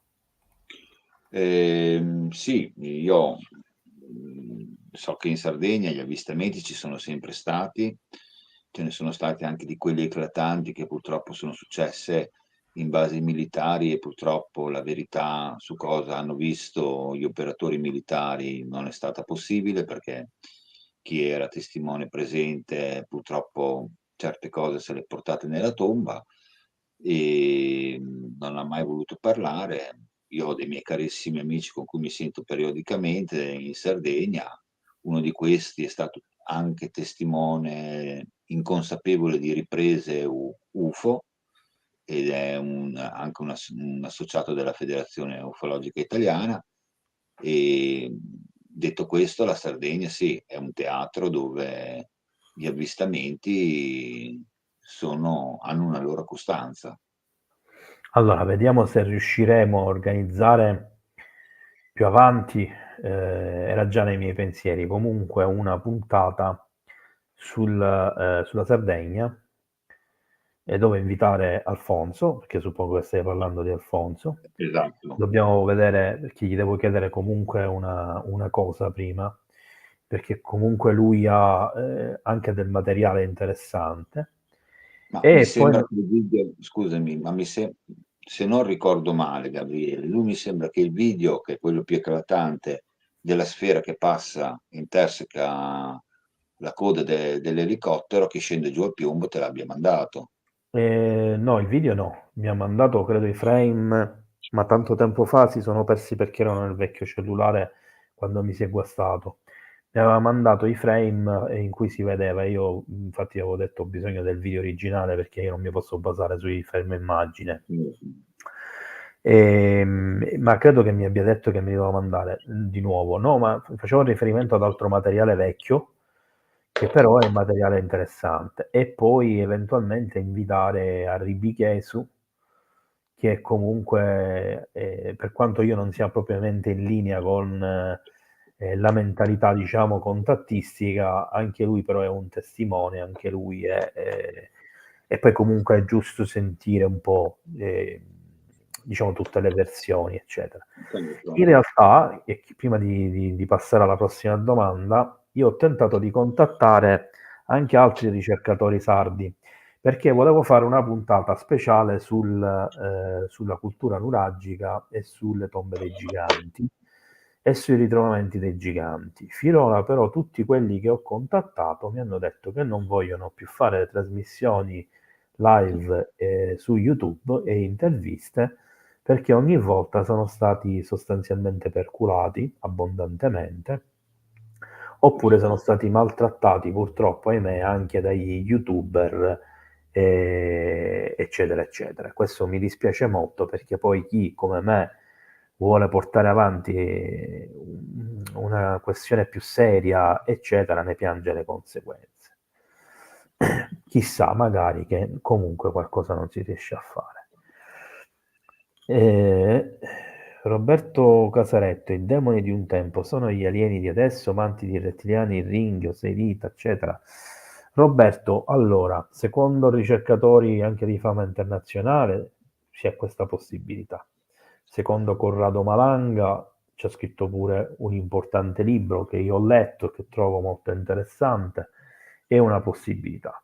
Se andiamo a fare ricerche che risalgono fino a epoche come il Rinascimento e il Medioevo, in particolar modo parlando di cerchi nel grano, scopriamo che effettivamente ci sono addirittura delle immagini, ci sono addirittura degli scritti che parlano di questi demoni che andavano a fare questi cerchi nel grano. Quindi per me sì, è plausibile che l'interpretazione umana di ciò che vede possa essersi mutata nel tempo, basandosi su quella che è stata la nostra evoluzione tecnologico-culturale, quindi i condizionamenti ci portano a vedere le cose in un determinato modo, nel tempo in modo diverso. E per fare un paio di esempi, per esempio citando il famoso film che tutti sono convinti che ha delle scene vere, ma in realtà le scene vere sono fatte con degli attori che poi alla fine, quando finisce tutta la sigla, con tutta la tiritera dei nomi, eccetera, eccetera, c'è scritto una postilla piccolissima che solo pochissime persone attente hanno attenzionato, appunto, e letto, dove ci sono i nomi degli attori che hanno interpretato i protagonisti nei footage che vengono detti veri nel film. Vedete come a volte pure vi girano la cosa, vi prendono in giro facendovi credere che una cosa è vera, ma in realtà non lo è, scrivendolo in un posto che non andate a vedere perché non avete la pazienza di arrivare fino alla fine. E in questa storia si parla per esempio del fatto che gli alieni che rapiscono le persone, che poi fa un riferimento anche agli Ittiti, in particolar modo ai Sumeri, eccetera, agli Anunnaki e via discorrendo, però il succo, quello che mi interessa è che gli extraterrestri si mostrano come dei barbagianni, come dei rapaci notturni, quindi gufi, civette, perché sono comunque delle versioni più facili da digerire e quindi c'è un'associazione diretta a cose già conosciute che non ci spaventa, magari ci incuriosisce, magari ci mette un attimo di ansia, ma non ci spaventa, non ci terrorizza come farebbe una figura per noi mostruosa. Inoltre è anche un inganno, che è tipico anche delle figure demoniache. Ma nella letteratura che si occupa di abduction, questo accade normalmente, come anche con le figure di cani o di lupi, che in realtà sono degli extraterrestri, a volte che ti proteggono addirittura da altri gruppi, eccetera. E ritorniamo sempre a quel discorso che aveva detto prima Massimo. E questo per esempio è un esempio significativo. Abbiamo quello che ho detto dei crop circle e abbiamo anche una letteratura cinematografica moderna che dipinge molti alieni, soprattutto di livelli molto alti nella gerarchia, come i vecchi demoni, con tanto di corna, eccetera. E questo è normale, perché tutta la letteratura mitologica, che sia di epoca classica, più moderna, eccetera, alla fine manifesta sempre le stesse figure che sembrano subire un'evoluzione del tempo. Faccio l'ultimo esempio, poi passo la parola a Massimo. La sirena. La sirena nell'antichità era come un'arpia, era una creatura mostruosa. Poi nel tempo è stata modificata aumentando le sue caratteristiche femminili, perdendo gradualmente tutte le sue caratteristiche mostruose, tranne le due gambe che erano due pinne sostanzialmente. Poi nel tempo le due pinne si sono unite e sono diventate un'unica pinna, sagomando più i fianchi e arrotondandoli sempre più simili a quelli di una donna. sono sparite tutte le caratteristiche mostruose che riapparirebbero solo in quindi la figura della sirena è stata unificata a quella della Striges, della strega, e che a sua volta discende da quella dell'arpia, da cui hanno una radice comune. E quindi fai il giro tondo, arriviamo sempre alla stessa cosa, ma modificata nel tempo dalla nostra immaginazione. Chiuso questo discorso un poco complesso. Qui la domanda dice se i demoni. Allora, nel percorso della storia umana, questi esseri che non appartengono a questo pianeta sono stati dipinti in svariati modi. Nell'epoca temporale, dal Medioevo fino a un certo periodo, venivano accostati ai demoni. Ma in realtà le tessere che hanno lasciato questi popoli di altri mondi sul nostro pianeta sono innumerevoli, e a tal proposito io non vedo l'ora che Gabriele riesca a invitare su questo canale Antonio Carvajal, che è un archeologo che ha reperito nell'arco della sua carriera innumerevoli reperti di un passato molto remoto sudamericano, dove la presenza di testimonianze di oggetti che rappresentano esseri non appartenenti a questo pianeta sono disarmanti.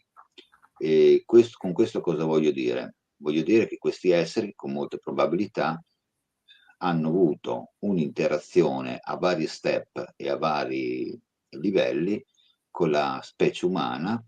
Oggi hanno solo un contatto visivo e di monitoraggio, perché noi ci siamo più evoluti, siamo più consapevoli, siamo diventati anche più bellicosi, più pericolosi, più irascibili, più violenti, più diffidenti, più paurosi anche, cioè ce le abbiamo tutte a seconda di come siamo composti singolarmente di soggetto in soggetto, quindi l'interazione con noi è diventata diversa, ma in realtà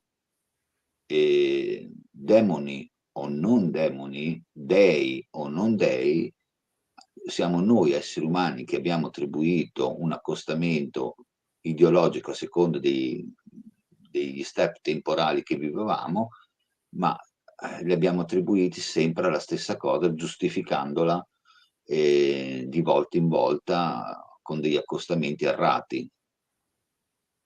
Questo secondo me è il mio pensiero. Allora, c'era una domanda di Giorgio, quindi mi rivolgo ora direttamente a lui, che non mostro perché in realtà era molto simile a quella precedente sulla questione di Linda Cortile, quindi ritengo di avere già sufficientemente risposto.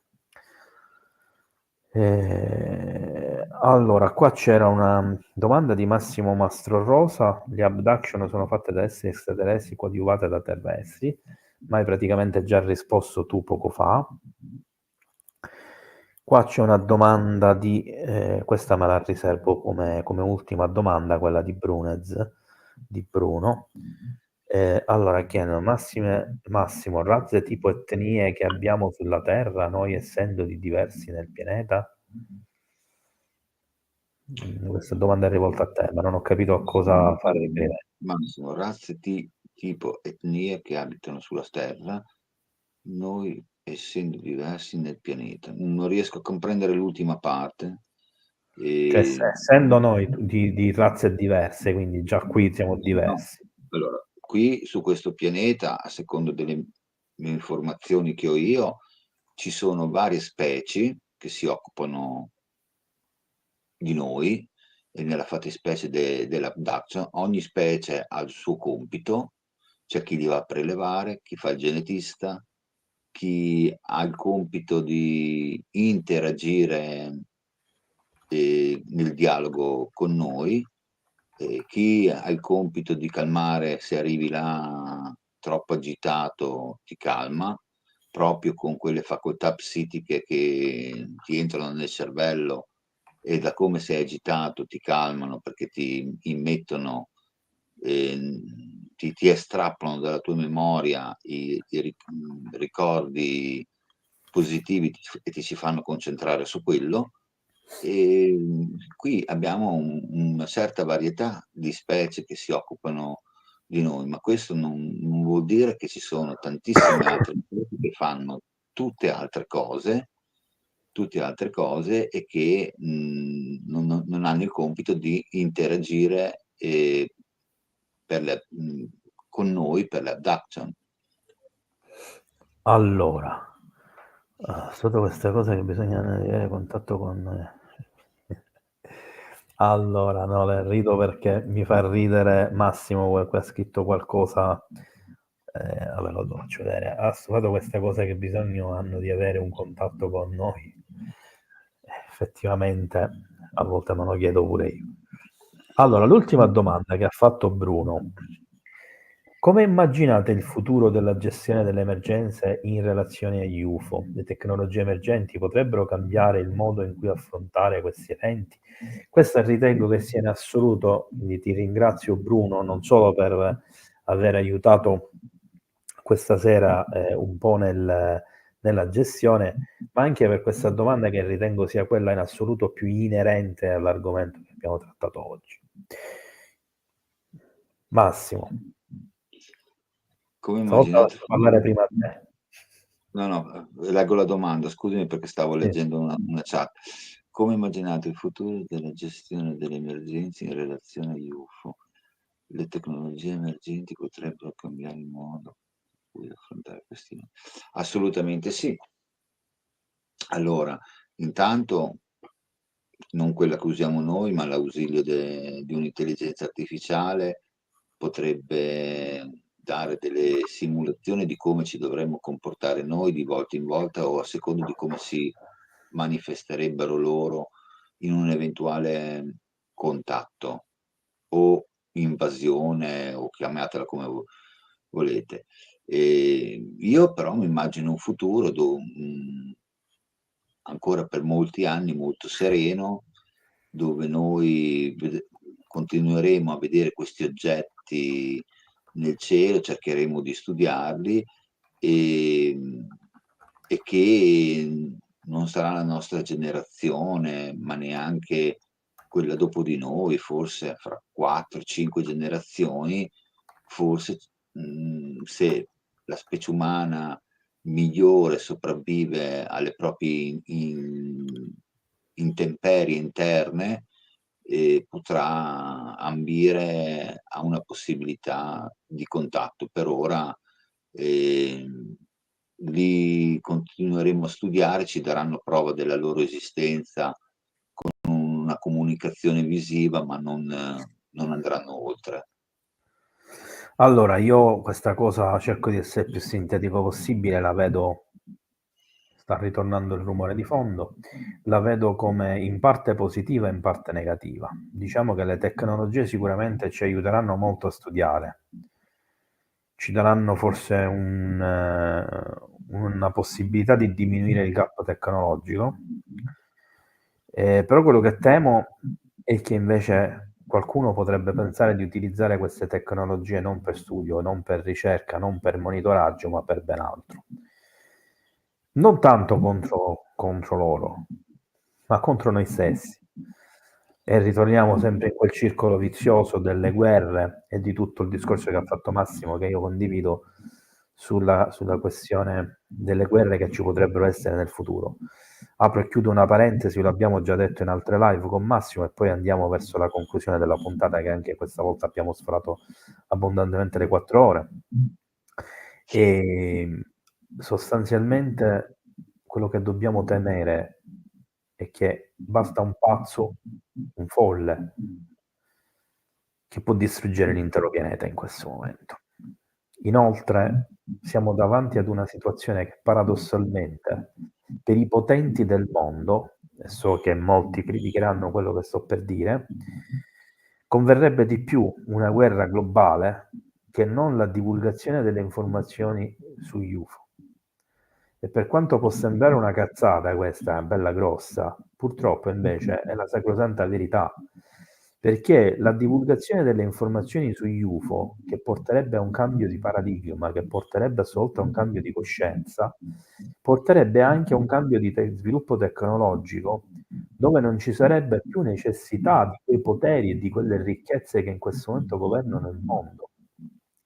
E quando si parla di cambio di paradigma e si fa riferimento al fatto che non vogliono la disclosure perché hanno paura del panico generato dalle persone, in realtà loro hanno paura delle conseguenze sociali per loro, per i loro interessi, per il potere che verrebbe a mancare e per il fatto che loro non sarebbero più necessari, perché il sistema non avrebbe più la necessità di avere persone che si arricchiscono sulle spalle degli altri e che forniscono dei servizi che in realtà potremmo benissimo avere gratuiti e illimitati, come la vera free energy, come l'energia punto zero, come le propulsioni elettrogravitazionali. Quindi immaginate, entrate in quest'ottica. E qui chiudo la parentesi. Massimo, se non hai altro da aggiungere, Sono c'è, completamente d'accordo con te. guarda, questo lo faccio vedere, c'è il tuo omonimo che ci dice che stiamo chiudendo troppo presto. Allora, ragazzi, io vi ringrazio tutti quanti. Naturalmente è stato come sempre un piacere, non vi dimenticate il like e se volete lasciare un feedback al di sotto. Mi dispiace per questo suono, ma purtroppo diciamo c'è. Vabbè, la prossima volta quando si comincia a manifestare gli dirò a Massimo di uscire di nuovo e poi rientrare. Stavolta siamo in confusione. Buonanotte a tutti, grazie a Massimo, grazie a Bruno, grazie a Franco e a tutti coloro che sono stati qui con noi. Ci vediamo alla prossima e ovviamente vi ricordo ancora una volta il like. Buonanotte. Ciao.